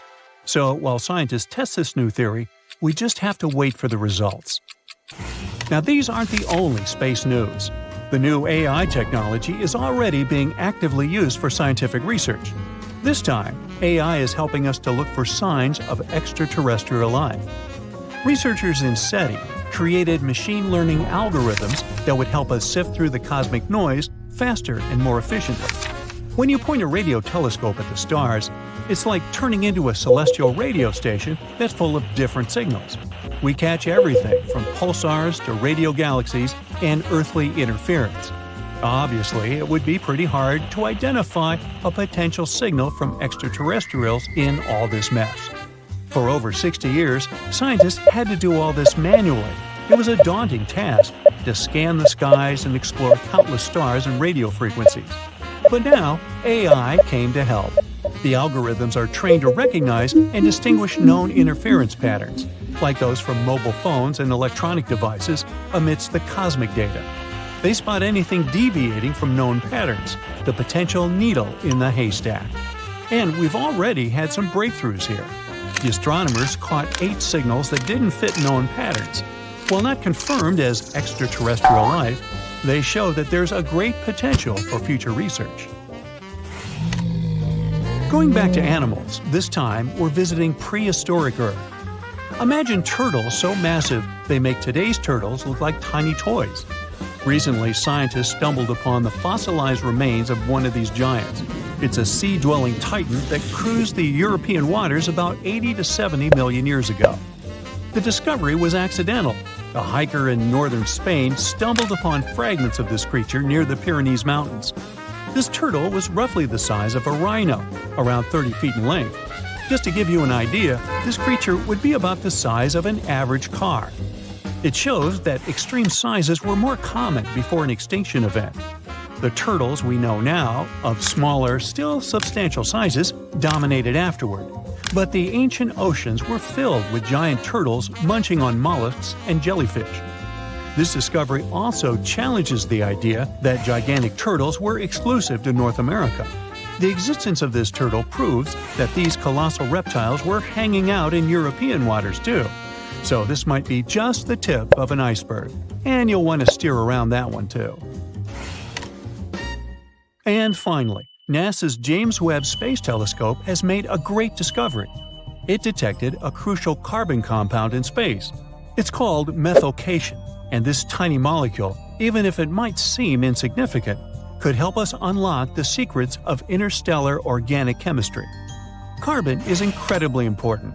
Carbon molecules are building blocks that construct everything from stars to planets to, well, us. It's the key ingredient for life, and scientists are eager to understand how it shaped our existence on Earth, and if it could do the same elsewhere in the universe. And methylcation plays a very important role in the creation of complex carbon-based molecules. That's why it's very cool that we discovered methylcation, even if it's very far away. NASA scientists found it in a young star system. This system is chilling about 1,350 light-years away from us, in the Orion Nebula. The star in this system, which is smaller and a bit weaker than our Sun, is bombarded by intense ultraviolet light from nearby hot, young, massive stars. You'd think such strong UV radiation would destroy complex organic molecules. But the research team believes that it might actually kickstart the formation of these carbon compounds. Maybe stronger stars and their insane radiation levels actually work as energy sources for life. They set off a chemical chain reaction, which results in complex carbon stuff like plants and animals. Seems like we found yet another puzzle piece.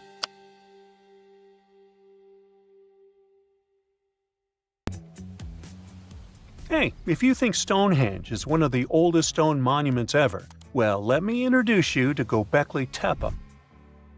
Buckle up, we gotta travel to Turkey to meet this really old guy. Yeah, he's too old to travel. Jokes aside, Gobekli Tepe, an archaeological site located in southeastern Turkey that dates back to the Neolithic period around 10,000 BCE. It's considered to be one of the oldest and most significant archaeological discoveries in recent times. The site consists of a series of circular and rectangular structures made of stone pillars. Yeah, it does look like its younger brother Stonehenge. Some of those pillars are decorated with intricate carvings of animals and other symbols. Now, you maybe wonder, hey, why on earth did they make such a fascinating building? What was its purpose? Sorry, I got no answer for that. The purpose of the site is still unknown, but it is believed to have been a ceremonial center for the ancient people who lived in the area. The discovery of Gobekli Tepe has challenged long-held beliefs about the development of human civilization, as it suggests that complex societies may have emerged much earlier than previously thought. Okay, pack your stuff, our travel's just started. Next destination, Masada. It's an ancient fortress located in Israel on a plateau overlooking the Dead Sea. Hey, look at that view, spectacular, huh? It was built by King Herod the Great in the 1st century BCE, and it was very smartly built. Within the fortress, there were various facilities such as storehouses, barracks, a palace, and a set of cisterns capable of holding approximately 40,000 cubic meters of rainwater. People living there believed that the collected runoff from a single day's rainfall could provide sustenance for over 1,000 individuals for a period of 2 to 3 years. Access to the fortress was limited to 3 steep and winding paths leading up to fortified gates. Still, at one point, the fortress was occupied by people who had fled Jerusalem after the city was captured by the Romans. They held out against the invaders for several months, but eventually they were defeated. But these guys didn't surrender. The story of Masada has become a symbol of resistance and bravery. Today, Masada is a popular tourist attraction and a UNESCO World Heritage Site. The next flight is going to be short. We're popping over to Egypt to see the Karnak Temple Complex. It's a vast ancient Egyptian temple complex located in the city of Luxor, Egypt. It was built over a period of 2,000 years and covers an area of more than 200 acres. The complex is dedicated to the worship of the deity Amun-Roka. Wait a minute, that should be Amun-Ra, and it was one of the most important religious centers in ancient Egypt. The Karnak Temple consists of several temples, chapels, and other buildings, including the Great Temple of Amun, the Temple of Khonsu, and the Temple of Ptah. Ptah! The Great Temple of Amun is the largest and most impressive temple in the complex, with massive columns, statues, and other decorations. One of the most famous features of the Karnak Temple complex is the Avenue of Sphinxes, which is a long avenue lined with sphinx statues that leads from the entrance of the complex to the Great Temple of Amun. Another notable feature is the Hypostyle Hall, which is a massive hall with 134 columns that are over 70 feet high. The Karnak Temple complex is a popular tourist attraction and a UNESCO World Heritage Site. It's considered one of the most important archaeological sites in Egypt and provides a fascinating glimpse into the religion and culture of ancient Egypt.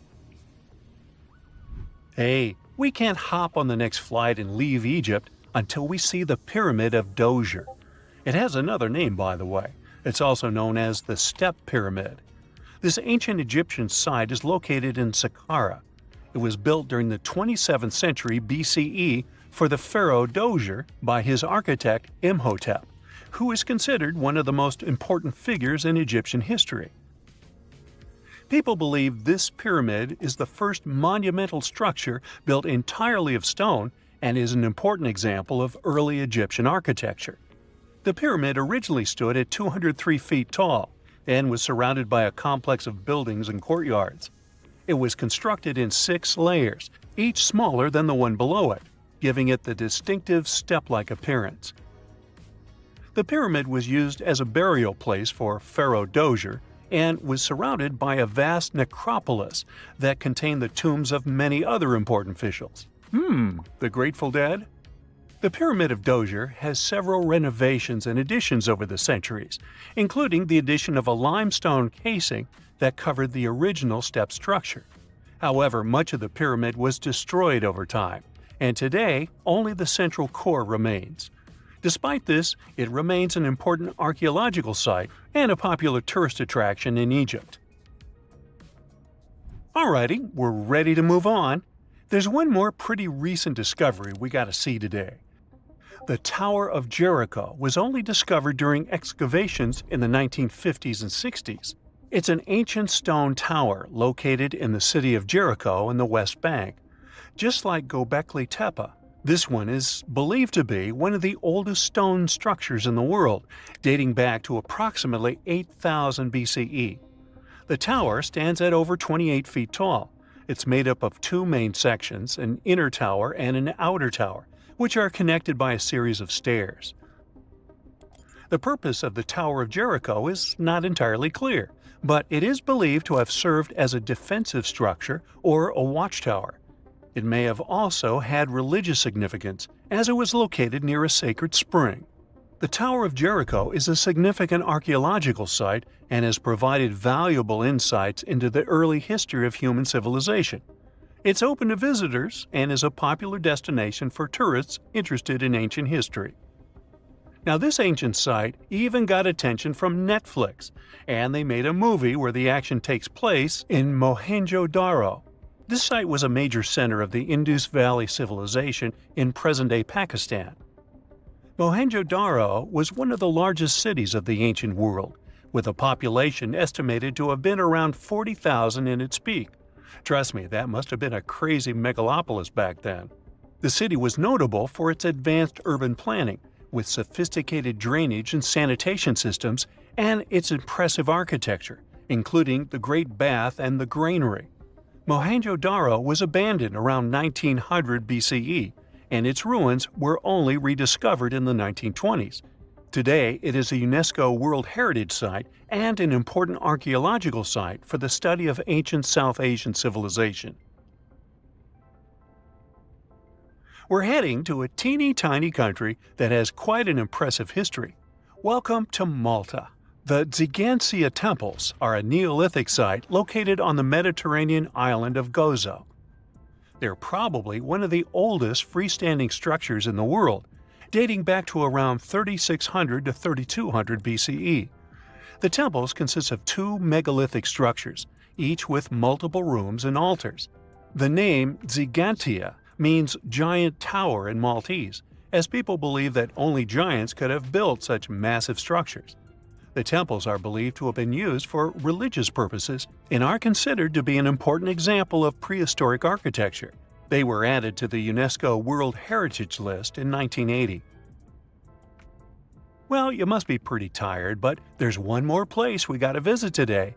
Our plane is already landing in Armenia, and we're here to see the Temple of Garni. Look, this one is well preserved. This temple dates back to the 1st century CE. It was built by King Tiridates I as a dedication to the sun deity Mir. Sadly, the temple was destroyed in the 17th century during an earthquake, which is quite a common thing for this area, but it was later reconstructed in the 20th century. Today, it's a popular tourist attraction and is also listed as a UNESCO World Heritage Site. The Tower of London is the ultimate symbol of royal power. For nearly 1,000 years, it housed kings, queens, and the crown jewels. It served as a fortress, palace, and prison. It is one of the most studied and documented historic sites in the world. Yet, archaeologists uncovered unsettling human remains only 10 feet right under the walkway. Who were these people, and how did they stay hidden for so long? The Tower of London sits on the River Thames, in the heart of London. It's a true medieval castle with thick, well-preserved stone walls, armored gates, and watchtowers like you only see in movies. It was built almost a millennium ago, when William the Conqueror took control of England.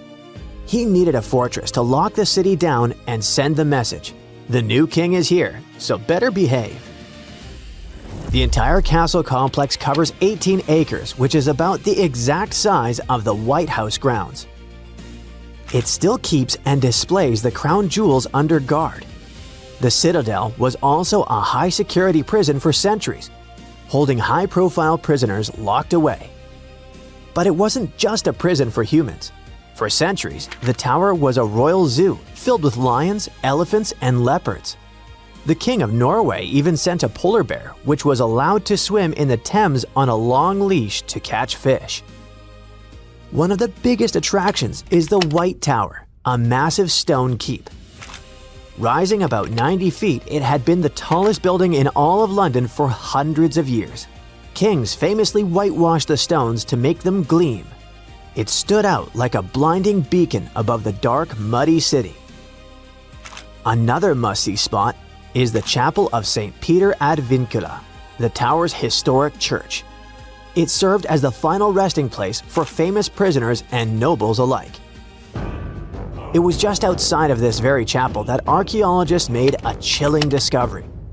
The mystery started in 2019 when a routine check uncovered 2 burials.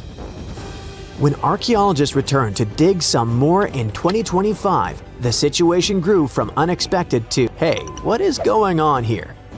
Over 20 skeletons were packed into the soil, mixed with fragments from older burials, proving this spot had been used and reused many times before. These graves span centuries, from the 1200s to the 1600s. So we're not looking at one tragedy. It seems to be a place that kept getting used again and again throughout medieval London. One situation feels like it's from a horror movie.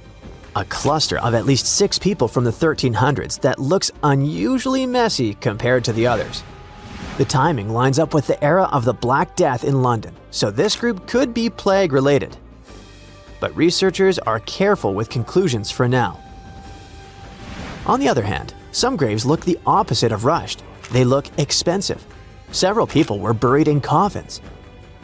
In one case, the wood had rotted away completely, leaving behind a perfect shadow of a coffin stamped into the clay. The report says this coffin shadow likely held a juvenile buried in the 1200s. Then there's the chapel itself that might give us some clues. The current building is basically the newest version on this same spot. It's possible that there were 3 or 4 earlier chapels here, and the dig even exposed lost walls and an old floor surface deep down. But what else can we learn about these people? Here's where science can help. Researchers look at teeth. Your adult teeth form when you're a kid, and they lock in chemical traces from the water you drink and the food you ate. It basically creates a permanent record of where you grew up. So the team analyzed 2 specific skeletons. The first one seemed wealthier. The chemistry suggests they might have grown up in Wales and moved around a few times. They even had traces of a high-sugar diet. That was a huge luxury back then. The second person had a totally different story. Their bones showed signs of chronic stress and a much harder childhood. So these were 2 people from opposite ends of the social ladder. One rich and the other not so much. But they both ended up near each other to be discovered centuries later. Millions of people visit the Tower of London every year. They take selfies and walk the grounds, totally unaware that they might be standing on top of massive tombs. And that forces you to ask the obvious question. If a place this famous can hide ancient graveyards, what else is out there? Because the tower is definitely not the only landmark keeping secrets. In 2019, the fire at Notre Dame forced a massive rebuild. That construction forced workers to lift parts of the floor and reveal a spooky secret. Several tombs hiding 2 human-shaped lead sarcophagi, sealed like metal time capsules.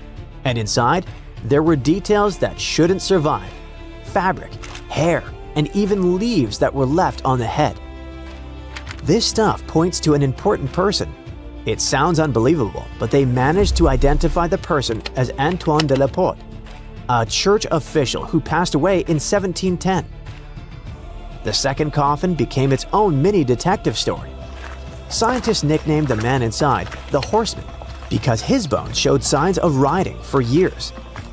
Some new analysis suggests that he could have been Joachim du Bellay, a well-known poet from the 1500s.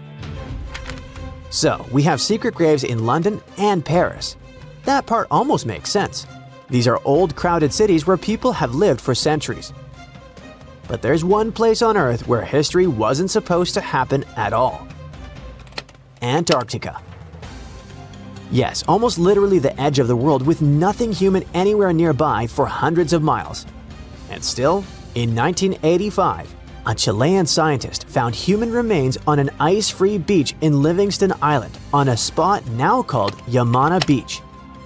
A human skull in Antarctica sounds impossible. but the dates make it worse. When the remains were studied, the person appeared to be a young woman around 21, likely from the southern Chilean channels.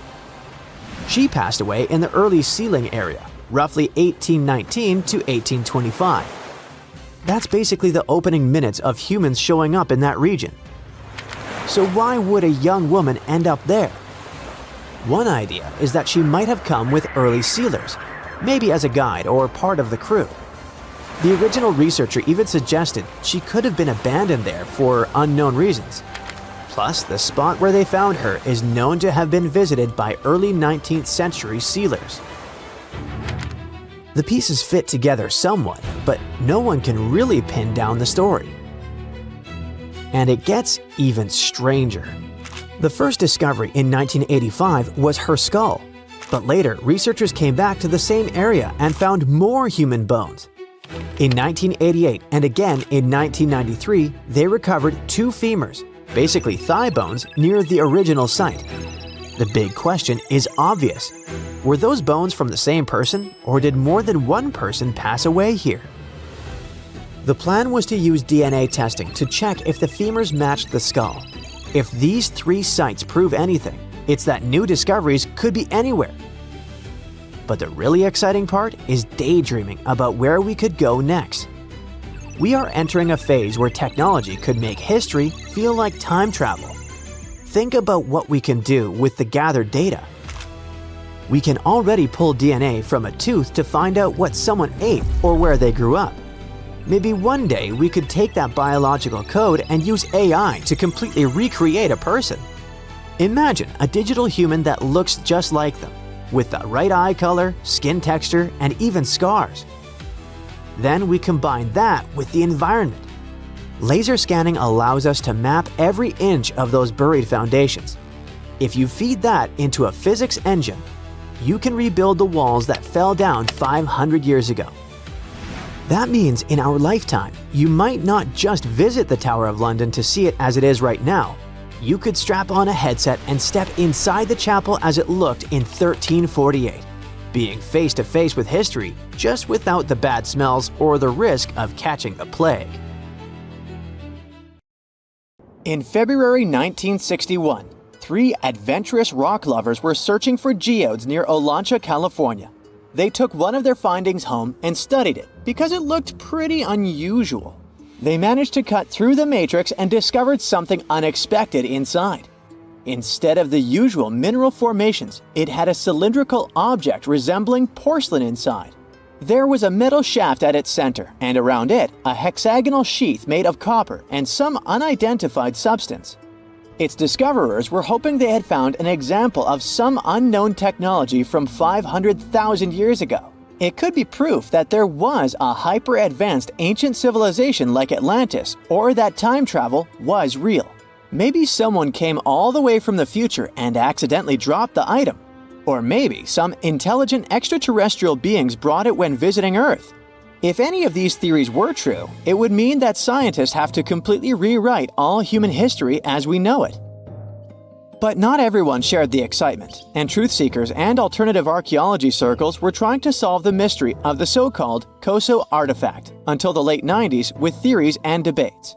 Then a group of skeptics took images and x-rays of the discovery and showed them to spark plug collectors. They have identified the artifact as a spark plug with corroded metal components from the 1920s and not ancient technology at all.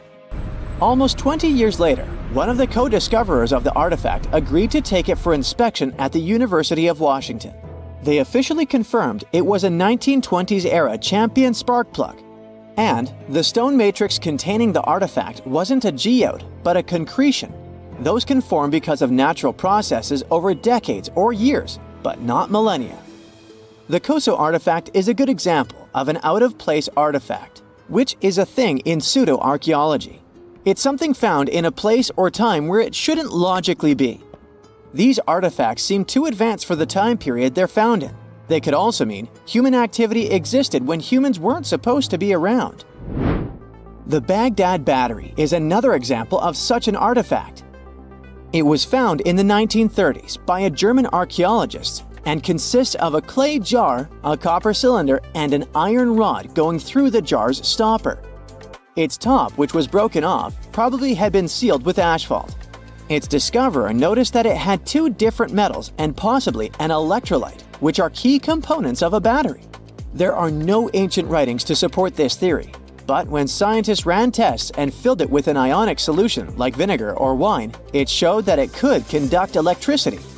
If it really was a battery from 2,000 years ago, it might have been used in ancient medical practices, or even embedded in statues to make it look like they were buzzing to impress people. Kyonich, who found it, believed it was used for electroplating, a process for coating metals. Even if it was used as a battery, the Baghdad artifact could only produce a small amount of energy, around 1 volt of electricity. So, some people believe it was used as a storage container for sacred scrolls. Back in the 1930s, a couple stumbled upon something strange while walking along Red Creek in London, Texas.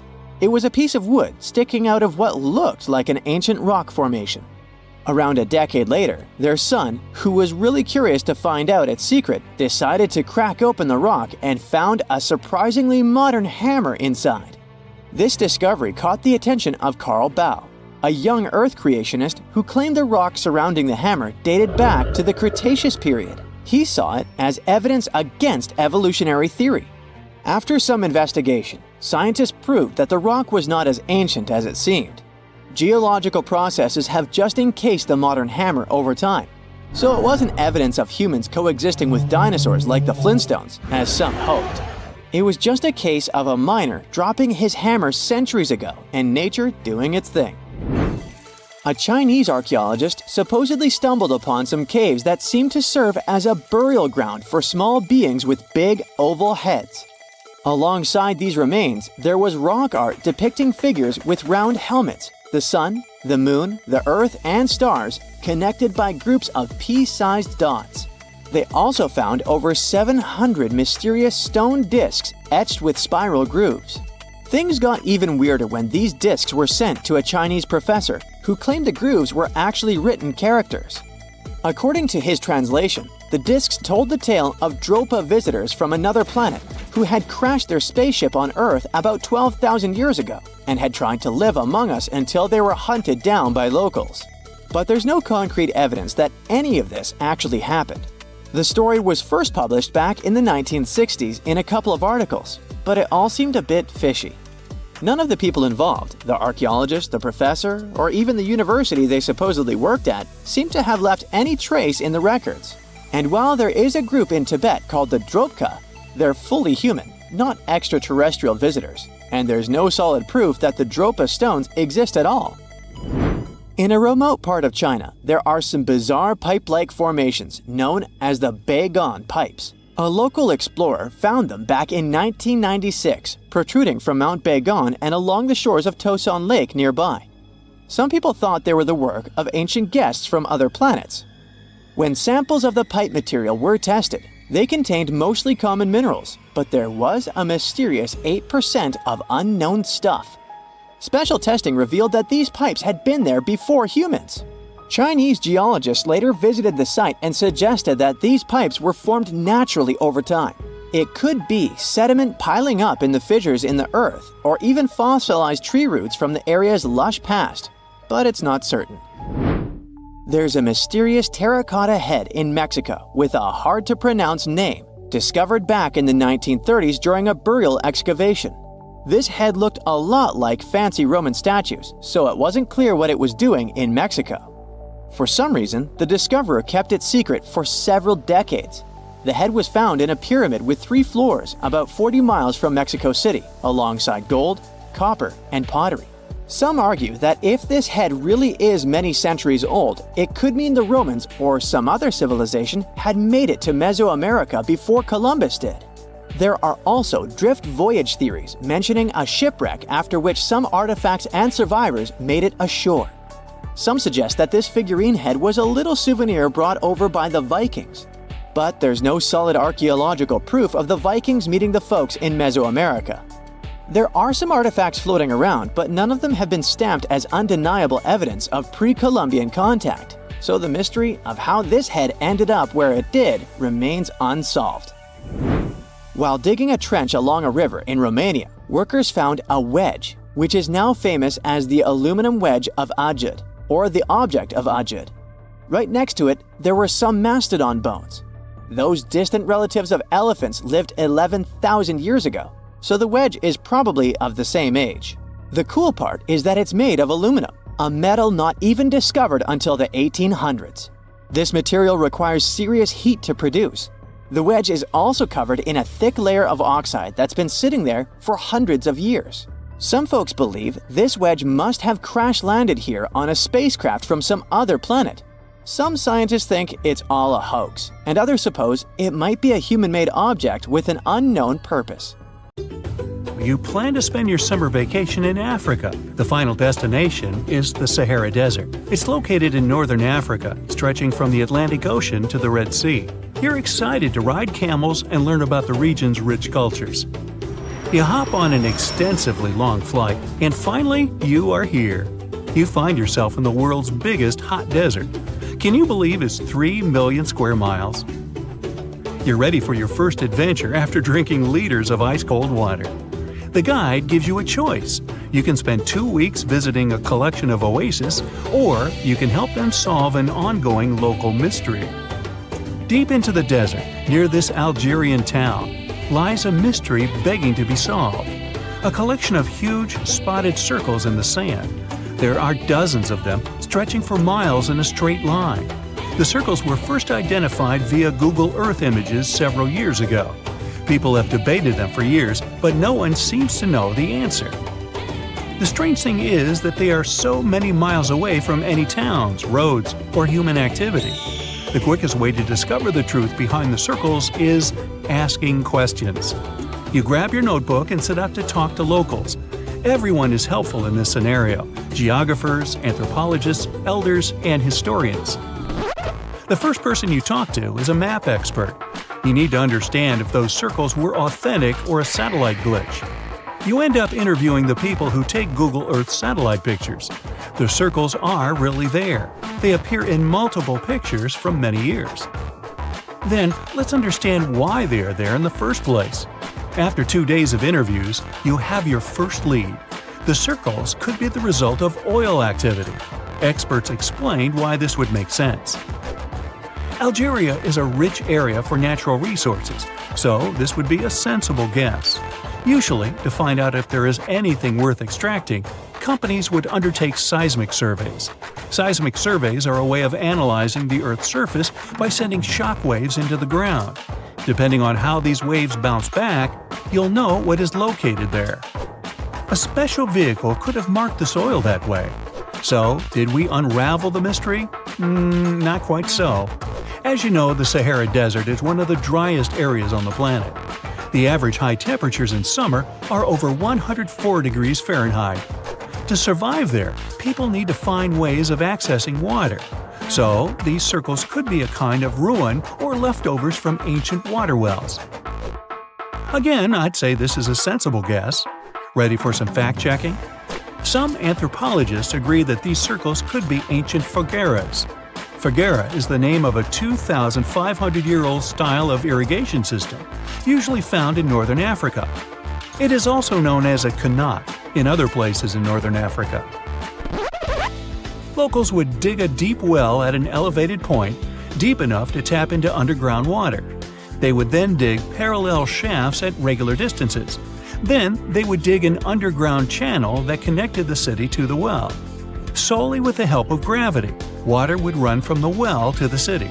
This traditional technology provided water for crops, livestock, and humans.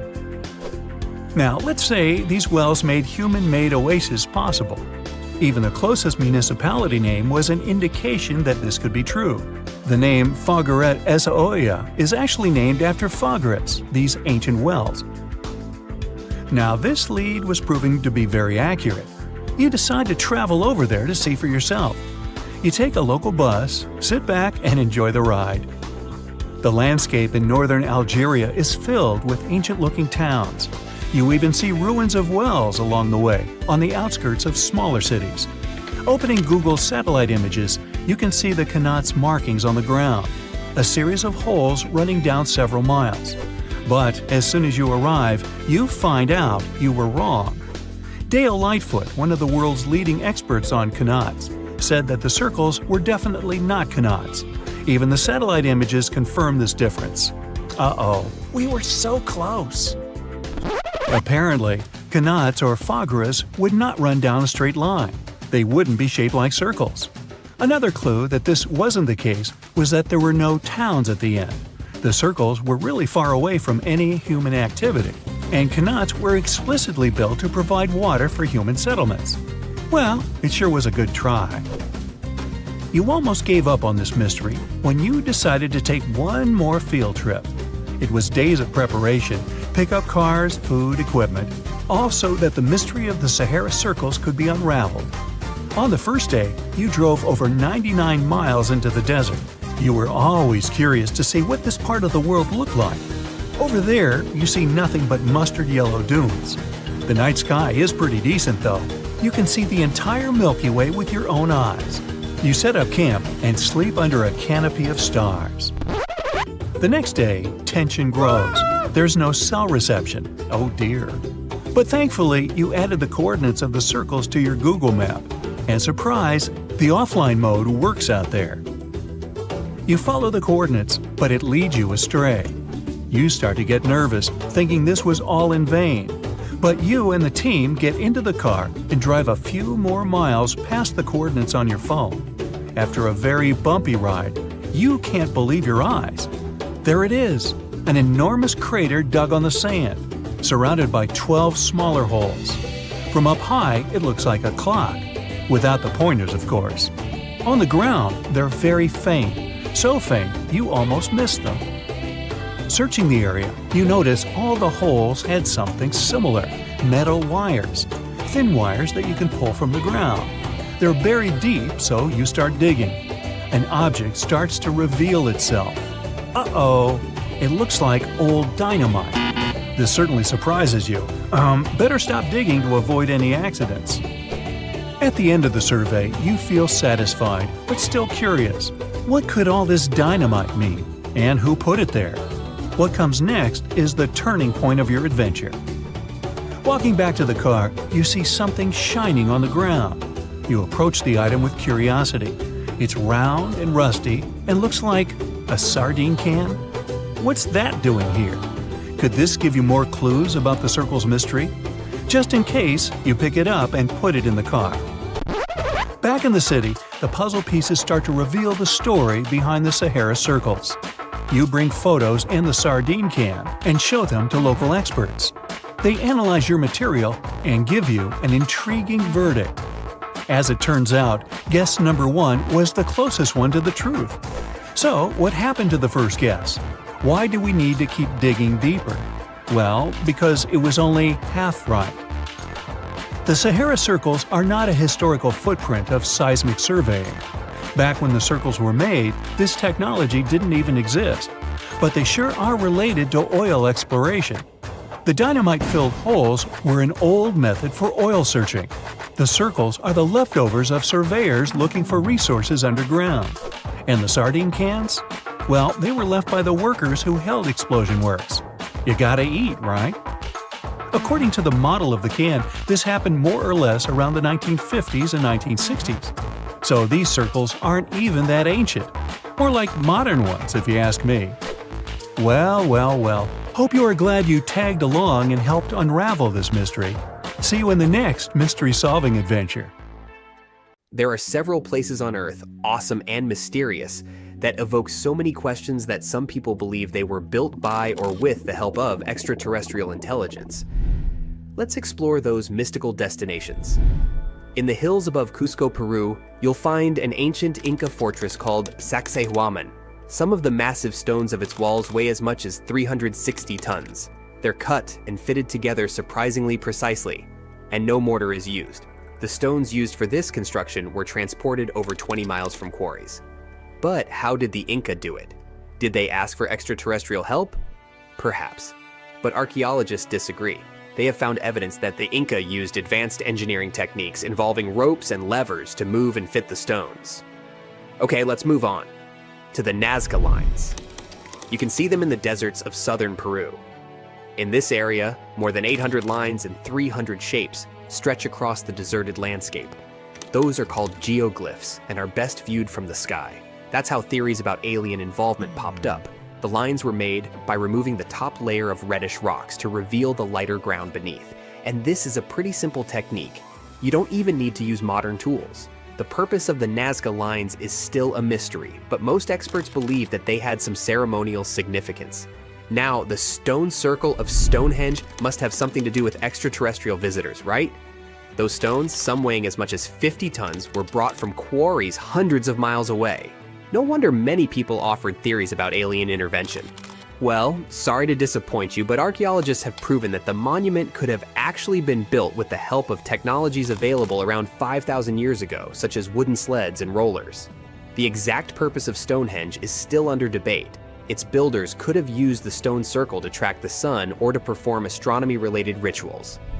The next breath-stopping place on our list is the Egyptian pyramids, namely the pyramids of Giza just outside Cairo. They were built over 4,500 years ago. The largest of them, the Great Pyramid, is made of millions of 2-ton stones which are arranged with super precision. The pyramids also align with the stars of Orion's belt, and this makes some people believe that aliens might have helped to build these awe-inspiring constructions. Experts disagree. They say that although the exact methods the Egyptian builders used are still unclear, the pyramids are undoubtedly a human achievement. Ramps, levers, and a large workforce were likely used to move the stones into place. Then, how about Teotihuacan, located near modern-day Mexico City? Once, it was a thriving metropolis. The city was built more than 2,000 years ago, and its size and advanced architecture make people wonder if aliens played a key role in its construction. In reality, the city was created by several cultures, including the Maya and Zapotec. It was a center for trade, agriculture, and other activities, but it does have some connection to space. Its layout, with the pyramids aligned to celestial events, shows a deep understanding of astronomy. And still, it was the work of human hands. Now, let's travel to one of the most mysterious islands in the world, Easter Island. Nearly 900 stone figures known as moai stand there, some towering over 30 feet tall. These statues were carved from volcanic rock more than 1,000 years ago and moved across the island to their final resting places. This impressive feat, as well as the slightly creepy appearance of the figures, makes you think about some alien intervention, doesn't it? Well, another disappointment. It's believed that the Rapa Nui people used wooden sleds or rolling logs to transport the statues, and there's no evidence that extraterrestrials were involved. The last destination isn't even on Earth. In 1976, NASA's Viking 1 orbiter captured an image of what seemed to be a face on Mars. It sparked numerous theories about alien activity.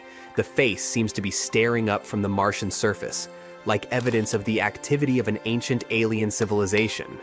But more detailed images from 2001, taken by the Mars Global Surveyor, revealed that the so-called face was just a natural mesa, an isolated flat-topped hill with steep sides. Now, we wouldn't call this island mystical unless there were tales of giants living here. The island of Gozo in Malta is the backdrop of an ancient legend. Malta is an island country located in the Mediterranean Sea, just south of Europe. It's a very strategically located archipelago.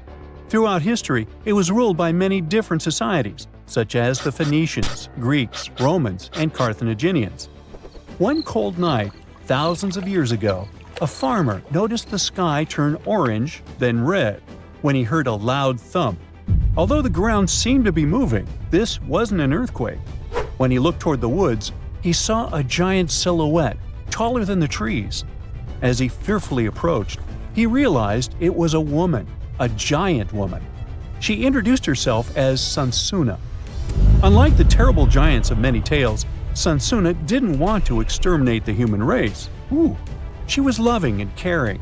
She told the farmer that she and her people could help protect their land from invaders. The locals were pretty interested in this offer. Since Malta is located in an important commercial route, it was constantly being invaded. The story says that Sansuna settled in Malta, And sooner rather than later, she was moving things around. And when I say things, I mean monoliths. Sunsuna carried huge stones on her shoulder to build a magnificent temple called Gigantia, which means place of giants. She even did this while holding her half-giant, half-human kid on the other shoulder. Some say Sunsuna lived exclusively on beans and honey, although others replaced honey with water. The funniest bit here is that Malta is the 10th smallest country in the world, but it somehow managed to host giants. Hey, go figure. The temple looked like a giant game of Tetris, with some stones weighing as much as 20 elephants. Some of these monolithic rocks are so heavy, scholars guess it would take 50 men working together to lift just one stone. Now, as much as this is entertaining, humans never proved giants were real, so this story couldn't be true. There's a brief mention of a species of giants called the Nephilim in some ancient texts. The Nephilims would have been terrible giants that wreaked havoc on the earth and only survived until the Great Flood. But nobody ever found real proof of this species really existing on Earth, until this came along. The world of Maltese archaeology unearthed quite a few shocking things in the past years. One of them are known as the Hypogeum skulls. Hypogeum is the Greek word for underground, and this incredible site was discovered in the first decade of the 20th century. Back then, Malta's National Museum director received an important phone call. Someone had accidentally dug some impressive bones and asked him to come check it out. The Hypogeum looked like an underground city, filled with mazes and rooms that stretched along multiple floors. They were all made with similar limestones as the Maltese temples above ground. The Hypogeum was filled with important relics and artifacts. Scientists quickly understood that the Hypogeum was built as a type of final resting place for locals. So, along with skulls, they found a lot of bones and skeletons. One of these artifacts were skulls, but these weren't regular human skulls. Rather, they were of the elongated type. To make matters worse, these skulls were hidden from the public for years. People started to talk and created a bunch of theories behind it. The truth is that this discovery was a turning point for Maltese archaeology, although scientists didn't know what to do with it. Some wondered if these skulls were natural or manipulated, since they knew some cultures in the world used head binds to alter their skulls. Other scientists threw in the hypothesis of little gray people or even the legendary giants. Some say that the elongated skulls could have been sculptures that worshipped otherworldly deities.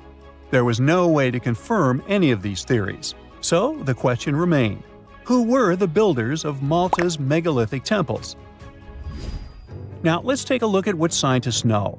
The Maltese megalithic temples have been standing strong since 3500 BCE, which is even older than the pyramids of Egypt. The main dilemma here is that these temples were built even before we invented writing, yet they required advanced technological skills to exist. The Gigantia Temple seems too absurd to have been built by humans. The South Temple has a corridor with 4 oval rooms on the sides, looking like a big shamrock leaf. In one of these rooms, scientists found altars decorated with spiral patterns. It looked like an altar of some sort, indicating early Maltese people used them for ritualistic purposes. The North Temple is similar but smaller, with a very low entrance that makes people crouch down to get inside. You get it? You need to bow down to their deities in order to get into this sacred place. I mean, one can't help but wonder about the secret reasons these ancient builders had to build such a huge temple. I'm thinking they probably cast one of Daenerys' dragons to move the monoliths around. Yeah, I'm joking here. But hey, remember the entrance to King's Landing? Yup, the series used the Medina Gates in Malta as the exterior of King's Landing during Episode 3 of Season 1. Anyways, back to the giants. The ritualistic theory of the whole thing won a few points when archaeologists uncovered these mysterious figures. They're popularly known as fat ladies. These tiny statues have round bodies and faces that show how much they enjoyed life. They kinda look like a miniature Sunsana, the giantess we talked about. Scientists believe these were statues that celebrated well-being and prosperity. It does prove that the people of the time had advanced craftsmanship skills, and they were pretty intentional with their constructions and art manifestations. One of these statues is known as the Sleeping Lady.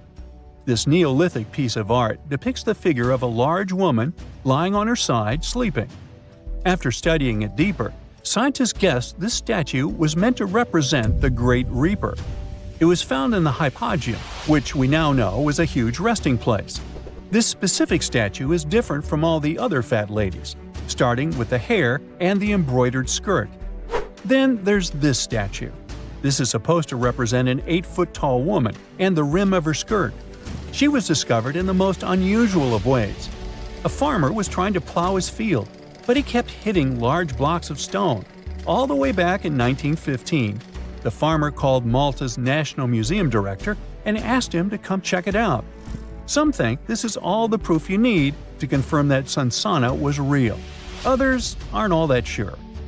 But that's not all. The place where this giant statue was buried revealed one of Malta's most impressive archaeological sites, the Tarsian temples. The temples were made from limestone blocks. Some are 20 feet tall and weigh around 20 tons. Zamet, the museum director, kept digging and discovered multiple sites made of megalithic stones. All of them supposedly built by Stone Age farmers, all stranded on a remote island in the Mediterranean Sea thousands of years ago. It just doesn't make sense. I mean, look at these temples in Manidra. This is probably the world's earliest calendar. On the equinoxes, the sun passes directly through the main doorway, straight down the central axis. On the solstices, there are two superb variations. During the summer solstice, the rays fall on the edge of the megalith to the left of the doorway, and during the winter, the rays fall to the right side of the doorway. It's astronomical precision at its finest. And what about the structures in the Hall Tarsian that we've already talked about? This complex is the oldest one in all of Malta. It was built with the purpose of doing animal offerings to deities. Scientists confirm this by unearthing numerous animal bones buried in the soil. They also found a great collection of spirals, indicating that the locals also used this temple for ritualistic purposes. Overall, there are 7 megalithic temples in Malta, each more impressive than the other. Scholars keep on digging to see if they can uncover the truth, much like researchers do with the pyramids of Egypt, the lost Mayan cities in the Americas, and other sites. I bet you've never heard of the legendary oasis of Zerzura.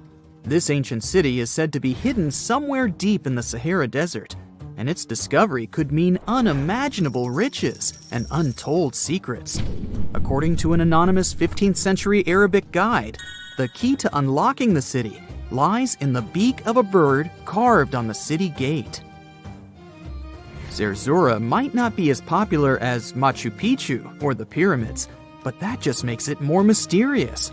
Legend has it that Zerzura is built around this big oasis somewhere in the desert west of the Nile. Apparently, it's made out of white stone and has all these luxurious houses and gold decorations.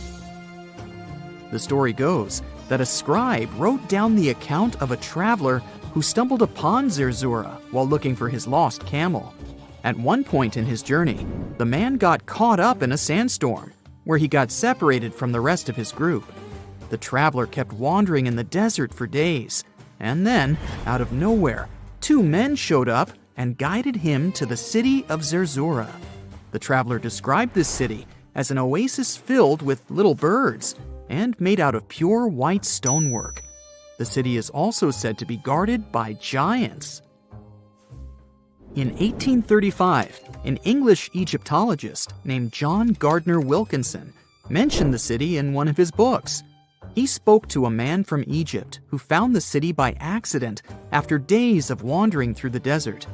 He mentioned some ruins, unusual stonework, and a large oasis surrounded by palm trees. The man even gave some instructions on how the city could be found, indicating that it might be in the western desert of Egypt. But here's the kicker. Even though a group of explorers went out to find Zerzura, they didn't succeed. At the same time, they did stumble upon a bunch of previously unknown oases. In the early 1900s, numerous expeditions were sent to find the city, including one with a fleet of Ford Model A trucks. But, alas, none were successful. Others say Zerzura did exist at one point, but not anymore. It's possible it was swallowed by the desert. It's believed that back in the day, the Sahara Desert was actually green. Scientists even found traces of ancient rivers that flowed through the area 100,000 years ago, creating green corridors across the desert. But Zerzura might have never been real to begin with.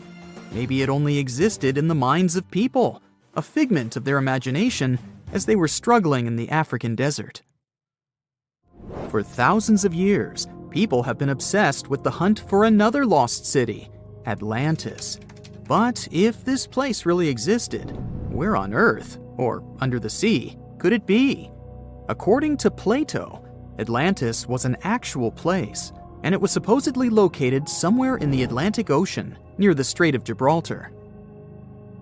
But how did this mythical city become synonymous with a perfect, paradise-like society? Well, you can thank Ignatius Donnelly for that. The American writer published a book in 1882 where he outlined 13 hypotheses about the existence of Atlantis. Donnelly truly believed that this lost city was where ancient humans lived in peace and joy for centuries. Donnelly even thought that Atlantis was the original source of many ancient civilizations around the world. And if we just followed Plato's clues, we could totally find Atlantis. Sounds like a treasure hunt, right? What inspired Donnelly to go on this quest in the first place, you might ask? Apparently, an amateur archaeologist discovered the city of Troy, using Homer's The Iliad as a guide. Well, if Troy was real, then why not Atlantis? Back in the day, some people believed that America was the legendary Atlantis. Columbus really stirred up some excitement when he brought back news about the New World to Europe. But the real hunt for Atlantis didn't really start until the 20th and 21st centuries. Some people tried to connect the dots between a volcanic eruption on the island of Santorini and the destruction of Minoan settlements. But in 2018, a team of investigators claimed they had nailed it, announcing they had discovered concrete proof that Atlantis had existed. What was their evidence, you ask? A series of mysterious circles in a national park in Spain. But the circles turned out to be nothing more than experimental ponds for studying zooplankton. Let's face it, there's no real evidence that Plato's lost city of Atlantis actually existed. But it doesn't make searching for it any less exciting, does it? The Fountain of Youth isn't a lost city per se, but it is another mythical location that many have claimed to have stumbled upon over the years. Long ago, people were obsessed with the idea of living forever, or at least extending their lives as much as possible. Each culture had its own wild story, like the Greeks talking about a magic fountain that let people live longer, or Alexander the Great finding a river of paradise that could heal the wounded. Japanese legends spoke of hot springs that could make you young again, while the Caribbean locals talked about the restorative powers of the water in one of their own mystical lands. Explorers searched far and wide for these magical waters, but nothing. Probably the most famous of all was the story of the Spanish explorer Juan Ponce de Leon, who thought he'd found it in Florida. Now, Ponce de Leon was quite a character. He sailed with Columbus and became an important figure in the area now known as the Dominican Republic. He found gold in Puerto Rico and even became the island's administrator. But when the ruler of Spain decided to replace him in his duties, he got upset and decided to explore Florida, looking for gold and the elusive Fountain of Youth. He explored the Bahamas, but sadly, he didn't find any gold or magic water. He did, however, make his way to Florida. He explored the coast and even discovered the Gulf Stream. Unfortunately, his last expedition didn't go well, and he was wounded. But the legend of him searching for the Fountain of Youth lived on. Even though historians don't think he was really looking for the Fountain of Youth, thousands of people visit the Fountain of Youth Archaeological Park every year to try the sulfur-smelling water. It's the oldest attraction in Florida, which has been around since the 17th century. Some say the water has unusual properties, but I'll leave that up to you to decide after you visit this place. Norse mythology has its own mysterious land called Thule. It's said to be somewhere between Scandinavia and Iceland, where the sun barely shines and the cold bites hard. The folks there survive on a diet of millet, herbs, fruits, and roots, washed down with a grain and honey brew.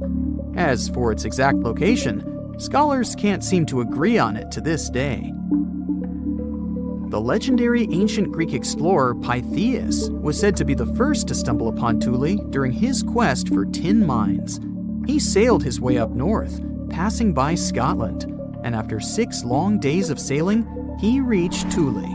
The people there, according to Pytheas, were quite primitive, but that's no surprise since they were just simple farmers living off the land. They showed Pytheas where the sun set on the shortest day of the year.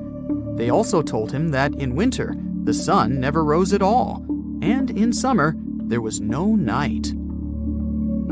For many years, historians have been debating the true identity of this mythical land of Thule. Some say it's Iceland, while others claim it's Norway.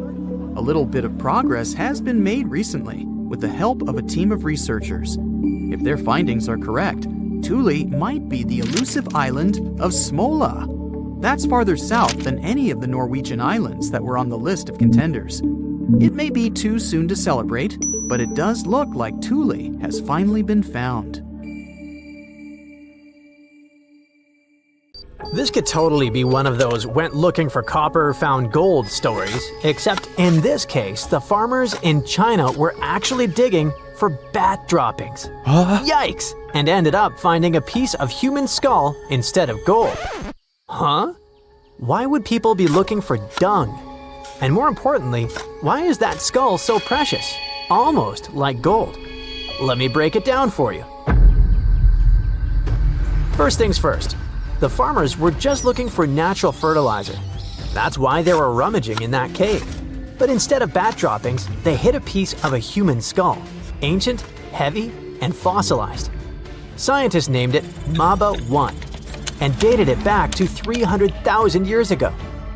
Back then, many different types of ancient humans were roaming the earth, so no one could figure out who this skull belonged to. For decades, experts were guessing. Could it be Neanderthal or Homo erectus? Or maybe a totally new species? The skull was just a fragment, no jaw, no body, making it a real puzzle. But now, thanks to high-tech micro-CT scans, researchers have finally looked inside without damaging the fossil. What they found changes everything. Rare, tube-like structures in the skull that almost no Neanderthals had. Could this be evidence of a mysterious ancient human we never knew existed? The shape of the inside of the skull looked more like Homo erectus, a much older human species, but it didn't fully match with this one either. The skull's size and shape were more like modern humans and Neanderthals, and it had features that Homo erectus usually didn't have. For example, a shorter forehead area and a thicker bregma. That's the spot where 2 skull bones meet. Maba 1 also had a strange dent on the forehead, like a bruise frozen in time. This injury likely happened while the person was alive. Maybe they fell or had some condition like anemia, or even a tumor. But the person didn't get an infection from it, so it's possible they healed and lived for a while after whatever happened to them. So Maba 1 doesn't match any species we know perfectly, but it has common traits and a very similar story to other mysterious fossils from all over Africa. For example, back in 1976, one famous paleontologist and her team found another human-like skull in Tanzania. The skull the scientists found had features that resemble those of Homo sapiens, or modern humans, even though it was incredibly old. Scientists believe it could be one of the earliest examples of our species ever discovered, a real treasure. That means this skull might help answer one of the biggest questions in science. When exactly Homo sapiens first appeared? The layer of Earth where the skull was found dates back to the late Pleistocene period. That's way before most textbooks used to say modern humans existed. Since its discovery, scientists have analyzed the LH18 skull in every detail and compared it to other ancient fossils to figure out where it fits on the human family tree. They found no exact match for it, but they noticed it was related to other archaic Homo sapiens crania from Africa. On the other side of the African continent, in the rocky hills of Morocco, miners digging for barite found bones from some ancient humans and later some stone tools and even animal remains. At first, researchers thought these bones were from Neanderthals and only about 40,000 years old. But as they dug deeper, literally, into research, they saw the fossils were actually Homo sapiens and much older, maybe around 160,000 years old. But something didn't add up as the bones looked more primitive than other known Homo sapiens fossils. Thanks to new discoveries and better dating methods from the 21st century, scientists figured out that this Moroccan site might be even more important and older than anyone could imagine. The bones had old and new traits.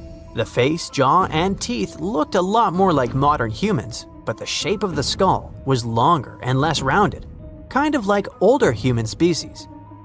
So, this fossil could show what early Homo sapiens' brains looked like before they evolved into the brains we have today. This group of people could represent the earliest stage of our species. They were almost like us, just not quite there yet. Some scientists don't agree and think that these fossils might not be true Homo sapiens, but rather close relatives, probably Homo antiquus. That species could be a shared ancestor of both Neanderthals and humans. One thing is clear: early Homo sapiens didn't just come from one place, but from all over Africa. And some of them, now it's even trickier to say who exactly created the tools and cultural objects during the Middle Stone Age. And then, there is another mysterious unidentified find: the skull from Zambia's Broken Hill ore mine. Miners found it, and some other bones, also by accident. Scientists nicknamed it Rhodesian Man. At first, they thought it was like a missing evolutionary link between Homo erectus and Homo sapiens. Now, thanks to new research tools, they found it's almost 299,000 years old, and its owner probably lived alongside the primitive species Homo naledi in southern Africa. All this fits in well with new research that says some parts of our DNA are way older than expected, even older than the time when our human ancestors split into different populations. For a while, some experts thought the best explanation was that early humans in Africa interbred with a mystery species, like how humans mixed with Neanderthals and Denisovans in Europe and Asia. But we've never found fossils or DNA from this supposed ghost species. So, instead of saying that unseen species passed us these ancient genes, scientists used advanced models to study how human DNA changes over time. And it's possible that the earliest Homo sapiens populations in Africa weren't one big happy family after all. Between 1 million and 100,000 years ago, Earth went through intense glacial cycles, freezing periods followed by warmer ones. These shifts forced human groups to spread out when land was good, and then pushed them back together when conditions got rough. Advanced analysis of the genomes of living people from all over the world, Africa, Asia, Europe, and the Americas, showed that two separate human population groups reunited about 300,000 years ago. One of them, which had gone through a rough time and nearly vanished at one point, made up around 80% of the genes in modern humans. The other group added the remaining 20%, and that 20% may have made a huge difference, especially in areas like brain function and how our neurons work.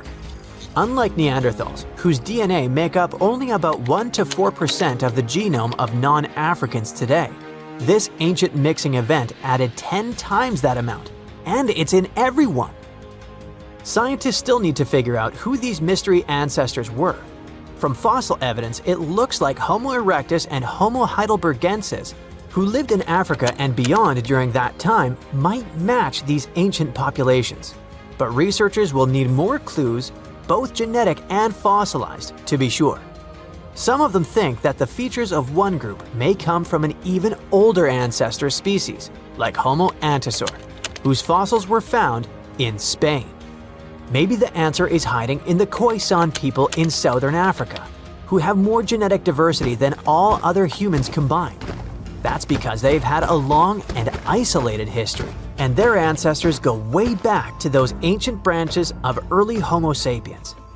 About 15% of their DNA comes from Europeans, and they also carry East African ancestry from about 2,000 years ago. Now, scientists think that descendants of both West and East Africans eventually left Africa and populated the rest of the world.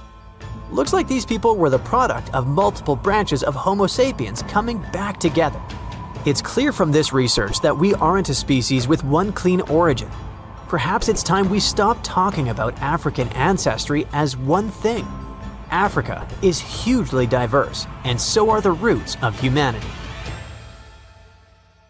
In 1850, French scientist Auguste Mariette went to Egypt looking for manuscripts, but accidentally found a head of a sphinx sticking out of the dunes.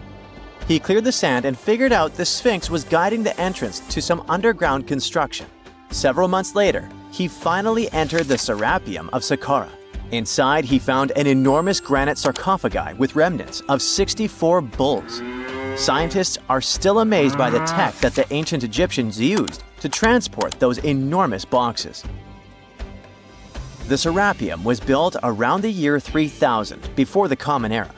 It was an underground tomb built to honor the sacred Apis bulls of ancient Egypt. It had a long hallway, almost 500 feet long, with giant stone rooms on both sides. Some of the sarcophagi weighed as much as 50 average cars, and all of them were made with super precision with exact 90-degree angles. These sarcophagi were beautifully decorated with hieroglyphs and carvings that told stories about the lives and importance of the Apis bulls. Now, there are 24 sarcophagi left. In ancient Egypt, Apis bulls were very special animals connected to the deity Ptah. They thought the bulls carried Ptah's spirit and wisdom, helped the pharaoh, and protected the Egyptians. Priests looked for special markings on young bulls to find Apis bulls. It could be a white triangle on its forehead, which symbolized divine light, a shape on its back like a vulture's wing, and a scarab shape under its tongue, which stood for rebirth. If a bull had these signs, they believed it was chosen by Ptah and treated it like royalty. The chosen bulls lived in a special temple in Memphis, the city where they worshipped Ptah. They received the best care and offerings from visitors who wanted their blessings. When an Apis bull passed away, it was treated with great honor and mummified. When Mariette entered the Serapeum, he noticed traces of rollers on the gallery's floor and found 2 wooden horizontal winches. Each had 8 levers. Later, other explorers saw double rails. The burial chambers were lower than the hallway floor.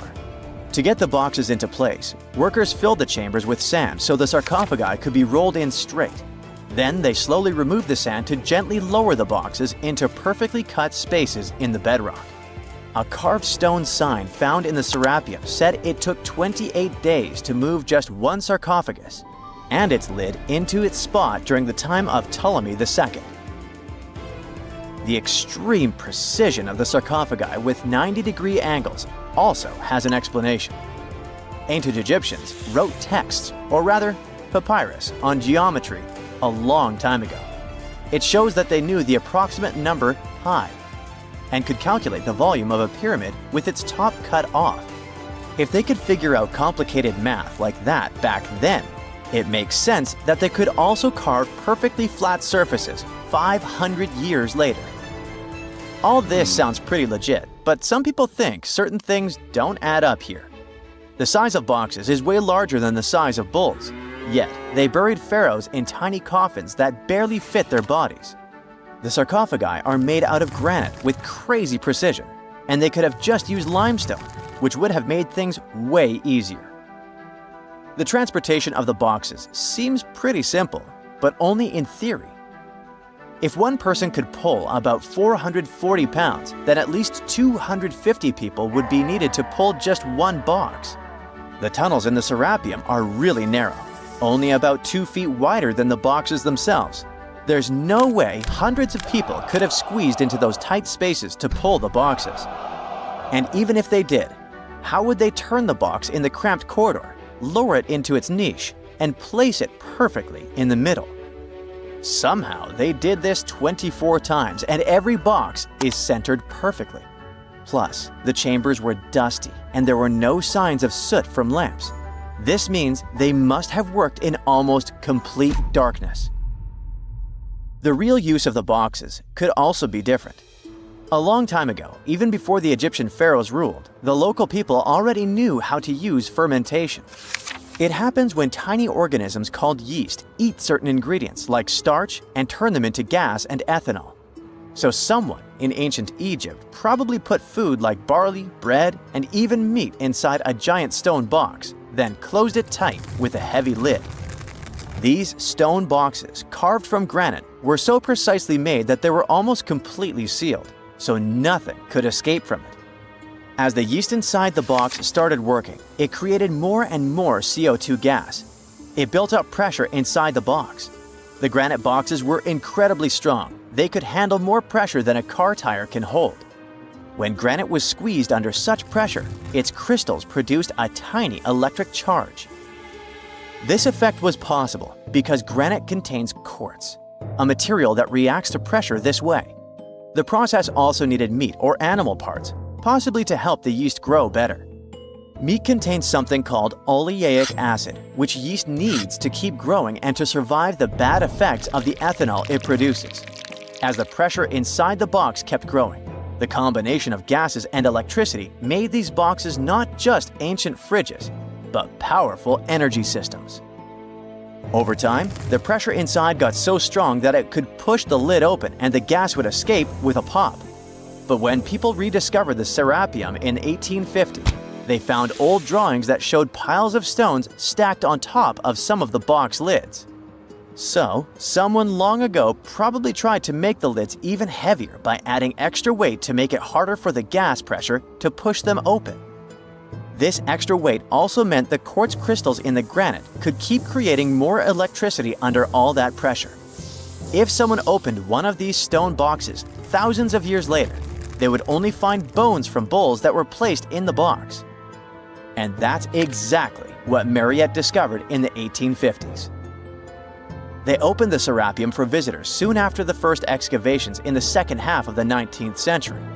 Prince of Wales even had a luncheon with his guests in one of the sarcophagi.